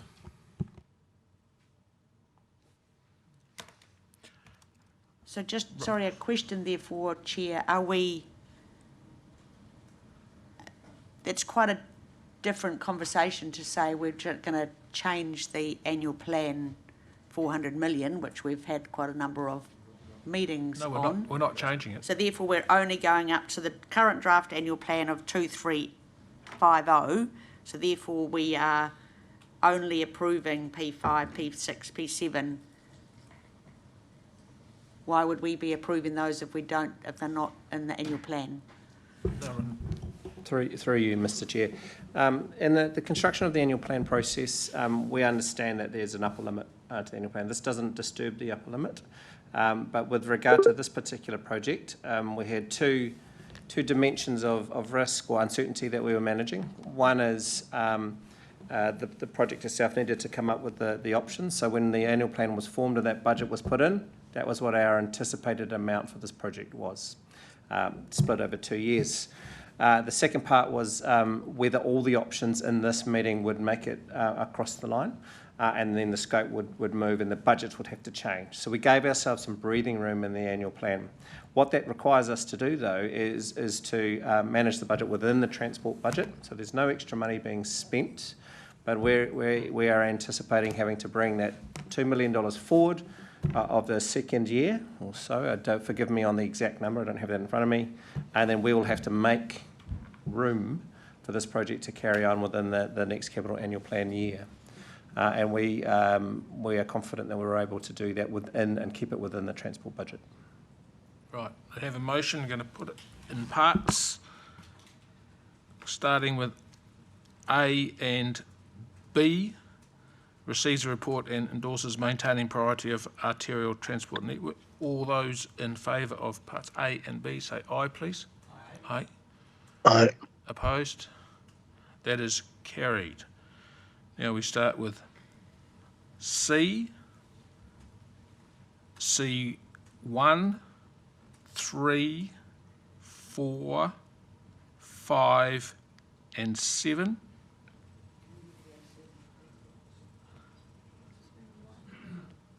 One, 3, 4, 5, and 7. All those in favour? Aye. We are not taking 6 and 2.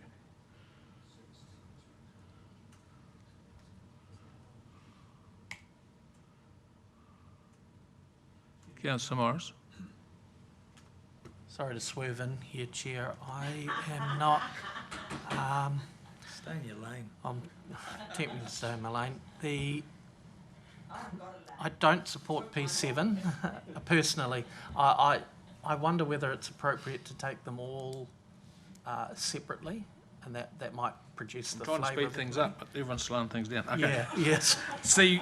So we'll drop 7. C1, 3, 4, and 5. That's it. C1, 3, 4, 5. All those in favour? Aye. Opposed? Aye. That was in favour, so that is carried. Have we got that? Yep.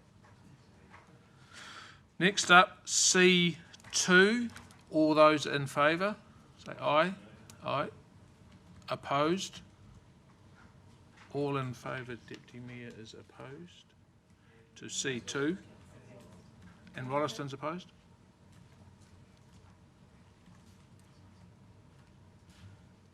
C6, the 15th Ave Fraser Street. All those in favour say aye.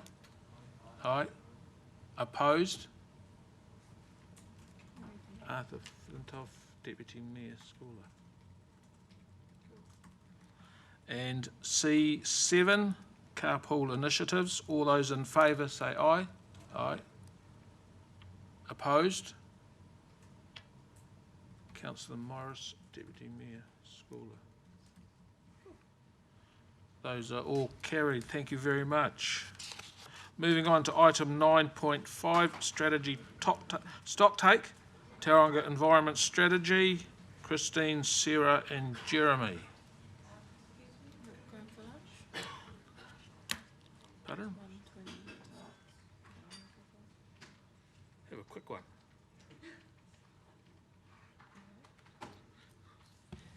Kia ora koutou. So, assuming that I am now standing between you and lunch, I'll try and keep this relatively short and sweet. In some ways, well, quite different to the previous paper, but also in some ways there are overlaps. So essentially this is the first in a series of papers that we intend to bring, which ties into a stocktake of strategies and plans that are being undertaken to feed into the long-term plan. I guess a couple reasons for doing this, partly to check that these strategies and plans are sufficient and whether any changes are needed to feed into the LTP. And partly, as was discussed in the previous item, kind of building that broader awareness under each community outcome and strategic area as to what the strategy landscape looks like, where there might be any gaps or opportunities, and what needs to be taken into consideration when we are starting to think about LTP decision making. So the focus of the paper today is the environment strategy and the strategies and plans that sit underneath that. I guess noting that although that is sitting under the community outcome of the environment, obviously there's overlaps between all of the different areas. As we just saw, we had a conversation about transport, but that has a lot of implications for environment as well. So yeah, the environment strategy, when it was developed, we hadn't had one before, and that was something that was consistently asked for by community and by stakeholders. And I guess the environment is consistently, when we do engage with community, one of the things that they rank the highest. So yeah, this sets out the environment strategy and associated plans underneath.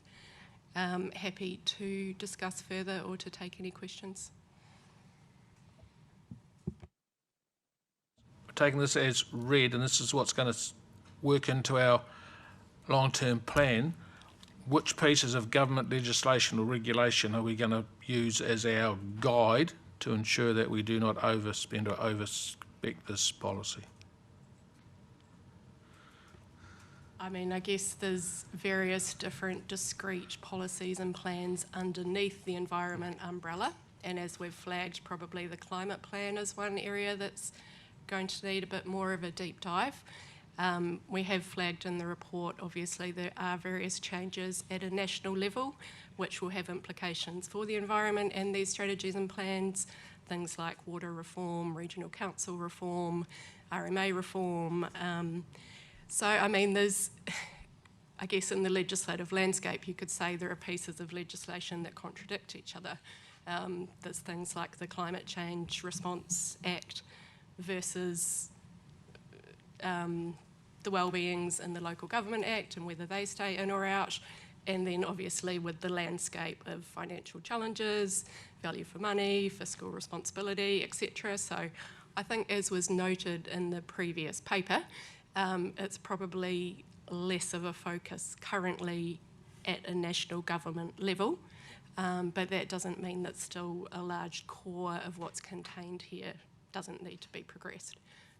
There's obviously a spectrum within that, and the climate area, as we've said, is one that needs a bit more discussion. But you could probably take two different pieces of legislation and argue it two different ways. So. And through you, Mr. Chair, you're going to come across this throughout your LTP journey. Yes. That the crossovers between different bits of legislation, different directions from central government at different times are going to make life confusing. Question of Councillor Taylor.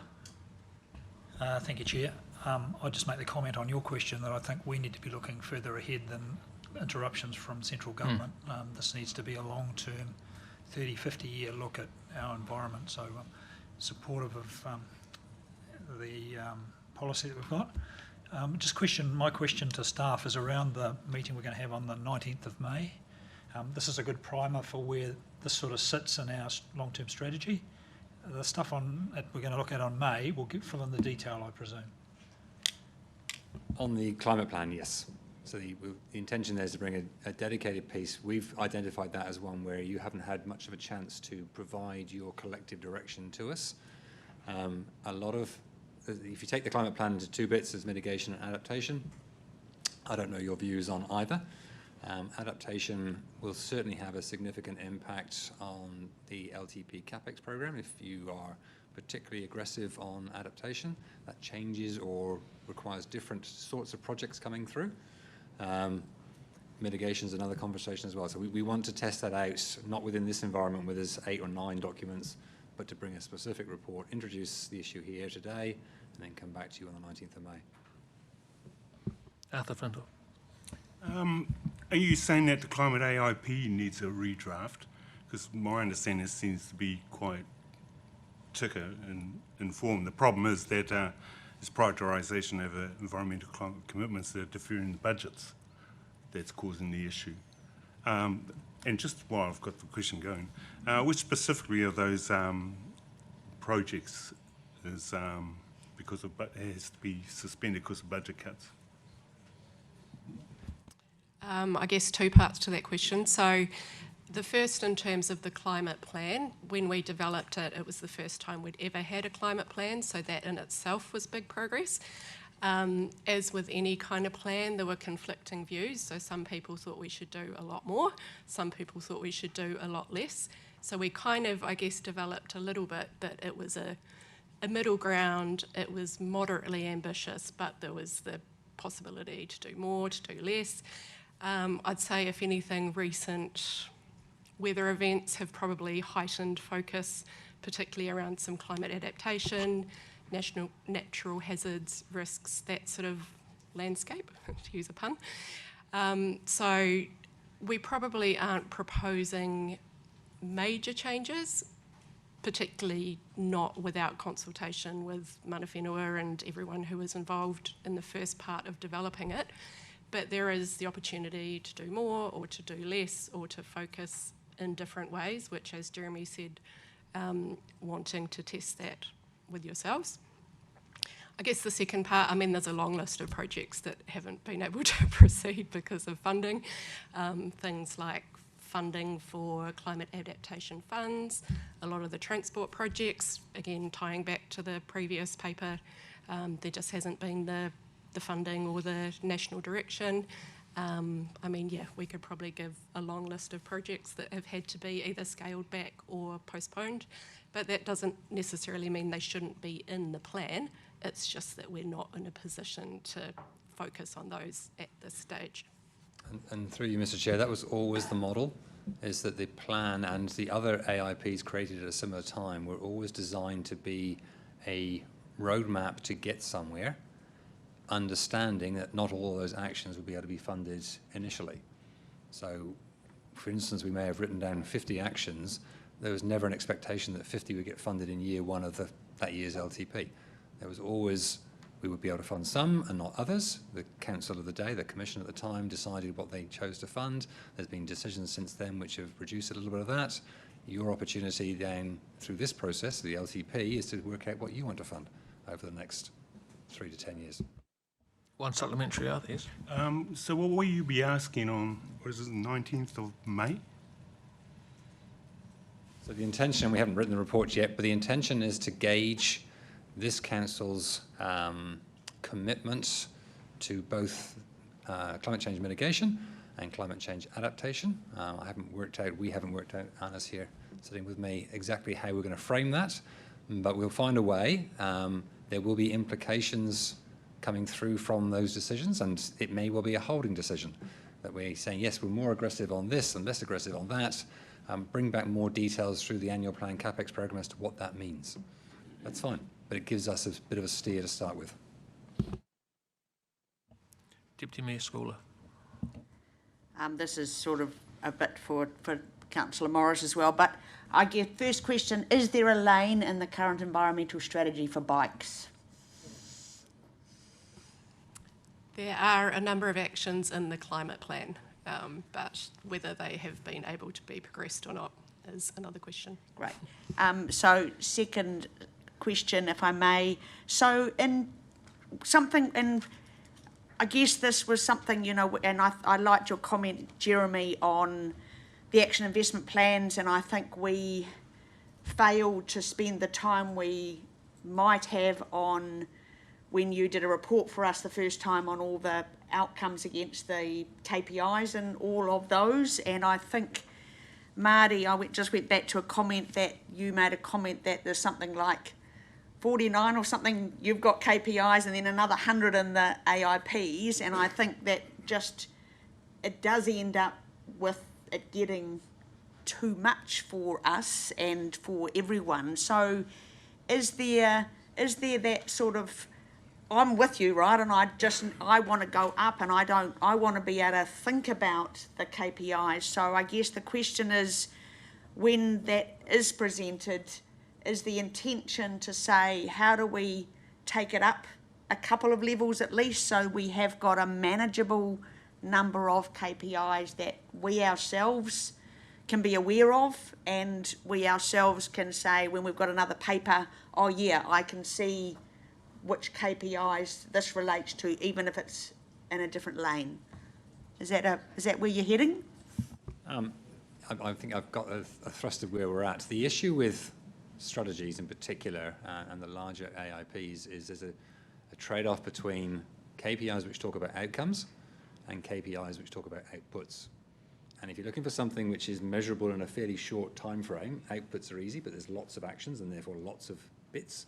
If you're looking for impact over a long period of time, you're talking about things you measure sometimes in decades as opposed to by month. So it's working out your balance, and as part of the broader LTP conversation, we will bring back to you a conversation about what the KPIs in the LTP are intended to be. So taking all the strategies over here and Marty's KPIs over there, what do you actually want to publish in the LTP as far as those key performance indicators for the organisation over the period of that LTP? At the moment there are 82 or something. You will have views on that. You may get some of your views taken out of your hands because the Systems Improvement Bill indicates that the Governor or the Secretary of Local Government might do that for you or do some of that for you. At the moment there are, I think, 19 that they write in Wellington and we have to adopt like every other council. They may go further, but before they get there, we're going to ask you what your key performance indicators are, because you can add to their list as well. It's a tricky one. Well, no, other than the fact that we're doing a quick audit at the moment on the range of different KPIs and actions that sort of we've picked up over the last, gosh, I don't know, let's say 6 or 12 months, and I think that will help inform some of our conversations next week about how we consolidate that, lift it up a bit. So. And recognising we set that first lot of KPIs as well, so yeah. Do I have any more questions for staff? Councillor Crowther. Yeah, just looking at the stormwater strategy as part of what you're working on broadly, I guess I'm just interested in whether you have, you know, given that the GM is sort of all over the top of the waters reforms, like, have you actually had the chance to work through as a team how you'll interface if we push the button on a waters organisation and you sort of have a component of the like the land and certain assets with council, but the strategy driven by the water organisation, but then a lot of overflow, oh dear, that's one of Steve's things, into sort of the wider resilience conversation, the natural hazards work, which folds into that climate adaptation. So how do you sort of plan to approach that, I guess, is my question. I'm sitting behind you. Depends on whether or not the two councils make a decision to proceed with the waters organisation. But if they do, what we're thinking is that you effectively run a water services strategy in parallel with the LTP. So, and while you'll probably have a chief executive and a project team, you don't have it's not a separate organisation yet. So there will be a lot of close work between what's council and what is council, but effectively a joint starting waters organisation, and we will start working on what will sit in each organisation, and that is forming part of the service level agreements that are going to operate between the council and the water entities, or between the two councils and the water entity. And by working through the water services strategy, that'll be one of the tools that will start to have some of those conversations. So it is sitting in as a piece of work that's sitting in an emerging work plan that we've talked about, that will create a work program post a decision to proceed and bring that back, and it will be a key part of that.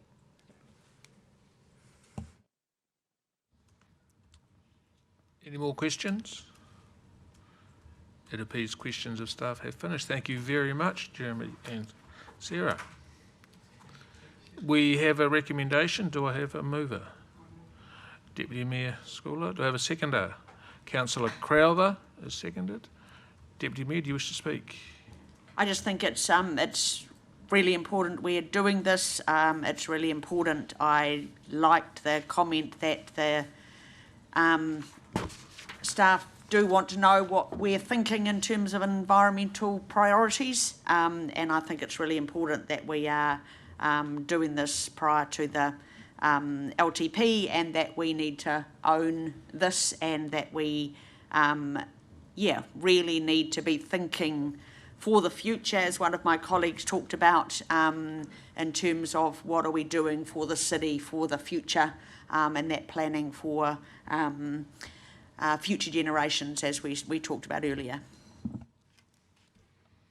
Councillor Crowther, do you wish to speak? I guess just to comment that I think the point that was made around how it's a top priority for the people in our city is something we've got to not lose sight of, because we have these 5 strategic priorities, and it's easy to kind of acknowledge it and then just to, sort of ride roughshod over the top of it because you're too busy focusing on growth and other issues. So to me, one of the good things that we've seen from the last probably half dozen years or so has been a building evidence base that shows no matter what the consultation process or engagement process from councils or other parties, that the people of Tauranga clearly prioritise the environment as one of their top priorities, and they want a number of outcomes and support a lot of those outcomes. And having engaged quite a lot on climate change, I'm highly aware that it's an incredibly contentious issue, especially in the current political environment, but you can pretty quickly, even with people who are very dismissive or have two contrary different views there, you can actually get to some common ground where people agree there's some good things to invest money into for the future of our city. So I think the sooner we can get to looking at that strategic view and start addressing some of these gnarly issues, the better, because otherwise they will sort of address us, I think. Anyone else wish to comment? Oh, good. Well, we'll move that the City Futures Committee receives the report Strategy Stocktake, Tauranga Environment Strategy. All those in favour say aye. Aye. Opposed? That is carried. And now it being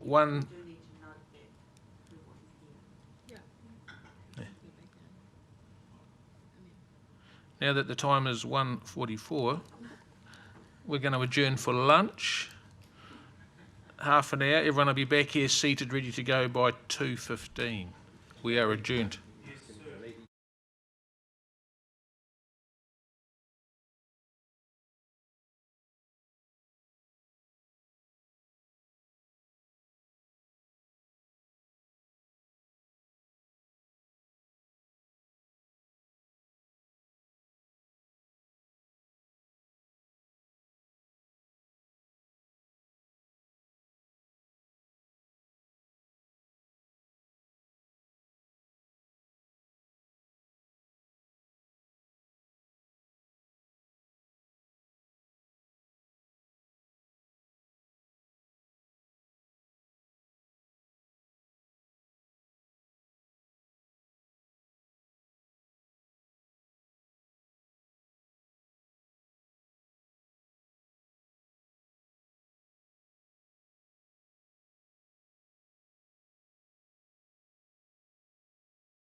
welcome back from lunch. We'll get this meeting underway. We're up to item 9.6, page 124 in your agenda, quarterly update, growth, land use planning and transport strategy projects for March 2025. Andrew Mead is leading this and speaking to this. Carl, are you joining? No? The floor is yours, Andy. Yeah, thanks very much. I'll go through it quite quickly and generally take it as read. I think probably the most substantive item in there is the discussion around the regional spatial plan, which is really the first component of the new planning system that will be developed. And in fact, we're already in, I guess, the very preliminary stages of planning for that with the other local councils, both with us in Western Bay and across the wider Bay of Plenty region. And there's been a bit of more additional discussion about the regional spatial plan through Smart Growth, the Smart Growth Committee. So those involved with that will know a little bit more, but we thought it was best to bring this item to the committee. I do note that there are some resolutions in relation to the regional spatial plan that don't seem to have made it into the agenda somehow. No doubt that was something that I might have done, but they will be available to bring, they'll be brought up shortly. But really those resolutions cover off probably the key issues that we see in terms of the spatial plan. One is that we are intending to take a sub-regional approach to it. So the regional spatial plan would largely be broken down into sections that deal with the Western Bay, the Eastern Bay and Rotorua, along with some overarching kind of content across the wider Bay of Plenty, but that would be more a smaller component. That you support staff, I guess, working with our sub-regional partners, and that will include Tangata Whenua, to start working on some of the early aspects of the program for developing a regional spatial plan, and including options for some specific elements we have to deliver under the planning legislation, which would be a process agreement which really sets out how things will work, how it will come together. Acknowledging that the level of progress is going to be limited, I guess, over the next 6 months as we wait for more guidance and national direction to come out and standardised kind of content or format, and potential changes to the legislation as well as it goes through its parliamentary process. So we don't want to get ahead of ourselves, but we want to be well prepared. And I guess also, and this sort of follows on from the Tutumu item earlier, just noting that there's an expectation that our priority development areas will sort of flow through into the regional spatial plan. And there will be more information we have about some of those, so there will inevitably be some changes, but that's the, I guess, the starting point sort of expectation. And the purpose of that resolution is really to try and give some more certainty to landowners and developers who have invested in these growth areas that our spatial plan is not going to entirely change from what it is at the moment, and we're going to forget about them and grow somewhere else. So that's the spatial plan item. The spatial plan in earnest would be developed from through that 2027 period and would be adopted in 2028. There's a diagram there in the committee report on page 127, which gives a reasonable overview of how we're planning to frame that up with that sub-regional approach, and we're just looking for some further confirmation, I guess, through the legislative process that would be a viable way of doing it, that the government aligns with that way of seeing things. Just moving on to other items that are in the quarterly update, I won't cover them all. Just quickly on the State Highway 29 Tauriko roads of national significance, that is just going to get to quite a key stage over the next few months. So NZTA are preparing what's called a notice of requirement, which is an application to designate that future corridor. That involves some more detailed sort of planning and design work, and they will be moving through the fast track process.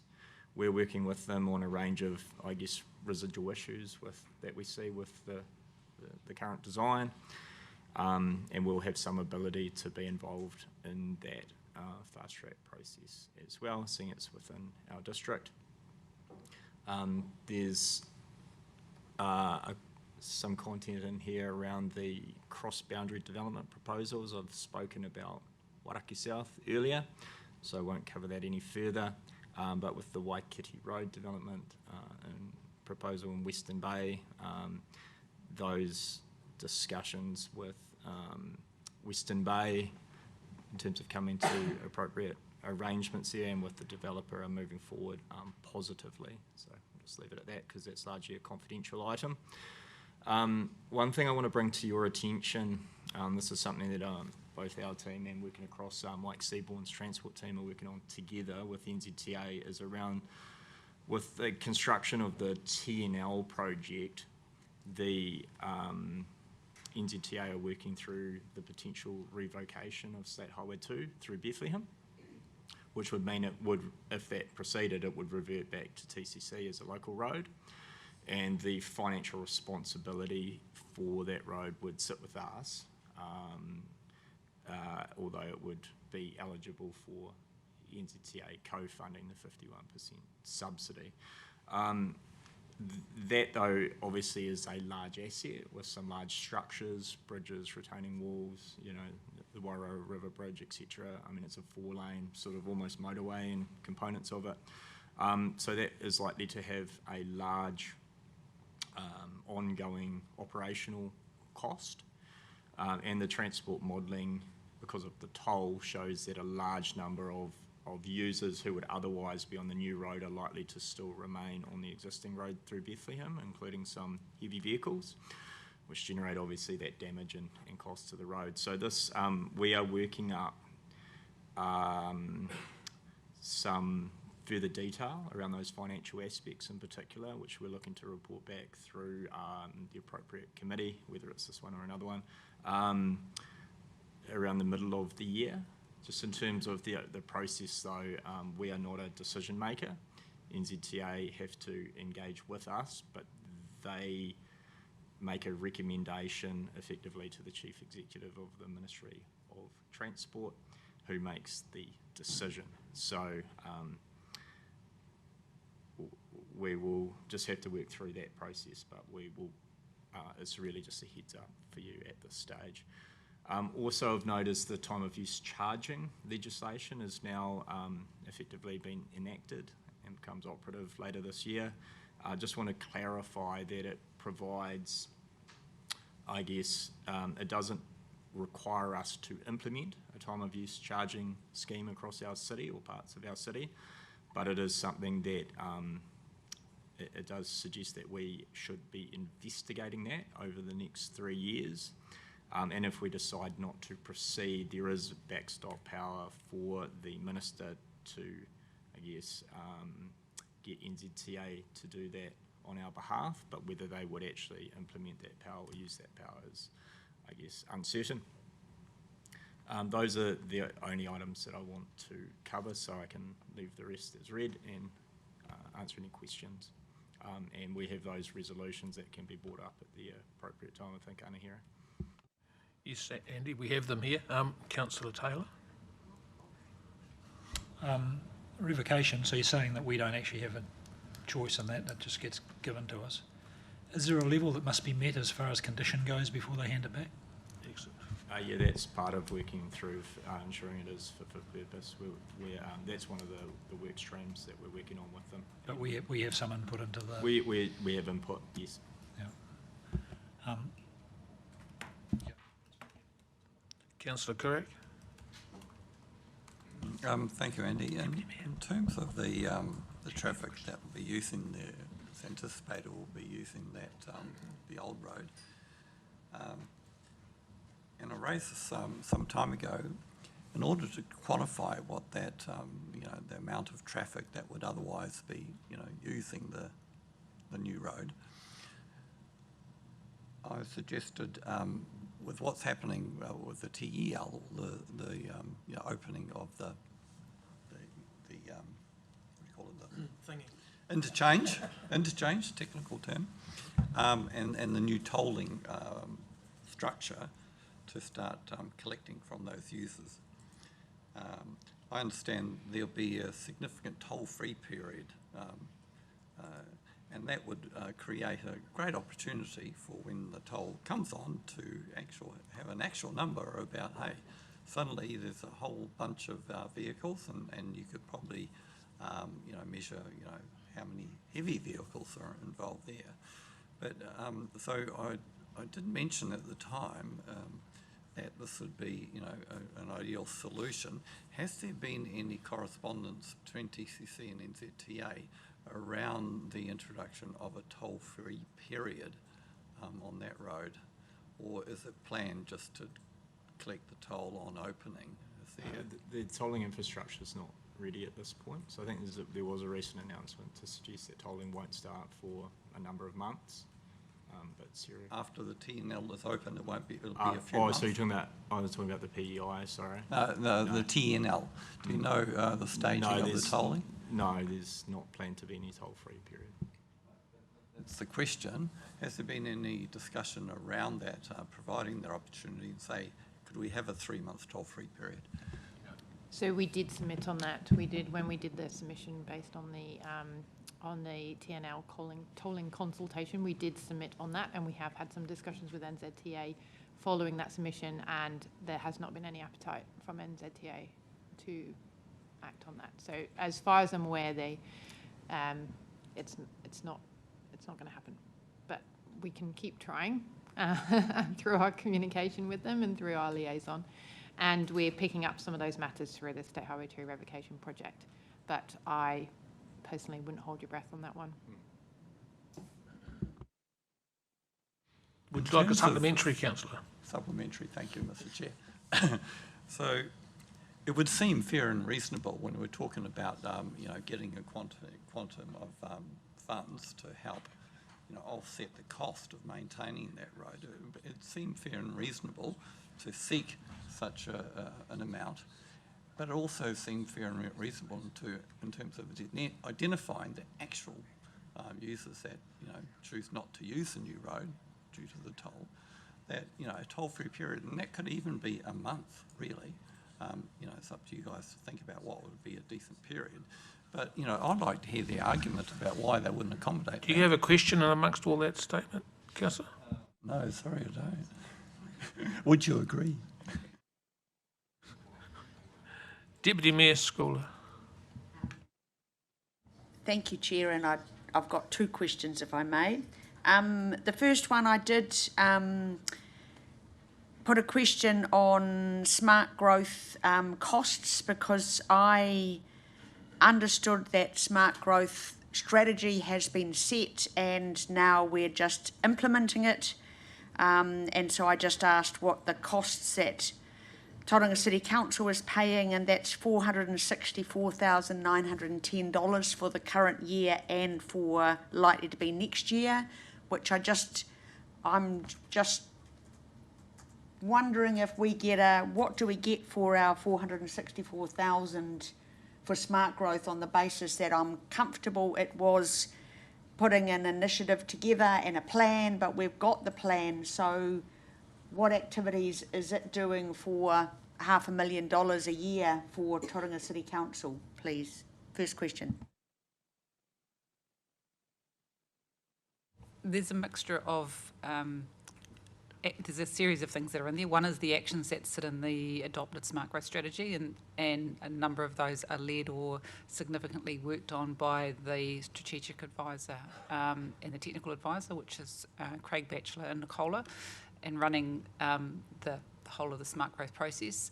And then there are various project initiatives of which smart growth takes a lead role. So they're also involved in the spatial plan, and I think there's some work around demographics So maybe Andy can talk about the demographic analysis work that will, or projection work that will be a project that sits within the smart growth umbrella, if you like, on behalf of all of the partner councils. But I think that's the biggest piece of upcoming work in the next financial year.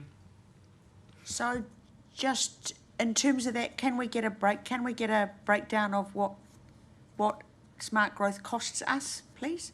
And for what? Because I think I understood that we weren't sure we wanted to continue with the consultants at the amount we were paying consultants. That's why I thought we had a conversation sort of a year ago on that, but it hasn't seemed to have changed. So I can provide you with a copy of the budget, which I think may have been circulated previously. The budget is managed through the Chief Executive's Forum Group. I'm not aware of any conversation around changing. I think the conversations have been that once we know what the new bills are going to be like and what spatial planning looks like going forward, at that point we would review what the arrangements are at a sub-regional level and what sits at a regional level. We clearly don't know yet until the bill becomes an act exactly what that's going to look like, and the work that Andy's been talking about spatial planning, what roles will sit at which levels. And so that would be, as been indicated, would be a natural checkpoint.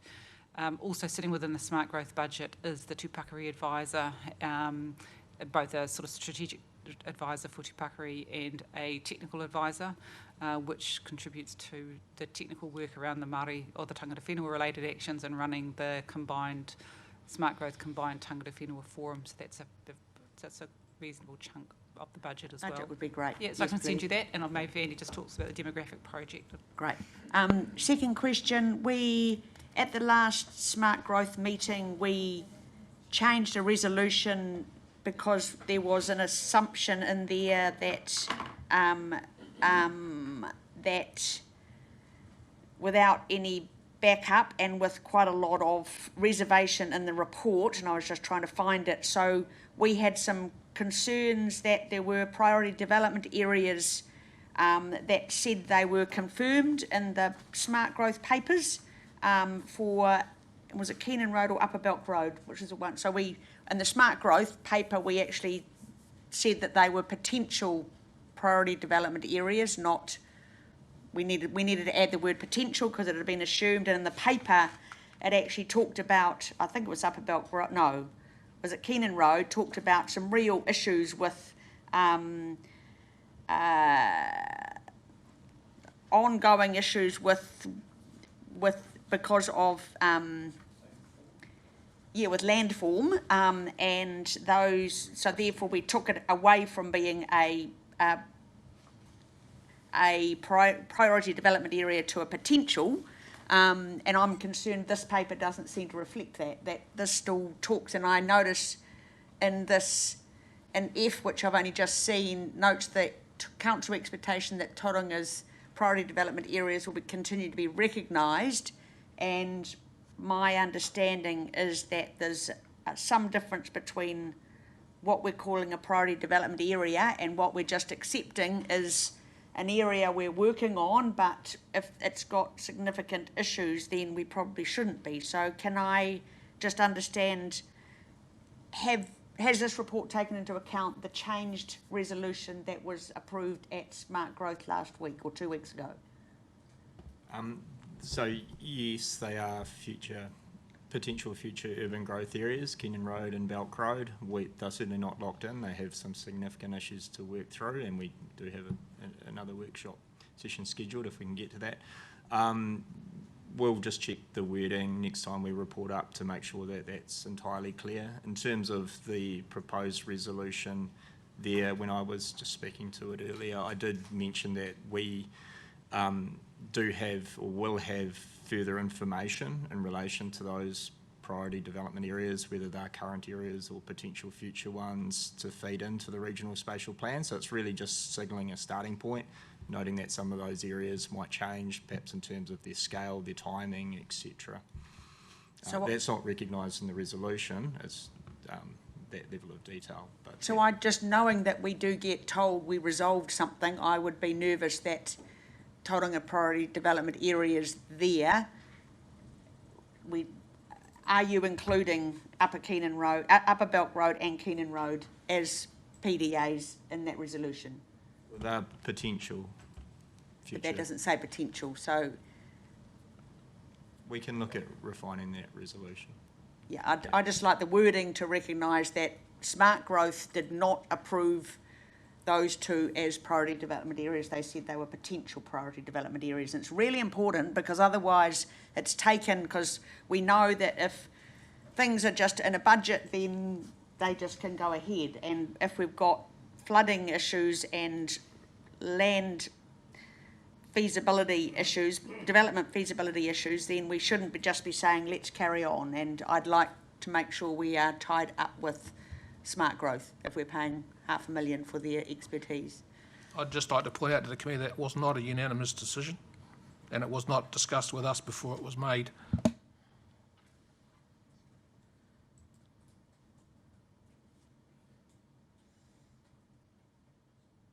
Councillor Crowther.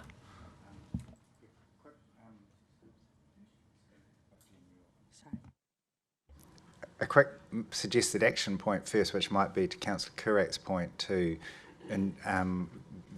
get a brief comment from staff at some point on whether we are counting the light and heavy vehicles on the PEI while there's no toll, and at least we can have a bit of an idea of, you know, maybe a somewhat comparable situation, the difference between tolls and no tolls.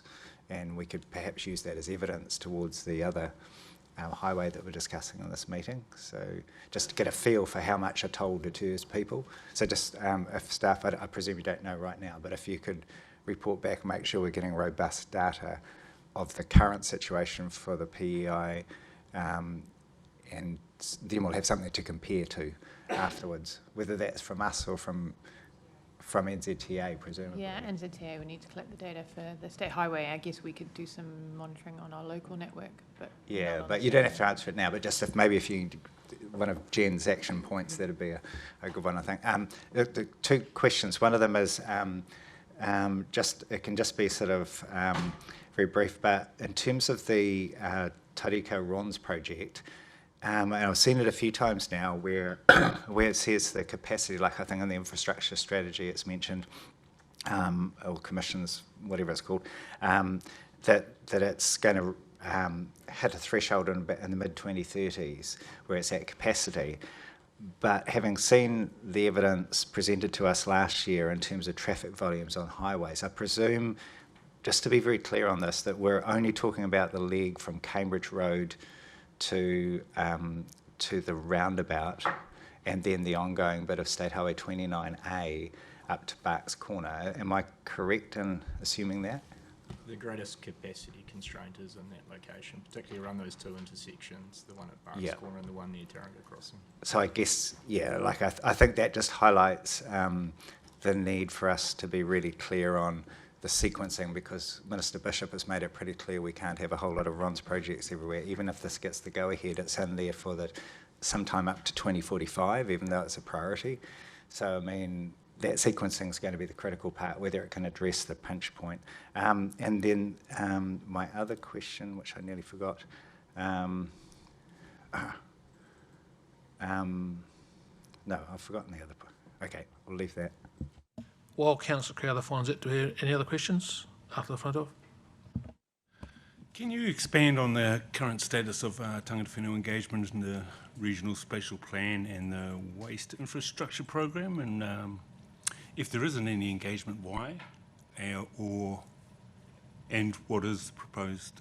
What does that engagement look like? Yeah, so the regional spatial plan work is at a very, very early stage, sort of been led out of, or coordinated, I should say, out of the regional council and also through the Merrill Forum. An initial part of the work will be scoping out how we engage with our other partners, particularly tangata whenua, but also other stakeholders like landowners and developers, that sort of thing. So there's been, I guess, an awareness amongst tangata whenua, especially the reps through on the Smart Growth Committee of the work, but there hasn't been probably that level of engagement at this stage, but that is one of the next steps to come.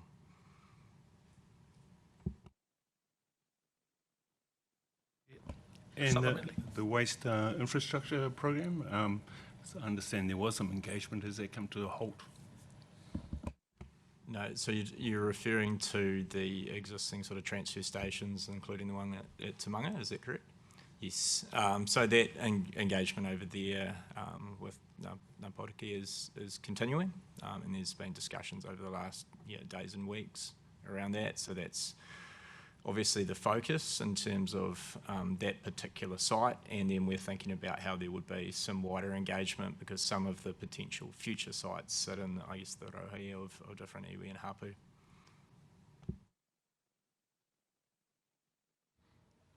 Councillor Crowther, have you found your second question? Yeah, actually, it was really just Councillor Schooler addressed quite a bit of it, but just the missing piece for me is at what point will we, like given the changes with the regional spatial plan, we've got this future development strategy which outlines that at some point there will be a decision between Te Kāinga, Upper Belk Road, whether Keenan's still in the mix, all those kind of questions, and they sort of have come out in the Deputy Mayor's question, but at what point will the actual decisions be made around, the sequencing or the non-sequencing of that?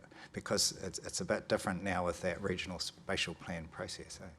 Yeah, I mean, that will have to happen through the development of the regional spatial plan itself. So we'll hopefully get some clear direction from the government about how much development capacity we have to provide for, how much we have to zone, etc.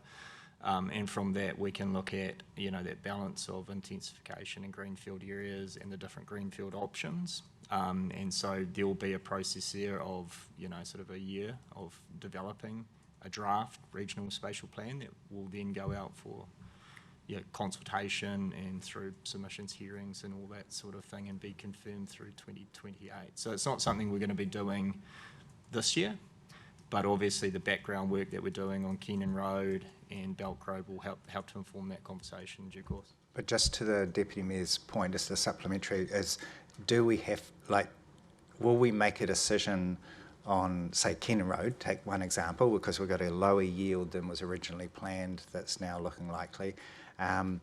So do we put all the infrastructure in the long-term plan and then maybe pull it out if we decide a year or so later not to go ahead? Or do we take the other approach? How do we actually make that kind of call for each of those growth areas and for the intensification? Because the quid pro quo is if we're not doing it in the Keenan Road, we need to get another 1,500 dwellings somewhere else in the city over that time frame. Yeah, correct. So there's going to be reporting through the next few committee meetings around those projects, and you will be making decisions on if and how those projects proceed. Yes. Any more questions? So just as a sort of supplementary, if I may, so on F, should we include something in there with information provided as part of the long-term plan development? Because we don't want that to just continue and then that just becomes part without it coming back.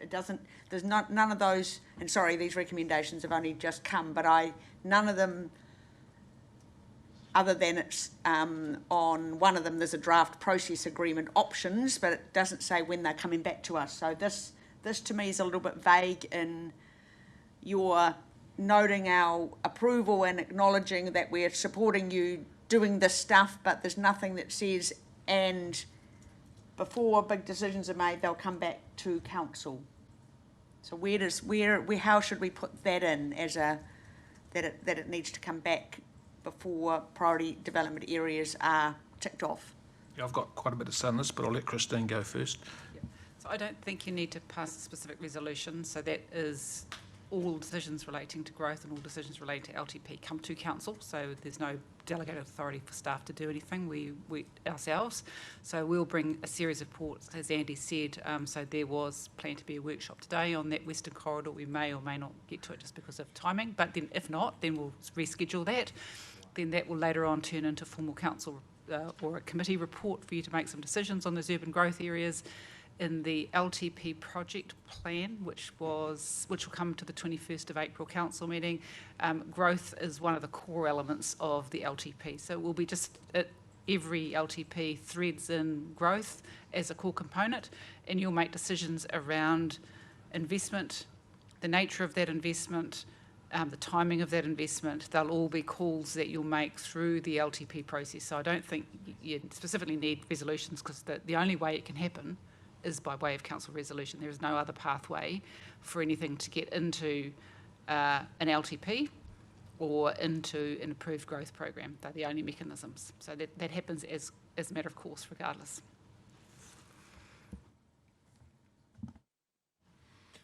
Any more questions from staff? Thank you very much, Andy. That is all the questions done.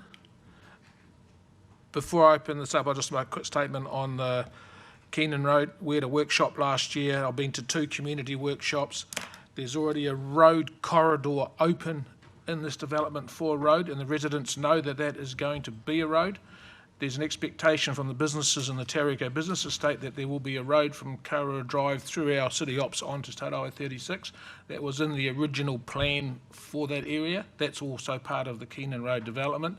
So for the time being, until all these elements are sorted and discussed, we need to leave it in as a development area, because the people who have bought there and purchased there understand what the expectation is in our current priority development process. So we just can't arbitrarily kick it out, because a lot of people have purchased property based on what they know is happening and that is currently in our plan. It may eventually phase out as we understand it, but at the moment there's an expectation that it's all going to be developed as it is. And I would just like to comment that we also need to be agile enough to say, if the issues that are facing a development area are so great that they are putting a high risk on funding, financing and feasibility in a smart growth report, that we need to acknowledge that it was looked at, but we only looked at feasibility and the feasibility didn't show up. So I don't believe we have said it's going ahead. So if people have purchased or developed on the basis that it is, then that's their problem, because we've never said that. We've said yes for the staff to keep looking at it, but we haven't yet confirmed that, and we have noted that it's a high risk of funding, financing and feasibility, and that does enable us to say it's not working. So whether people have bought land around it, that's not a cost to, that doesn't mean we are pushed into a certain mode of activity, in my view.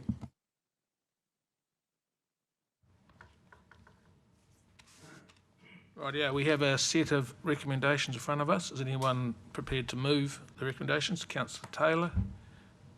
I'm prepared to second these. Councillor Taylor, do you wish to speak to?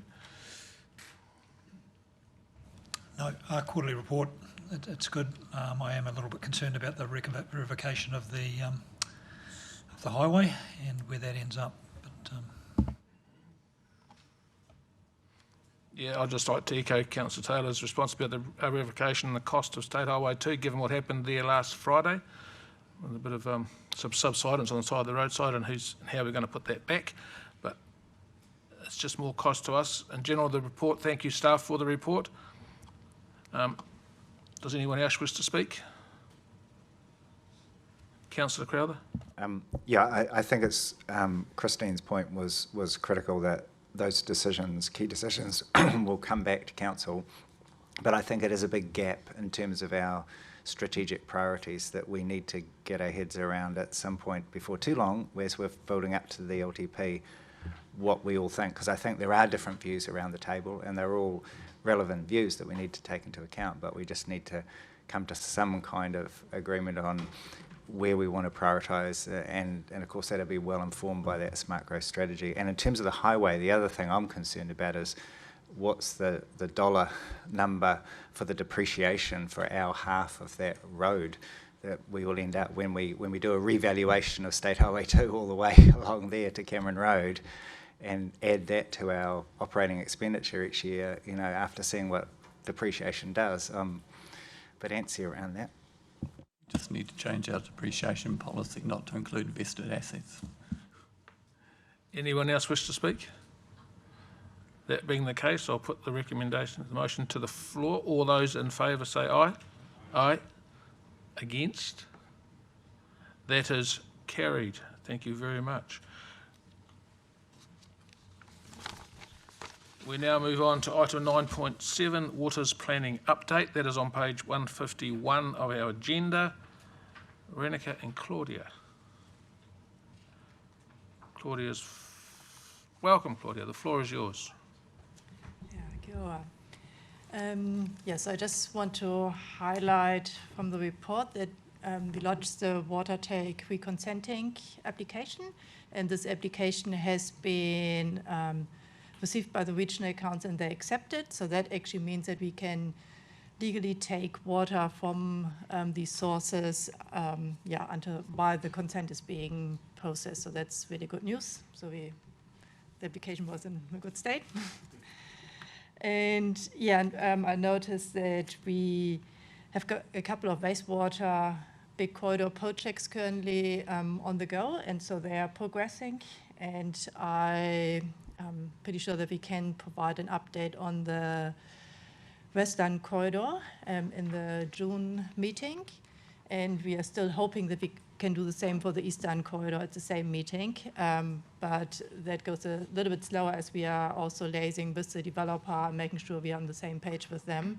So there is a chance that we might have to defer that to the following meeting. But there's a lot happening, and we are getting a lot of technical assessments, which we are currently reviewing and asking questions back to make sure we fully understand the situation.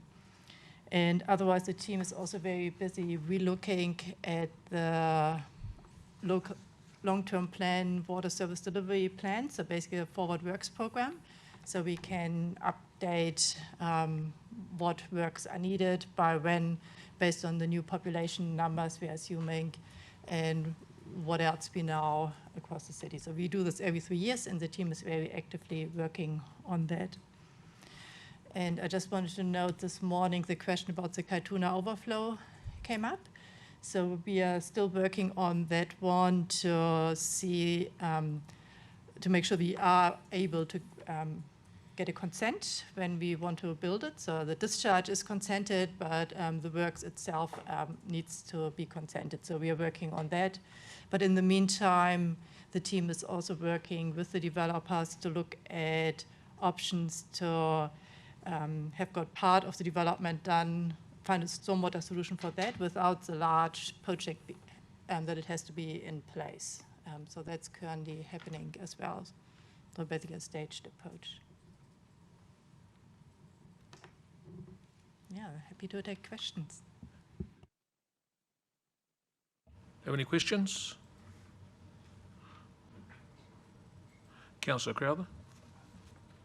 On stormwater, where basically, I guess the question boils down to we funded about 84%, well, right across waters, right, 84% of what was in the draft long-term plan once waters got included again. So as irrespective of the waters decision, just in terms of assuming council will do the same kind of things that a waters organisation would do, like, is the plan to try to make up some lost ground, if you like, and I'm thinking particularly on stormwater, or is the plan to, because I've looked at these numbers and I just cannot, I can't kind of tell from the various numbers whether we're trying to play catch up in the next, say, 3 years or 10 years, or whether that's just sort of a moment in time and we just don't deliver some stuff and then we just stay behind schedule all the way through. Because I'm acutely aware, and I know I've said to my colleagues before, but it was very explicit about not delivering all the necessary infrastructure. Yes, so the current budget for these 3 years allows for quite a bit of planning.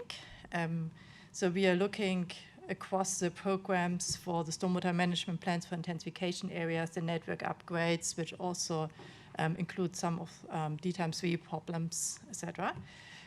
So we have got quite a lot of projects in the planning stage where we're exploring, is this an option, is this actually feasible, does that stack up?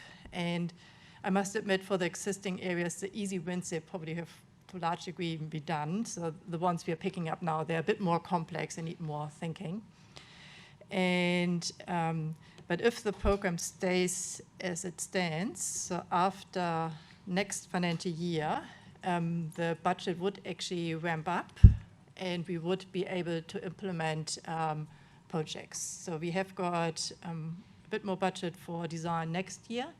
So we are gearing up to then have got a strong delivery for the future years, if the budget stays as it is at the moment. Just supplementing, so, but just to be really clear that in the initial draft, those, say, 16% of work, if I don't know if it's just projects, that wasn't included in the budget, is the plan not to put, that's not included in the water services delivery plan, the sort of the catch-up phase? Is it just to stick to that? Because it was going to increase anyway, but it was going to increase more under the draft plan.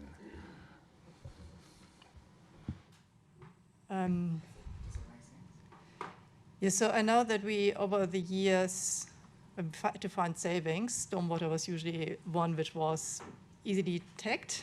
And so we didn't say we wouldn't do the work, it just, we probably can wait a few years later. So we didn't really cut the program, we just deferred projects out. Yeah. Any other questions? Great, I've got a couple. Paragraph 20, make sure I'm in the right place. The coastal waters trunk main that's on hold due to financial constraints, and that could be a continuing issue. What's its current condition like? Can we sweat it for another 2 years, LTP, or is it? So the coastal waters trunk main is a new pipeline from Wari, extending it further towards the mount. And we are currently looking, as part of the review of what projects are needed, if we actually have to do at least part of the project, maybe within the 10-year plan, or if it can be deferred further. So we are currently relooking at the priority of it. But at some point, it's going to have to become a must project as opposed to a can-be deferred project. Yes. So how much capacity have we actually currently got? Or is it dependent on the... Yeah, so it'll become the Waters Organisation problem potentially, yeah. Great. So next one's in relation to all the issues that we've had around the mount. The reservoir on the mount, you've said here that it needs a bit of a refurb. Ideally, and we can only replace like for like, so how much more capacity do we need reservoir space in the mount, especially if we can't put it on the mount? Yeah, so that's also a discussion point at the moment where we are looking how far we need reservoir storage there, or could we actually provide water from multiple sources, and how far is there a need for storage in the future. So at the current setup, we need that storage, but we are looking how the future might look like as well, and we are still working through that at the moment. And the Mangatawa one is still currently inactive? Or have you recharged it? I actually don't know that at the moment. I would have Can you repeat I have the to come question? back. Yeah. Can you repeat the question, sorry? The Mangatawa reservoir that had that all slip, it was shut down, the pipe was decharged. Has it back in action operation, or is No. it? No. So we're relying on just one reservoir at the mount? Yes. Right. Any other questions of staff? Thank you very much. There appears to be no more questions. Thank you, Claudia. We have a recommendation that we receive the report Waters Planning Update. Do I have someone to move the recommendation? Councillor Shawler. Anyone happen to second? Would it? Councillor Rolleston has seconded. Do you wish to speak to it, Councillor? No. Councillor Rolleston, do you wish to speak? No? No, I've said my piece. All those in favour of the recommendation receives the report Waters Planning Update, say aye. Aye. Opposed?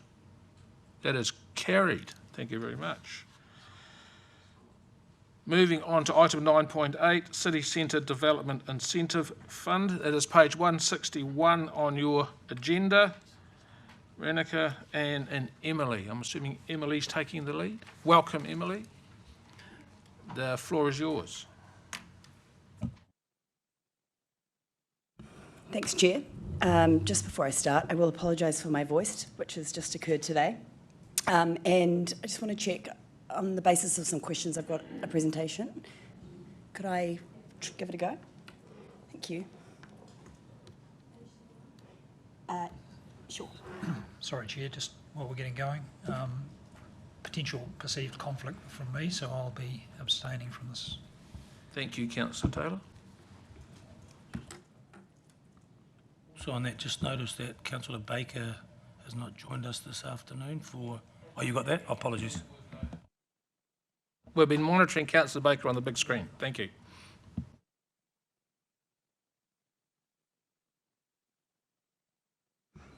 Very, very good. Shall I start, Chair? The floor is yours, Emily. Thank you. Carry on. Thank you. Very good.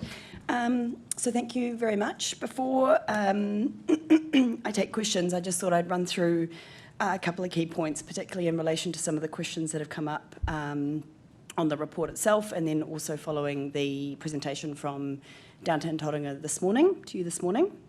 So as you know, we're here to seek direction on how best to apply the City Centre Development Incentive Fund next financial year, recognising the reduced budget, and to set up a wider discussion later this year on the future of the fund through the long-term plan. So beyond the original purpose of the fund, which was to stimulate residential development in the city centre by incentivising development, the streams have been expanded to address several known challenges in the city centre, including perceptions of safety, high vacancy rates and shrinking retail, ongoing challenges to businesses, a lack of destinations while major projects are being built or rebuilt, limited visible vibrancy, and of course the slower pace of residential development. So where is the city now? In our view, the city centre remains in the middle of its transformation. So while investment is starting to show on the ground, we're still experiencing disruption and pressure. The latest report, hot off the press, shows that vacancy rates are now at 21%, up from 16% this time last year. This reinforces, in our view, that this transition phase needs active intervention rather than a wait-and-see approach. So the activations program has played an important role through this period. Its purpose has been to create visible life, draw people back in, shift perceptions, and give people a reason to return and see what's changing. So based on some of the questions, I've prepared a couple of images and some information on what we've done this past year. But I thought in response to one of Councillor Rolliston's questions to Downtown Tauranga this morning, I thought I'd give you an analogy that we've thought about activations a little bit like nutrition. So the large one-off events are the sugar highs or the sugar hits. They draw the big crowds and create excitement, but they're higher cost and they happen less often. Regular low-cost activations are more like the complex carbohydrates. They bring people in consistently, week after week, and over time they rebuild they rebuild habits, bring confidence and that ongoing foot traffic. So I'll just give you a little bit of chance to see some images of happy people in our city centre, and you've all been shared more detail around exactly what initiatives have been funded since the beginning of the fund. So these are just the highlights from the last year. I wanted to flag a couple of key messages here too. Through this fund and through this activations program, we've been able to test ideas like Children's Day, the Manu Champs, and the Buskers Festival. And because they worked at that lower cost trial phase, they've now evolved into standalone events that can be replicated and built on in future years. We've also tested, or it's also been a deliberate approach to activating new public spaces as they come online. So we've been able to show people how these spaces are used and remind them that our city is changing.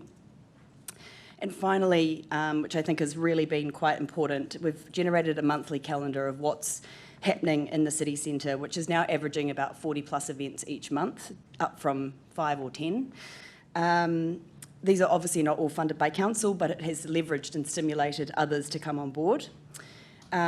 This calendar has enabled us to engage one-on-one with businesses in the city centre, which has created a monthly pulse check on how things are going, enabled us to get in the door and offer them something, and in return we get their feedback. But it's not all unicorns and rainbows, so that's the end of that presentation. The CCDIF, or the fund, has been reduced to $233,000 next year.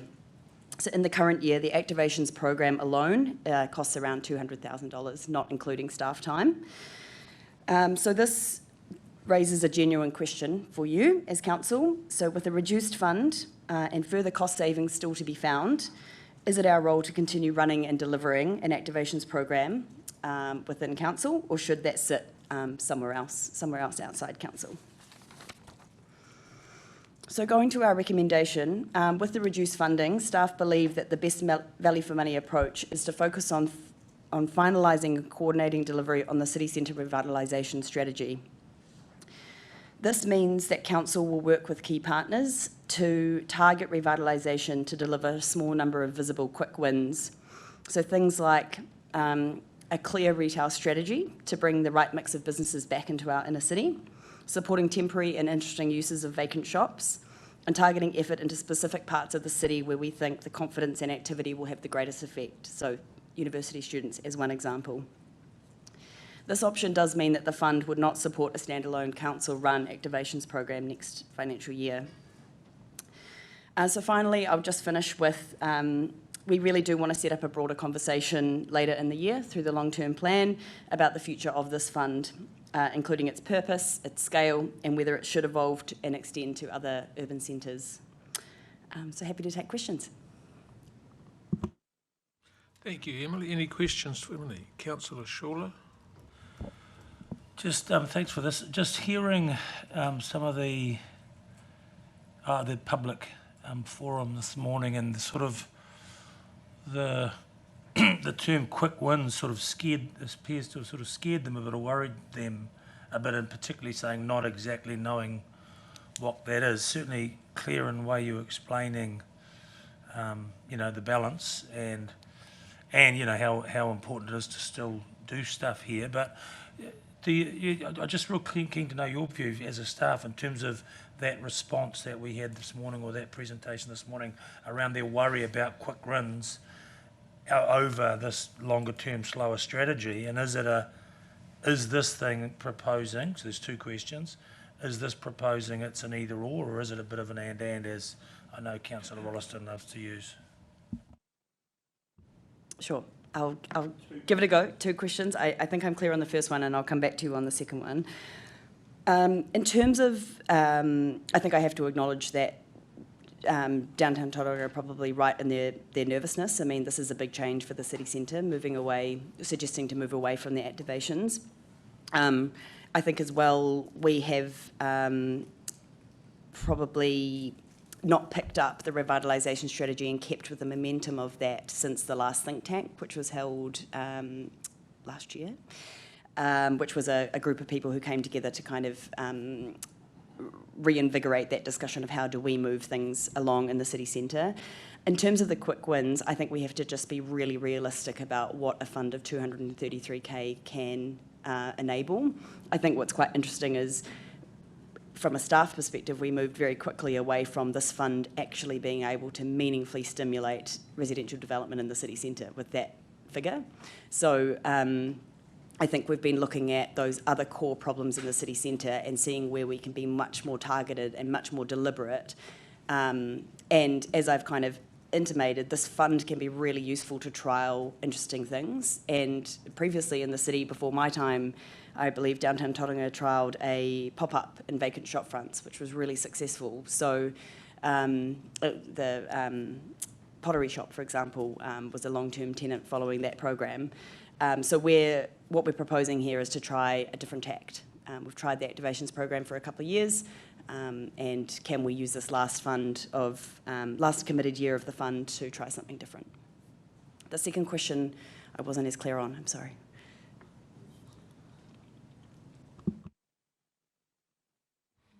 Can you clarify your second question, Councillor Shaw?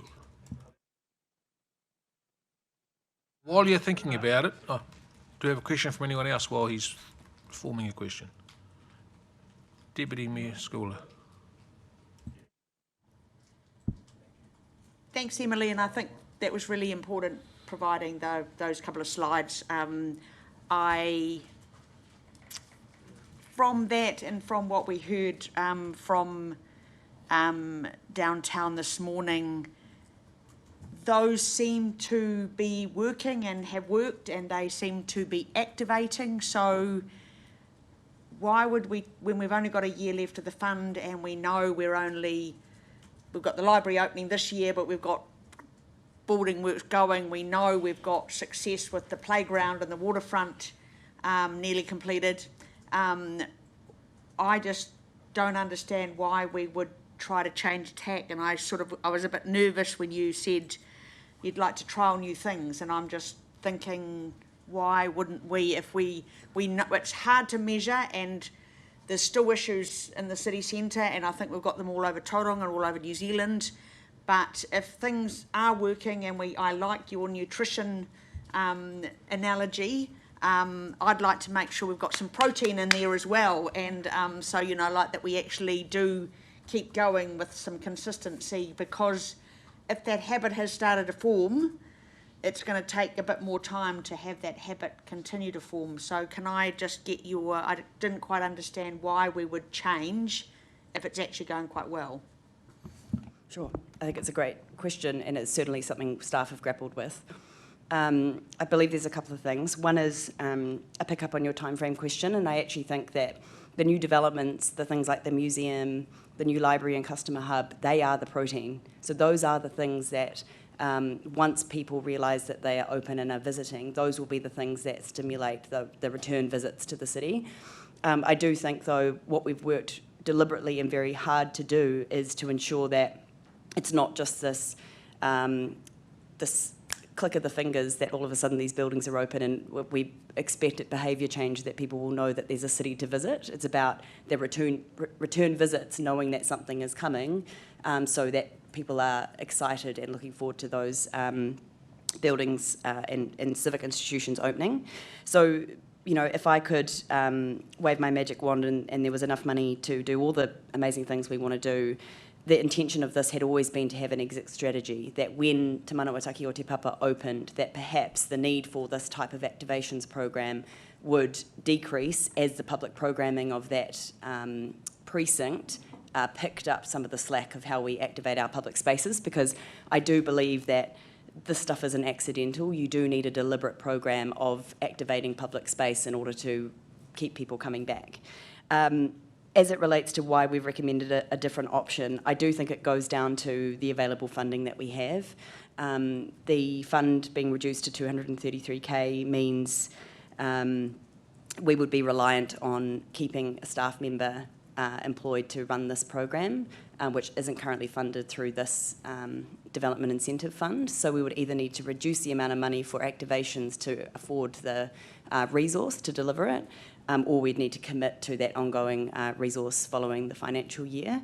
And I think with that in mind, staff believe there is still a problem to solve with the vacant shop fronts, with creating, with our partners, again, this probably wouldn't be led directly by council, but an exciting marketing campaign to say, this is FOMO. If you don't kind of get your place, your stake in the city centre now, you're going to miss out because things are getting pretty exciting. Those types of things, which is what is indicated in the revitalisation strategy, then I'm just worried that we won't be able to keep committing to the same level of activation with this reduced funding. But that's to you. Yeah. May I have a supplementary? You may have a supplementary, Deputy Mayor. Thank you, Chair. So have you considered, because, keeping on a whole full-time person would take up quite a lot of that fund, and I'm not sure what they do the whole time, but have you considered that, because I'm aware that there's a lot of people that run events in the city and outside of council, have you considered outsourcing this fund to them on the basis that a certain number of event activities has to happen within that time frame? Because I know that there are quite a few people that would possibly love that sort of opportunity. Yes. So I haven't managed this portfolio myself, so I will let you know what I know. It certainly isn't full-time, so it's a part-time role, and would absolutely be, is tied to the amount of the activations program and the need. So I think that the FTE, I guess, could adjust.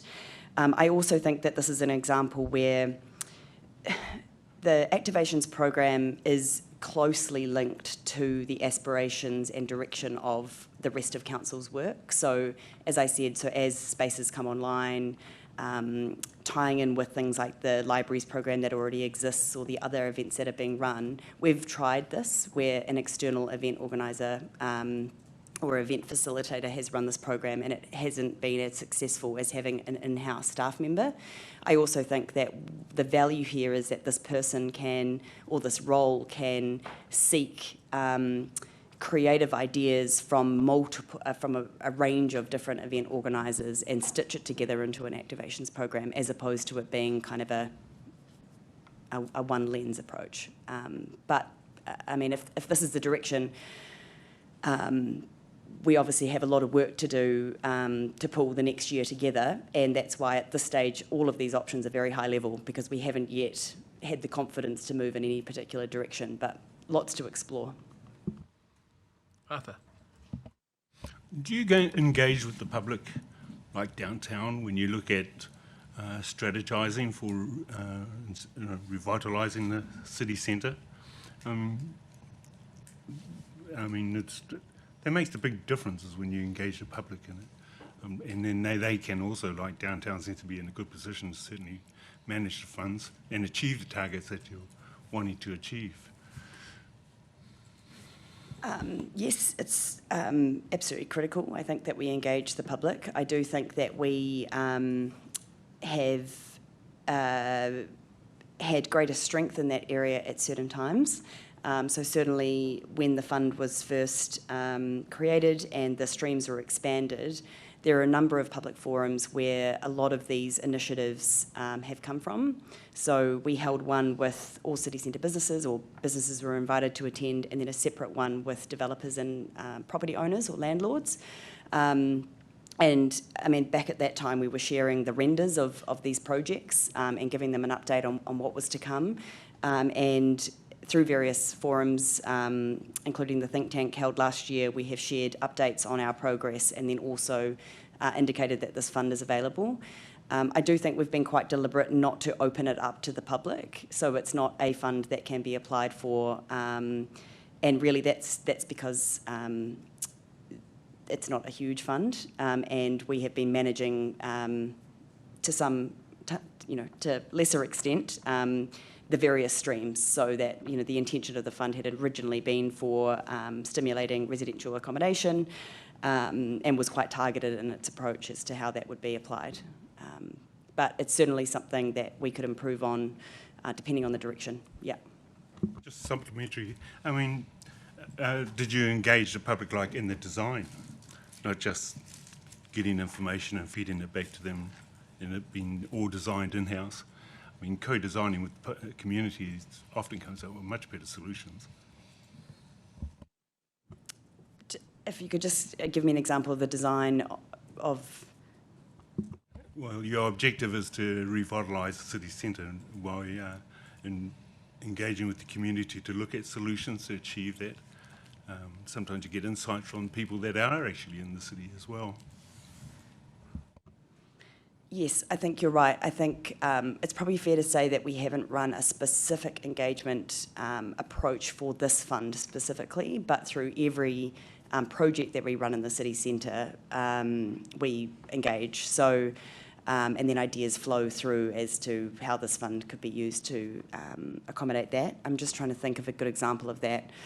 I mean, a group that we've been trying to actively engage on is the University of Waikato, for example. And so we've used forums with them to understand what do they need in the city centre.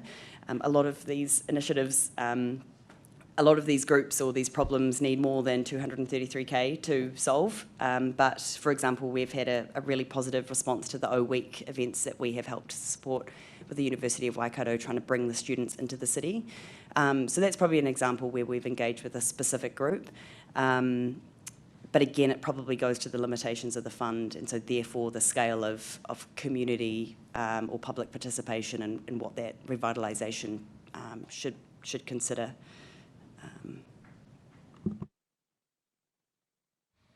Is there any more questions? Councillor Rolleston and then the Deputy Mayor. Thank you, Chair. Measuring, I guess, what does success look like? What do we use to, obviously some of this will be hard data and some of it might be soft, but it's probably, how do we know whether we're making a difference? Any thoughts on that? Yes, there's a lot of thoughts, and to be honest, I don't think we do this well enough, if I can be completely honest. I do think, though, I hope that those images I put up before are compelling. I think that is the empirical data of seeing people in our city centre enjoying themselves is the ongoing message.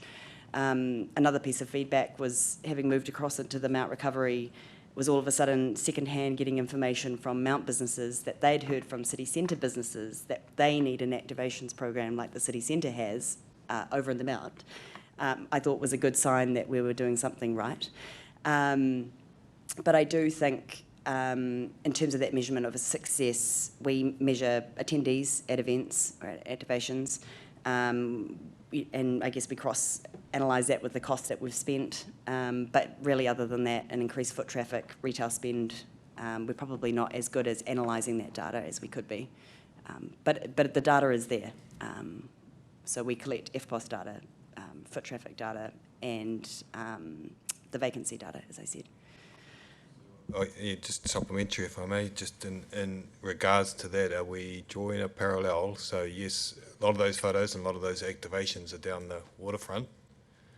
I guess this sort of, if you're a business owner, you're either a shop, retail, or a seller of food. Or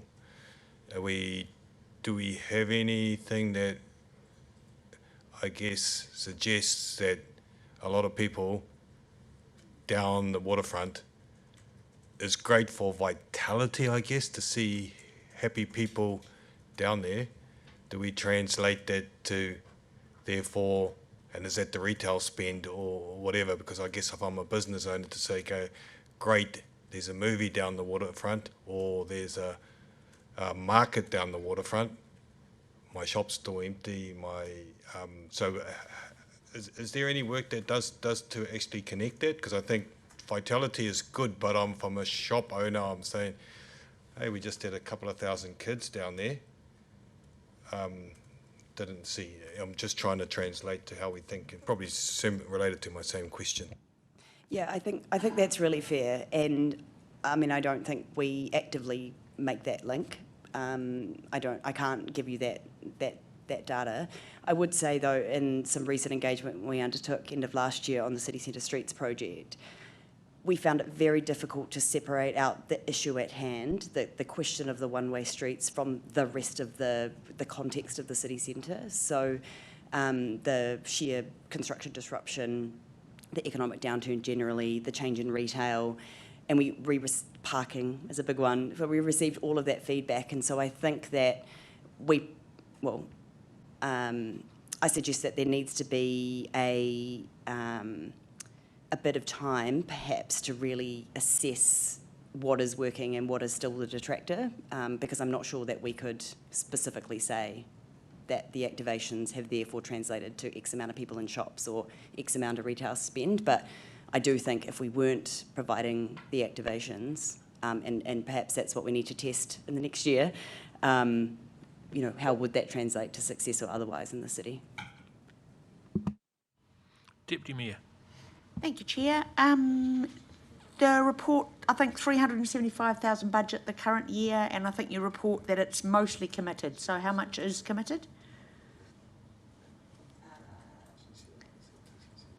I'm sorry, I have to come back to you on that. Okay, cool. This year. And secondly, so in terms of, we heard from Downtown Tauranga this morning, they are with 300 members, I think, and 150 active. That's almost like a submission from about 150 people that actually are here.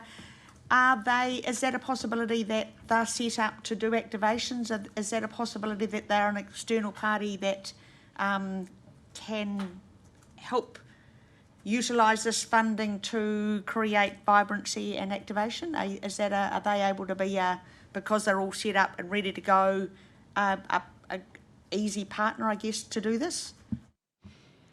Yeah, we'd like to see, we certainly see Downtown Tauranga as a partner in this. They have mentioned to us a number of times that they don't feel they're currently resourced to run a program like this. I think they would be the natural group to pick this up if this was a possibility, but it would mean, they've indicated it would mean some changes to the way that their organisations run, and they've also communicated to us that their current focus is on advocacy, and I guess there would need to be multiple conversations, I think, in order to kind of make that approach, and that would be a different conversation with them than it currently has been. And I guess I might have heard less for, I know actually at their meetings that the need for advocacy is more priority than activation, so it's a lack of funding that means they're not doing as much activation from what I've understood from them. So maybe the funding is the problem rather than their ability to do it. No question. Councillor Shorter. Thank you. Dementia's gone. I'm back. Just the question was, the first thing I'll ask a question for clarity on, just, you said the vacancies are up from what to what? So 21's the vacancy now. What was it and when was that? 16? From 16 this time last year. Same time last year, okay. And first, I'll ask a couple of questions if I can. So in some ways was this the concept of this quick win type stuff, sort of, and then having been on the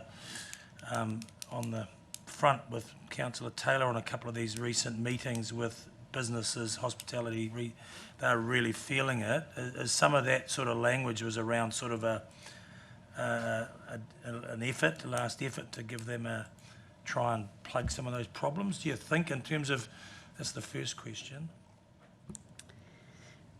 I don't think this will be ever a last effort. So, while I said before, I think that there will be a natural tailing off of this fund, I do believe that businesses will always need support. There will always be something that comes up. There will always be some level of disruption, and it probably goes to how proactive can council be to support those businesses. As I said before, I don't think that these things happen by accident, and if you look across other cities in New Zealand or overseas, they have a program of how to bring people into their urban spaces. So, yeah. Just to follow on that, obviously that's the whole idea. People bring people in, get them to stay in, and they're likely to spend money in the shops that are there. I suppose the recommendation before us is for some of the feedback we had, not just from Genevieve with Downtown Tauranga, but Liam. I think he owns the Barrel Room, and Brooke was there. Just looking at these for clarity from you, what's the real difference between option 3 and option 4 in terms of what we would materially be doing? Because I suppose it comes back to my other question before, was the and versus the and or. And so could you just give us a real clarity on the difference between those two? Yep, I'll do my best. So option 3 would effectively use the whole fund to support an activations program in the city centre, and we would go through a piece of work to understand, would that be 233k on the activations themselves, and council could cover the resource in another way, or would that need to include the resource to deliver that program? Option 4 would spend the money on, I guess, refinement and finalisation of the revitalisation strategy, which is a broader focus on the other problem areas in the city centre. It does include and mention activations, so there certainly is an option to include a smaller program of activations. I do think that we're running the risk of really watering down the impact we can have with the current status of the funding, and if we were to water that down further by trying to do too many things at once. I do think that the problem of vacancies at shop level, at ground level, is something that is tangible and visible that could be addressed through this option 4 in the next year. And again, working with groups who have been, I think a key group to work with are the property managers, real estate agents and landlords, to start to change the conversation around the pride in their vacant shop fronts would be a really long-term win for us. Excellent. Any more questions? I was going to be happy to move something. Okay. If there's no more questions of staff, thank you very much, Emily. Open for discussion in relation around to which option we would prefer to move ahead with. Deputy Mayor. I was going to be happy to move A and C and option 3 from the options we were given to activations and vibrancy. I thought that even the little things that were up there that in the presentation looked as though they were, and I've heard that they were really activating, and I like the habit forming conversation, and I think we are in a gap between now and the end of, so June 27 is that time that we're gonna see the library open, and I don't think is the museum going to be by then? Not quite. Not quite. So I just would like to carry on seeing the activations and the habits being formed to get people to think, well, let's come into the city in the weekend because there's usually something on. The Deputy Mayor has proposed option 3. Does she have a seconder? Oh, yeah. We have a seconder. Do you wish to speak to it? I know you can do a short version. So it's really hard. We know that funds are short. We know that this is a reduction in funding, but we also know that the comments about the vibrancy of the city centre are really important, and we really like that. We've talked about wanting to be a city that has events, and I don't really mind if they are an event that's just got a band in, or it's bigger and it's a busker festival, or it's something that every weekend in the summer there's Manu championships or something on the waterfront. I just think we've just said let's put 600,000 into visible roading signs and up to 4 million on new roading things, and I think that we've got to say as well that we've got to make this city vibrant. I am influenced by one of my daughters being here from overseas and actually sitting downstairs and saying, "Wow, Mum, Tauranga's looking really good." And I think, well, that's exactly what we want young people to be saying. And I think working with Downtown Tauranga, working with activators, I would think that this is I think it's a good direction for us to be going to support Tauranga and to be a city that does have events and is active and vibrant. Arthur, do you wish to speak? I think that when the community owns something, you get a much better outcome and involvement from the community and support for our council as well, rather than just being dependent on outcomes that are delivered by councils. When they take ownership, when they take over it, they'll work together, they'll collaborate with it, they'll put money into making it work. Does anyone else wish to speak? Councillor Rolleston. Thank you, Chair, and thank you for the presentation. And obviously this is connecting to the presentation earlier this morning. It's been good kōrero, and I don't think there's any right answer to this one. But I started at 6, which was diverting it to Mowal, and then I sort of thought, no, that's got a life of its own, and don't pinch on Peter to pay for Paul, or whatever the well-known saying is. Mowal needs its own solution, and we're knee-deep in finding that solution. So I think that's where I started at 6 and gone, poor mobile and poor businesses over there, and let's help them. So that's where I started. I did then start going down to 4, and then I started listening, and I guess what got me to 3 was not just the mover and the seconder, but the support and activation and vibrancy in the city centre, and more consistent with current allocations, which seem to be working well. So put some more fuel in the tank and keep it going. And if we have more money, we'll be able to do more, but it's working well. We need vibrancy in that city centre, that's why I ended up going from 6, then 4, and 3, and I've stopped there because I might go to a low number. Councillor Crowther. I haven't made the journey that my neighbour has made. I'm sort of still at 6. The reason I'm at 6 is because last week we decided we couldn't have a 7.5% rates increase this year. We were going to have 7.5% plus MOA plus the global situation, whatever that is. So for me, this does come down to trade-offs and taking money from Peter and giving it to Paul because Paul needs it more.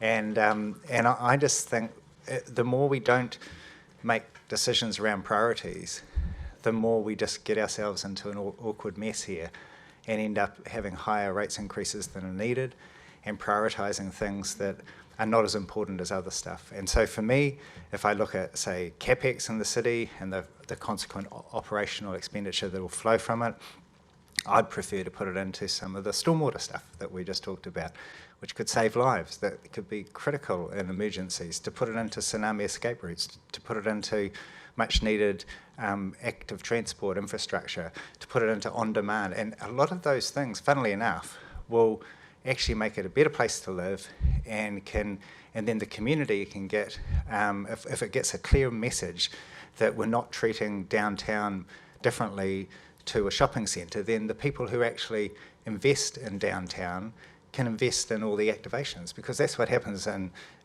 shopping malls. That's what happens in local community centres, in the in the Gretons, and where they have the main street, we have a council subsidy, but that's explicit in terms of some outcomes.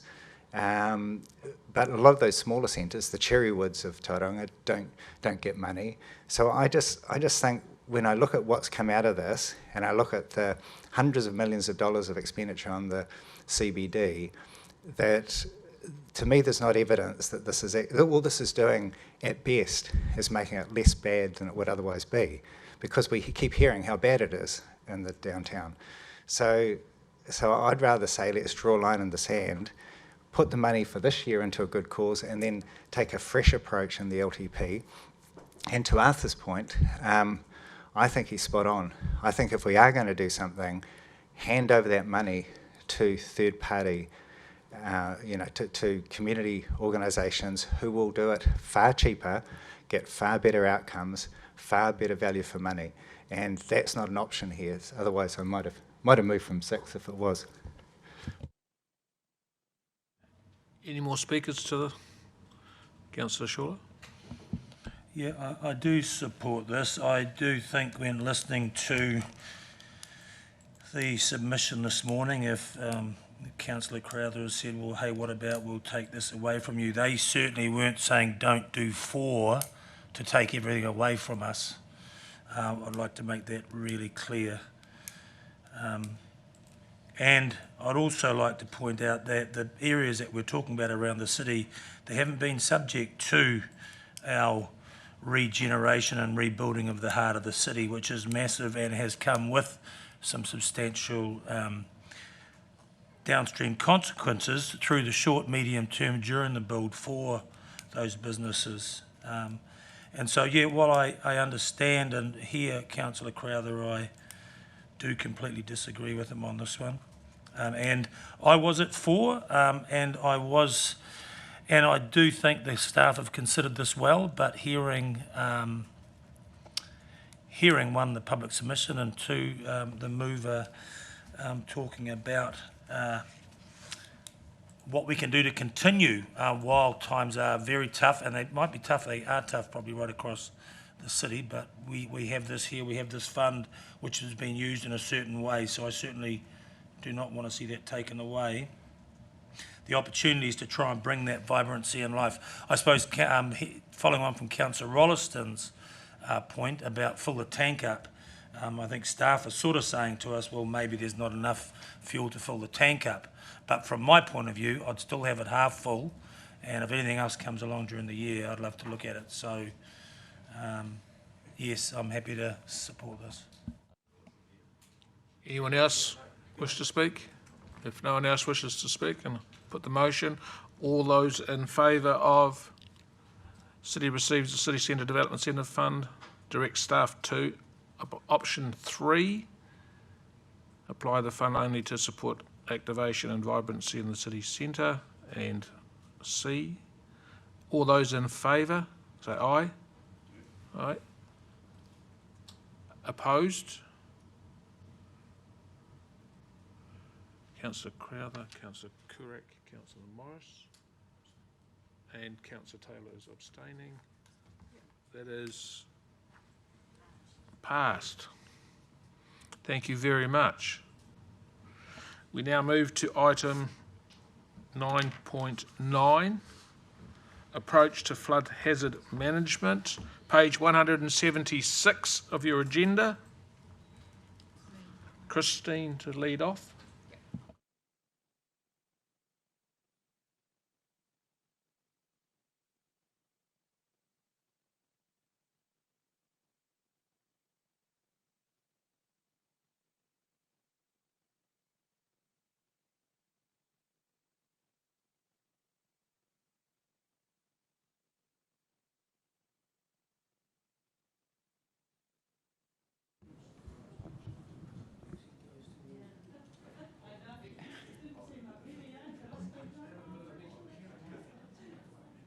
Christine, the floor is yours. Yep, so this is a relatively short presentation, and you've got me because this has got quite a history and I've been around a little while, but I've got a few of the team here to help me on specific things. So this was one of these projects, stormwater, that was a multi-department approach across council.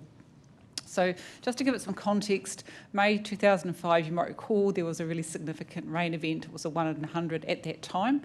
A lot of rain, 300 mils in one day, and the impact varied across the city. Some parts of the city were very significantly hit, and other parts were wet, but didn't really impact them on the day-to-day basis. So some people had a lot of water going through their homes, and because of the level of rain, some people had wastewater going through their homes as well because of the infiltration into the wastewater network.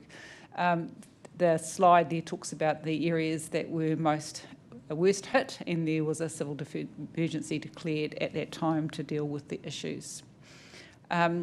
What happened after that was that there was a lot of effort from the council of the day to look at the areas where there was risk, where habitable floor areas, so those are the living spaces of homes, not garages, basically, and looked across our network. What happened at the time is that when there was an event, and you'll see there are a number of events following, there were significant rainfalls in 10, 11, 13 and 14. So the councils of the day put some money into their LTPs and annual plans. There was quite a lot of investment. And then when it didn't rain for a few years, some of that investment was removed, and then it rained again, and some of the investment went back in again, and then it didn't rain, and it came out again, was prioritised, and that we sort of ended up with this sort of seesaw process in terms of level of investment and what was being invested. And where that led, there was a lot of investment. It was about $90 million over a 10-year period, focusing predominantly on those catchments that had been hit in the past. We hadn't done a lot of work in understanding that likely impact and how the network might respond. So some of it was very responsive to start with, and there were different design parameters for different projects. There wasn't a standardised approach to climate change impact or assessing what climate change impact might be, and therefore what sort of resilience do the network need to deliver.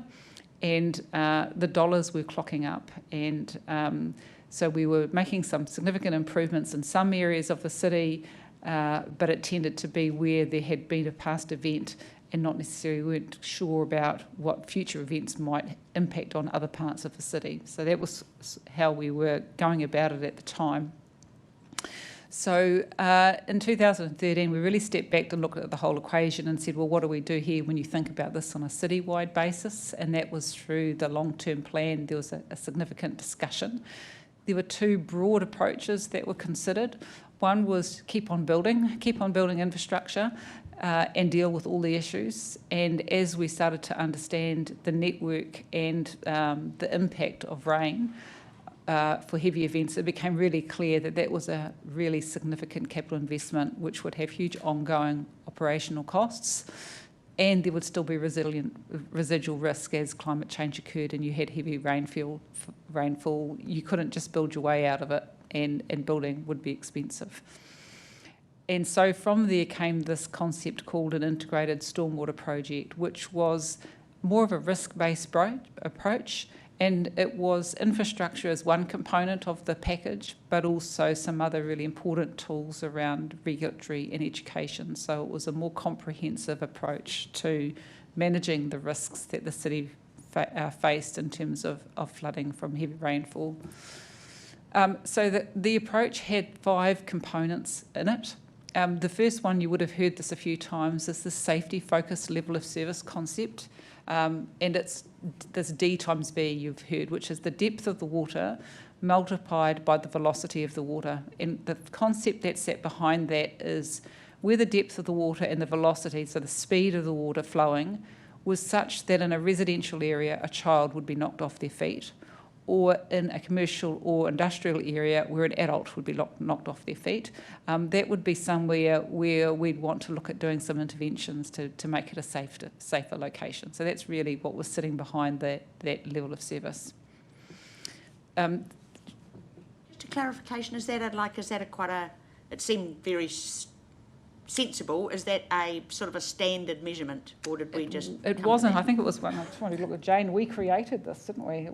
Came out of our... I think the thresholds were based on Australian guidance, but we were probably one of the first to use that approach. Yes, yeah, exactly, yeah, and so, and it gave us a benchmark of what we wanted to achieve, and therefore where you would invest and where you would not invest. Just a quick question, why not for a child? Like what are you saying that the threshold has to be different because of the number of people? Or? And the thinking was that you would know when a heavy rainfall event was going to occur, so it's unlikely you'd have children in an industrial area, so the likelihood was low, whereas children in their own backyard would be fairly common. So it was really about what's the likelihood. I was just thinking more of local commercial centres where they're, Yeah, and I can't remember, I think we sort of, the industrial commercial was really more around business estates and those sorts of things. I think we were looking at was really rather than local neighbourhood type areas, so we were distinguishing between those. So if you think about the Mount Maunganui business area, the port, those sort of areas, we're saying predominantly adults. Yeah. I was actually thinking of sort of Main Street, Mount, and if something happened there. I'd like us to keep moving, Yeah. thank you, Councillor. The second element was the Stormwater Reactive Reserve Fund, and that was a fund so we could clean up quite quickly. So if people did have, say, for example, contaminated wastewater flowing through their houses, we could get in there the day after the flood and get it cleaned up, and then they could get back in. We could clean up properties quite quickly. It did enable some purchase, if needed, of particular properties where they met particular thresholds, and it could get some quite quick, small wins in terms of infrastructure mitigation away where needed. Education information, so we spent quite a few $1 million doing 2D modelling of stormwater around the city. I think we're one of the first councils in New Zealand to do comprehensive modelling for the entire city for flood hazard, and then rolling that out. And as you know, that's now become a way we do with many hazards, but we're one of the earliest councils to. And the reason we did the flood hazard maps was to understand where the investment was required and where there were D times B issues that we needed to focus on, because prior to that It was really based on actual events of rainfall that had happened, which had been intense in some locations, but we just didn't know whether, if other locations in the city had exactly the same amount of rain, how would we fare? And so that was what the modelling, the hazard modelling was doing. There was some work around residual risk and emergency management, so things like a standard protocol when heavy rain is coming. We had the crews out there cleaning the gutters, clearing debris, and in particular we created a list of hotspot locations where we knew they were more likely to flood than others, and that was on a program of work that the contractors would go around when we knew the rainfall was going to occur. So that was part of our emergency management process.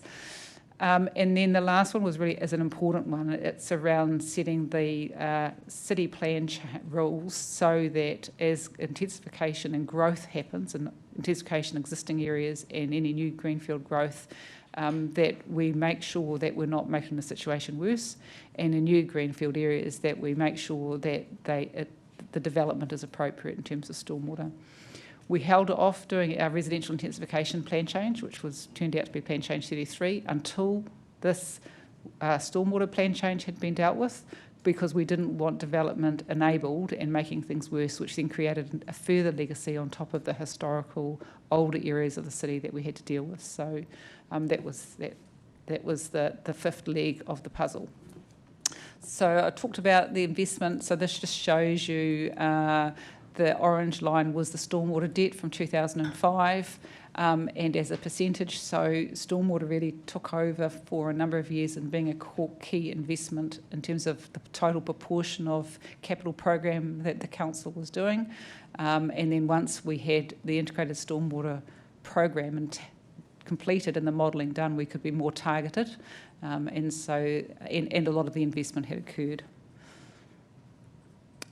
So we were at, I think the important thing to note is that we are still vulnerable where there are those high duration, high intensity, short duration, high intensity, but we're in a much better position than we were in 2005. We have got better resilience, and over time, as the city redevelops, because we've got the provisions of Plan Change 27, we will be improving things over time. But those older areas are the most vulnerable, and we're continuing to work through with our community awareness and working with multiple parties, and people are much more aware now of what's happening and how to manage floodwaters on properties. But it certainly doesn't go away, it's just improved. So that sort of just shows you the timeline that I talked about in terms of the initial flood in 2005 and then the work that happened over a period of time. That integrated stormwater project was critical in 2015, and then the plan change being notified and then becoming operative as a part of the package. And I suppose what that shows, it's been a 20-year journey from those first things happening in terms of the flood, and then creating a comprehensive program and putting all the components of that program in place. These natural hazards, and then it still won't deal with everything, but is improved. So the key message is it's a long-term investment with a multi-pronged approach. So we've done a lot of work in the flood, intense rainfall, but as you're aware, there are a number of other natural hazards that we've been doing work on. And we did have that significant slip this year. Landslips was one of the very last hazards that we did modelling on, so I think that's only been completed in the last few years. We are releasing these flood maps, but also storm surge, coastal erosion, landslips, all of those maps and modelling is being released to the community as we've created them, and as they're being updated, they are being communicated out again. As we're doing any planning, either land use planning or in the infrastructure area, building new infrastructure or renewing existing infrastructure, the teams are looking at the hazards that we've got on our modelling and thinking about how do we make ourselves more resilient in terms of those investments as we put that infrastructure in place.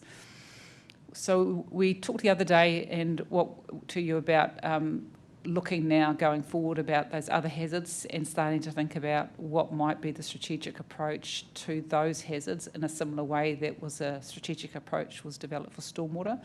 And so the recommendation of this report is that through our next LTP that we do look at those natural hazards and that you create your strategic approach to them.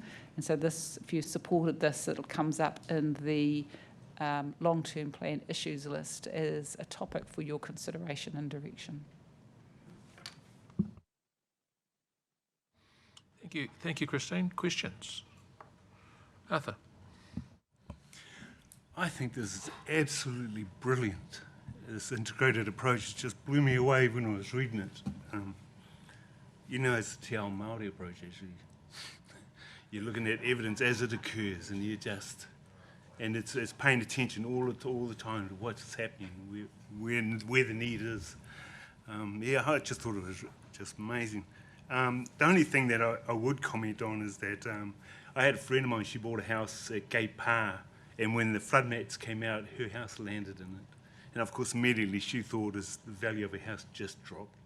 And I think when I think about that is that I think it would be helpful if council is explicit with these people that are in these risks, that are exposed to these sort of risks, and what level of protection council is actually aiming at to provide them, and where harder conversations may eventually need to be had.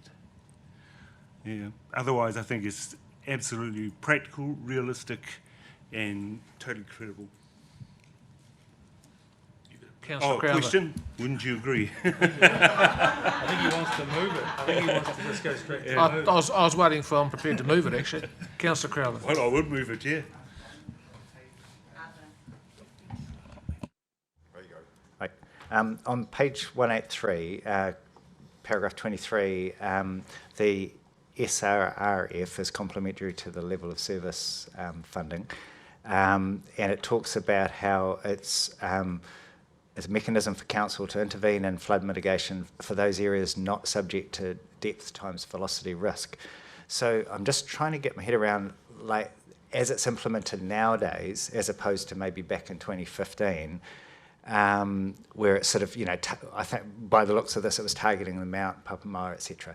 But now, if people apply for that fund in areas that have been analysed according to depth times velocity, so I'm thinking in significant parts of Waitemata, Matua, etc., Welcome Bay, Mongatapu, that can they get the funding, or is that something that precludes them? Because there are people who are still subject to flooding impacts from our recent stormwater events, and in some cases they don't know about this, and I'm trying to claw time to tell them, but in some cases they think they may not be eligible as well, based on previous conversations with council, and I'm wondering if that's the reason why, because they're in a suburb that has been analysed. No, really all that's saying is that they work quite well together. So the D times V level of service was, as Christine mentioned, focused on those areas where that depth times velocity threshold was met.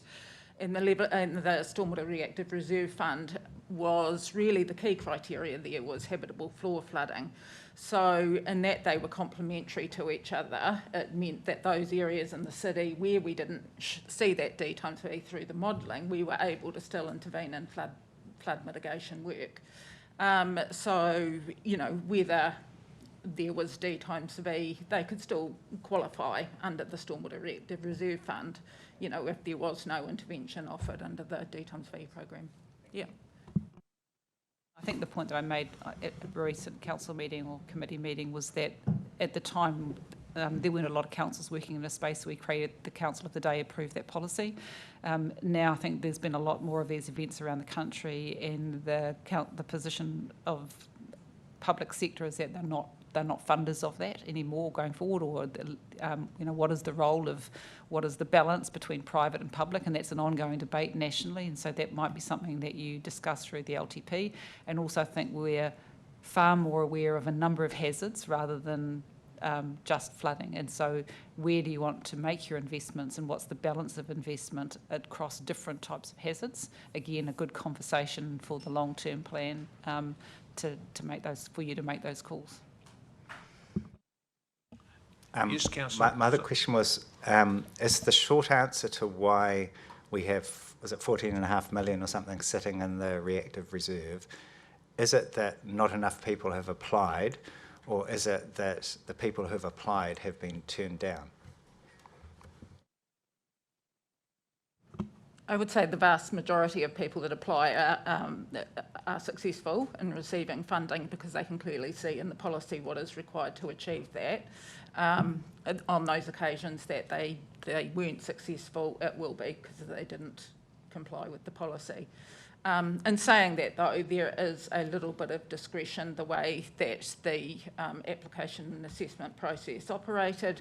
Was that, you know, a proposal would be discussed fully amongst the team, and then if we still felt there was merit in intervening through the policy, then we can escalate it to council for decision making.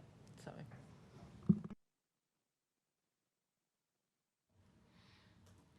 Any more questions? No, they appear to be over. Arthur's happy to move. Councillor Crowther's happy to second. Any comments, Arthur? I think it's no, you've said a very profound statement. Councillor Crowther, any comments?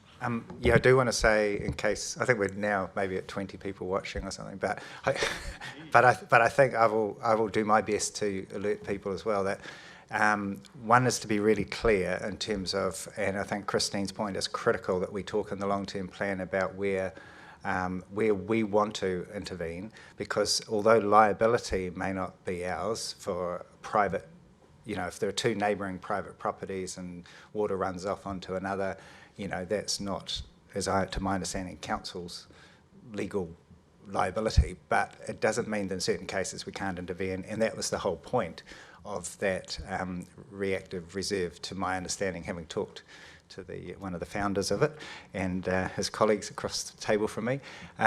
So I think that's an important conversation. The other thing is just so that people know that there is something here, and in these recent 2 storm events, and I have had, as I've told staff, you know, many people coming to me, and I've learnt a lot more, and I really appreciate the presentation, and each time I feel like I'm getting a little bit more informed, and I think it's helpful if we can take the public on that journey, dare I say, with us, because I think if they understand what the parameters are, get really clear, and then they can apply for the funding that they might well be due, because there are some horrific stories of what's happened in these, not in terms of loss of life, I'm not talking about the Moa event, I'm talking about just localised things where people's lives have been really upended for a few days, and missing work and costs and lots of drama, and middle of the night being sent out to get sandbags, not getting sandbags, all that kind of stuff is the reality on the ground. And I think we can still do something, even if we don't say that we're liable, or even if we don't put lots of money into it. Yeah, my comment on this as someone who's been involved in many hazard and emergency management type responses, when these events happen, they happen quite quickly, and making very good early assessments of where impacts occur, so you can inform the public of who has to move, who doesn't, and it also has a very big impact on where your first response, your emergency response can actually happen.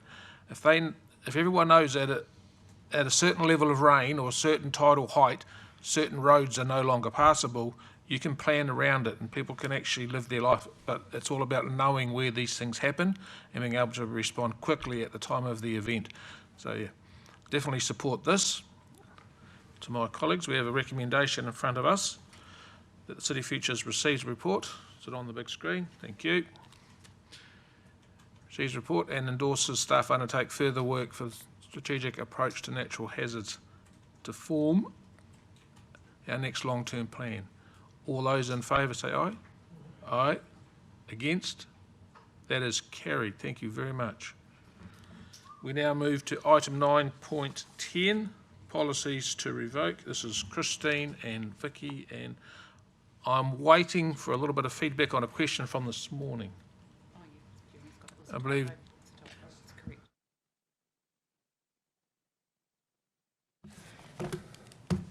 If the question was around 2022 and 2005? It's a mistake. Yes, that was the question, yes. It's a We don't mistake. seem to have a 2022 2022 in our policy file. It's a gremlin, so somehow 2022 got in there twice, and it should be 2005. So it's Apologies. 2005. So our recommendation is to revoke referenda policy 2005. Rightio. We'll clarify that. Thank you. Jeremy, the floor is yours. I'm not sure that I want it. This is fairly straightforward, and I will take it as read. If there's questions on either policy, then that's fine by me. Do you have any questions for Jeremy? So just currently watching, if they wish to initiate a referenda, what policy or piece of legislation do they enact that again? So there's no legislation on that sort of thing. So if you're talking a community-initiated referenda, that would come through here, and we would come back to you now with a case-by-case decision. We haven't got a policy position on it. We would probably use some of the guidance in this old policy to frame that discussion with you, but it's your decision as to whether you then want to initiate a non-binding or binding referenda. This has nothing to do with the Māori wards issue because that's a statutory poll, so that's completely different. Thank you for answering my second question. Is there questions for anyone else? Deputy Mayor. Thanks, Jeremy. So it says it hasn't been used very often. How many times has the policy been used in your... So attachment 1 or something like that has got the instances where we've had conversations with the community about referenda in the last, I think, 15 years. I can count 1, 2, 3, 4, 5 conversations.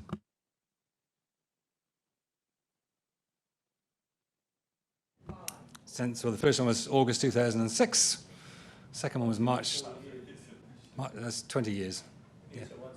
Yep. It's not regular. Excuse me, Councillor Arthur, question. Sorry, Chair. Is that because the information's there, they didn't need to inquire any further, they got the information? It's probably not so much about the information in how we would process a referenda request. It's the fact that the community hasn't requested a referenda. Councillor Taylor. Happy to move. Happy to move. Does we have a seconder? Deputy Mayor Scola is seconding. Do you wish to speak? No. Do you wish to speak, Deputy Mayor? No. Oh, no. I've lost my screen. I've lost everything. Can I have it on the screen, please? Note the change. City Futures receives a report, policies to revoke, approves the revocation of referenda policy 2005 and Libraries Level of Service policy 2013. All those in favour say aye. Against? No. Councillor Morris is against. That is carried. Thank you. We now move on to 9.11, page 196 of your agenda, local election policies review, direction setting. Christine Jane Serra.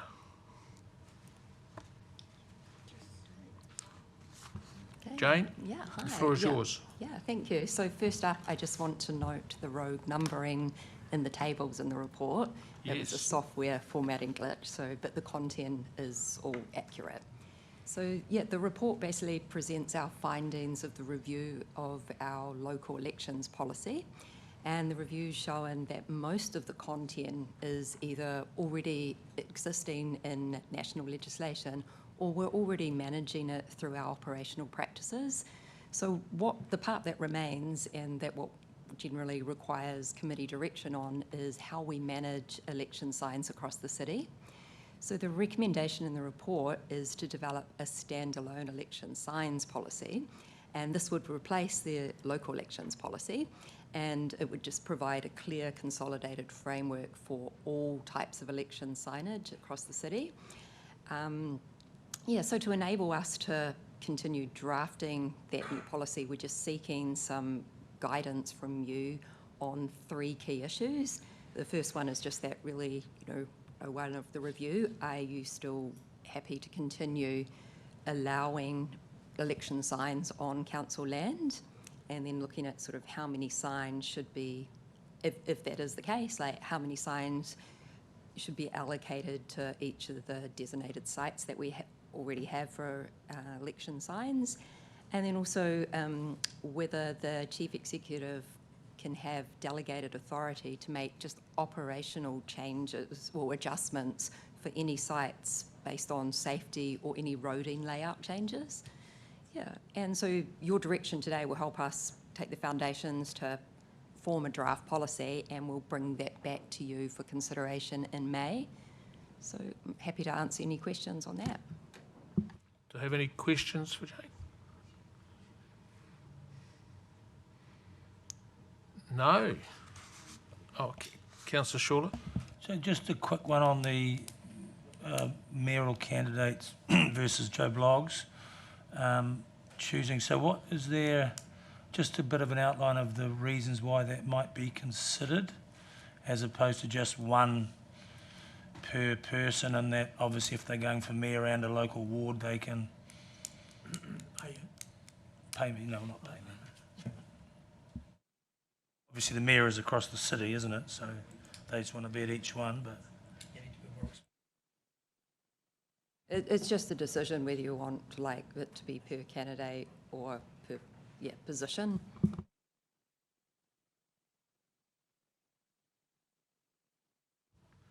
So mine is more around expanding the areas in the city for signs to be put, looking at spaces where they can be put easily, because as the city grows, it gets larger, it's hard, especially in our current ward system. Some of our wards don't have a lot of places to put signs up for those who wish to put election signs up. So there are opportunities around the city where there's green space on council land to put more signs, and I'd like us to be a little bit more active in creating more space. And obviously Cambridge Road now has to move as a site because that's all just under massive construction zone at the moment, so we need to move. And can we move further up Cambridge Road? So I like all these things looked at. So yeah, I like getting support potentially Pies Par Road between Joyce and Kennedy, where we were yesterday, Takura Drive by the P&I on-ramp. We own that stretch of piece of land there. Can we potentially have a site there for signs? So it's going to be a high traffic use. Yeah. We can definitely take that direction. It's the transport engineers that, you know, yeah, I the first realise thing about that, safety, yeah. but we can give that direction Sure. to when they do that review as part of this review. Yeah, and I'm also policy to conscious look- that we can't use state-to-state highways because the NZTA is quite grumpy about signs. So I think if there's a general level of support for increased sites, you can signal that, and then the staff can go away and explore options. So, and that tends to be different. Some councils have wanted to minimise, some obviously want to provide greater opportunities. If you give us your guidance or majority view on what your position is, then we can go away, find some sites and come back and provide that information to you. Yeah, I definitely support more sites. Having had a bit of, spent a bit of time in this place and dealing with other national candidates, they tend to seek forgiveness, not permission, and it can end up being difficult to control where they actually go. So if we can put more sites around the city, it would definitely benefit us and as a council to control and also help clean up the mess. Councillor Taylor, you had a question. Ready to? Well, the chair was going to move. Councillor Wallace has got a question. Thank you. Quick question. Page 203, financial considerations. How much do you, it said it's within existing budgets. How much, do you have any idea how much you think it costs us to do this? Just staff time, like So was is it in the like work monitoring programme. and making sure that people are complying? And Oh, That's, No. no, that's separate. Like That's just separate. this decision here on Oh, yeah. direction for the policy is just staff time, but yeah, there's always monitoring and Are we enforcement able to costs. charge for signage? I think We the haven't electoral in the Times are tough. past. We haven't. We haven't. Something we could look at. We'd need to talk Yeah. to the monitoring guys. Jeremy, do you know? I don't know if we don't have a user fee for it at the moment. We don't have one at the moment for election signs. But Councillor Crowther was suggesting just for new. Nice try. So through you, Mr. Chair, there's probably two different conversations there. One is around charging for the signs themselves, sort of rental of the land, which we've never done that. And the second one then is poor behaviour, which would be potentially policed under the bylaw, linking back to the policy. But provisions for fines under the bylaw are a complicated beast sometimes, so unlikely. And Claire's just reminded me the CEO has a duty to encourage participation in elections, so it's probably, you might knock out some people who don't have the financial means to pay for sites and enable others who do. Yeah, and I'd just be very cautious to my colleagues. If you charge someone to do something, they expect a certain amount of protection against their activity.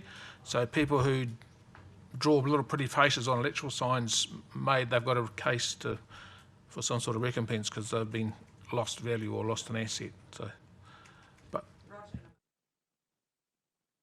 which numbers or letters is Rod moving? At risk of exposing all our conflicts of interest in this particular subject, I'd like to move A, B1, B3 and B6. That is outstanding. Second. Excellent, Councillor Schuler. Second, I support that because that's exactly what I'd written on my piece of paper here. B3. B3. And B6. And B6.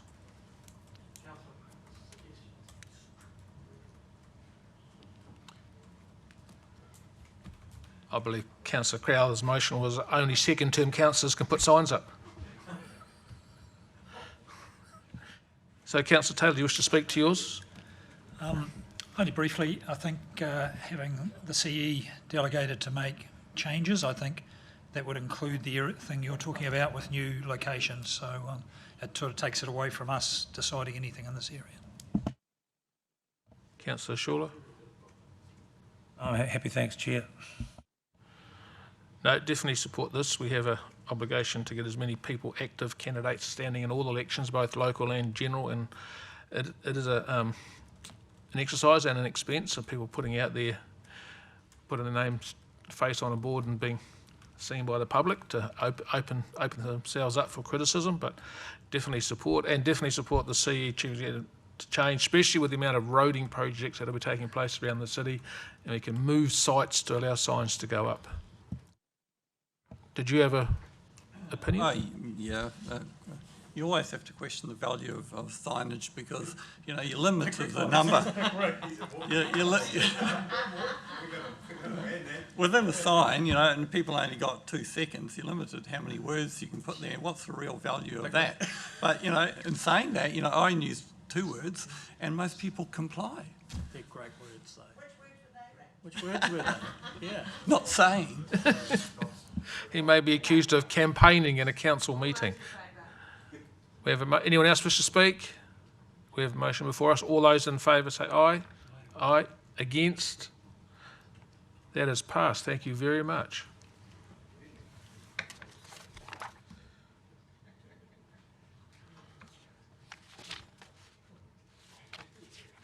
Dare I say it, we're into the last item, are we? 9.12.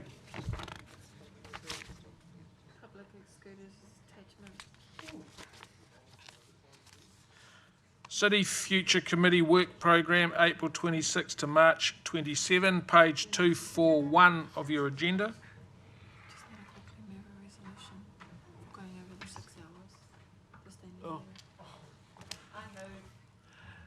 The Deputy Mayor moves. I'm happy to second because I want to finish this. All those in favour of working over the 6 hours? Aye. We're all agreed. It's a unanimous decision. Jeremy, your name's not on my list. The floor is yours. I'm not sure why Carl's up here, it's probably a broken leg. So this is the regular 6-monthly update of where things are at. My usual caveat that don't hold us to everything because things change, but this is where things are at right now. And we'll come back to you again in 6 months' time and update all this and let you know where things have changed. The question that gets asked usually is, do we talk to Te Rangipu about this stuff? So we've got a spot on Te Rangipu on the 30th of April to go through particularly the policy stuff and to say what do they want to be interested in.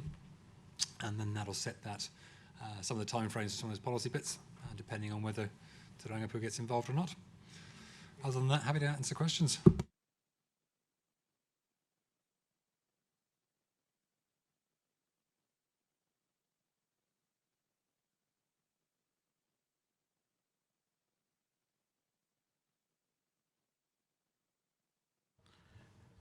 Any questions? On our work plan, I'd say that Councillor Taylor and I have seen it. We've seen the size of it and the scope of work, and we've said yes. So I am happy to move the City Futures work program. Do I have a seconder? Yeah, thank you, Councillor Taylor, since you were the other one that said yes. Does anyone? I do not wish to speak to it. Does anyone wish to speak to our work plan? No, Councillor nothing, just a comment from, because you sent the writer of the report away very quickly. Just in terms of anything in that you've seen that potentially should be put in front of Rangipu? Like there's anything there that's, that we want to make sure that we are allowing plenty of headroom for? I think we do give them the whole schedule, and then they get the whole lot, and they can let us know, and they have their own discussion about what's important to them, and then we just work with whatever they want. Yep. Yes, Arthur. I guess we're going through this transition period, so a lot of this is going to be updates. But is it possible to sort of get a sense of when real decision points are reached or are coming up? So yes, there are real decision points when we bring issues and options papers to you, and then there's real decision points when we have adoption of a draft, and then through the hearings, deliberations, final adoption, they are real decision points as well. So each of those bits are laid out in those attachments, and yeah, the committee is required, and sometimes it's not this committee, sometimes some bylaws go to council, for instance, but each of those points along the way, we require real decisions, yes. That was a little bit out of order, but never mind. Does anyone else wish? No? We have a resolution to accept the City Futures work plan, 26-27. All those in favour? Aye. Opposed? That is carried. Thank you very much. There are discussion of late items. There are none. No. There was some items in our public excluded. One of those items is now public because of a resolution passed earlier, and the other one was purely for information attached to item 9.1. No questions? No, no. So I'm just saying, this just saying where it all went. Right, closing karakia. That's the end of the meeting, closing karakia. Councillor Rolliston. Thank you, Chair. Just before I do, I'll apologise to the gentleman on my left. It was said in jest about that statement. So if the public are listening, please retract that. Secondly, I've never been on TV so much in amongst these two, so I'm going to note to where I sit. And thirdly, it's the first time I've seconded a motion when I scratched my head and someone said, "Yeah, Hemi seconded that." Thankfully, I agreed with it. But thanks to all the report writers. It's been a tough, good hui, and to you, Mr. Chair, well done, keeping us in order. Not on, and ironically, we were talking about should we bring forward that 3 o'clock earlier. We aren't even having that 3 o'clock, so hoi anō. I'll close us with our closing karakia. Nō reira, kia noi tātou. Anei, kia tau. Andy. Yeah, I'm just going to close this with our closing karakia. Kia tau, kia tātou katoa, te atawhai o tō tātou, are ki ai kraiti, me te aroa te atua, me te whiwhitahitanga, ki te wairua tapu, ake, amene.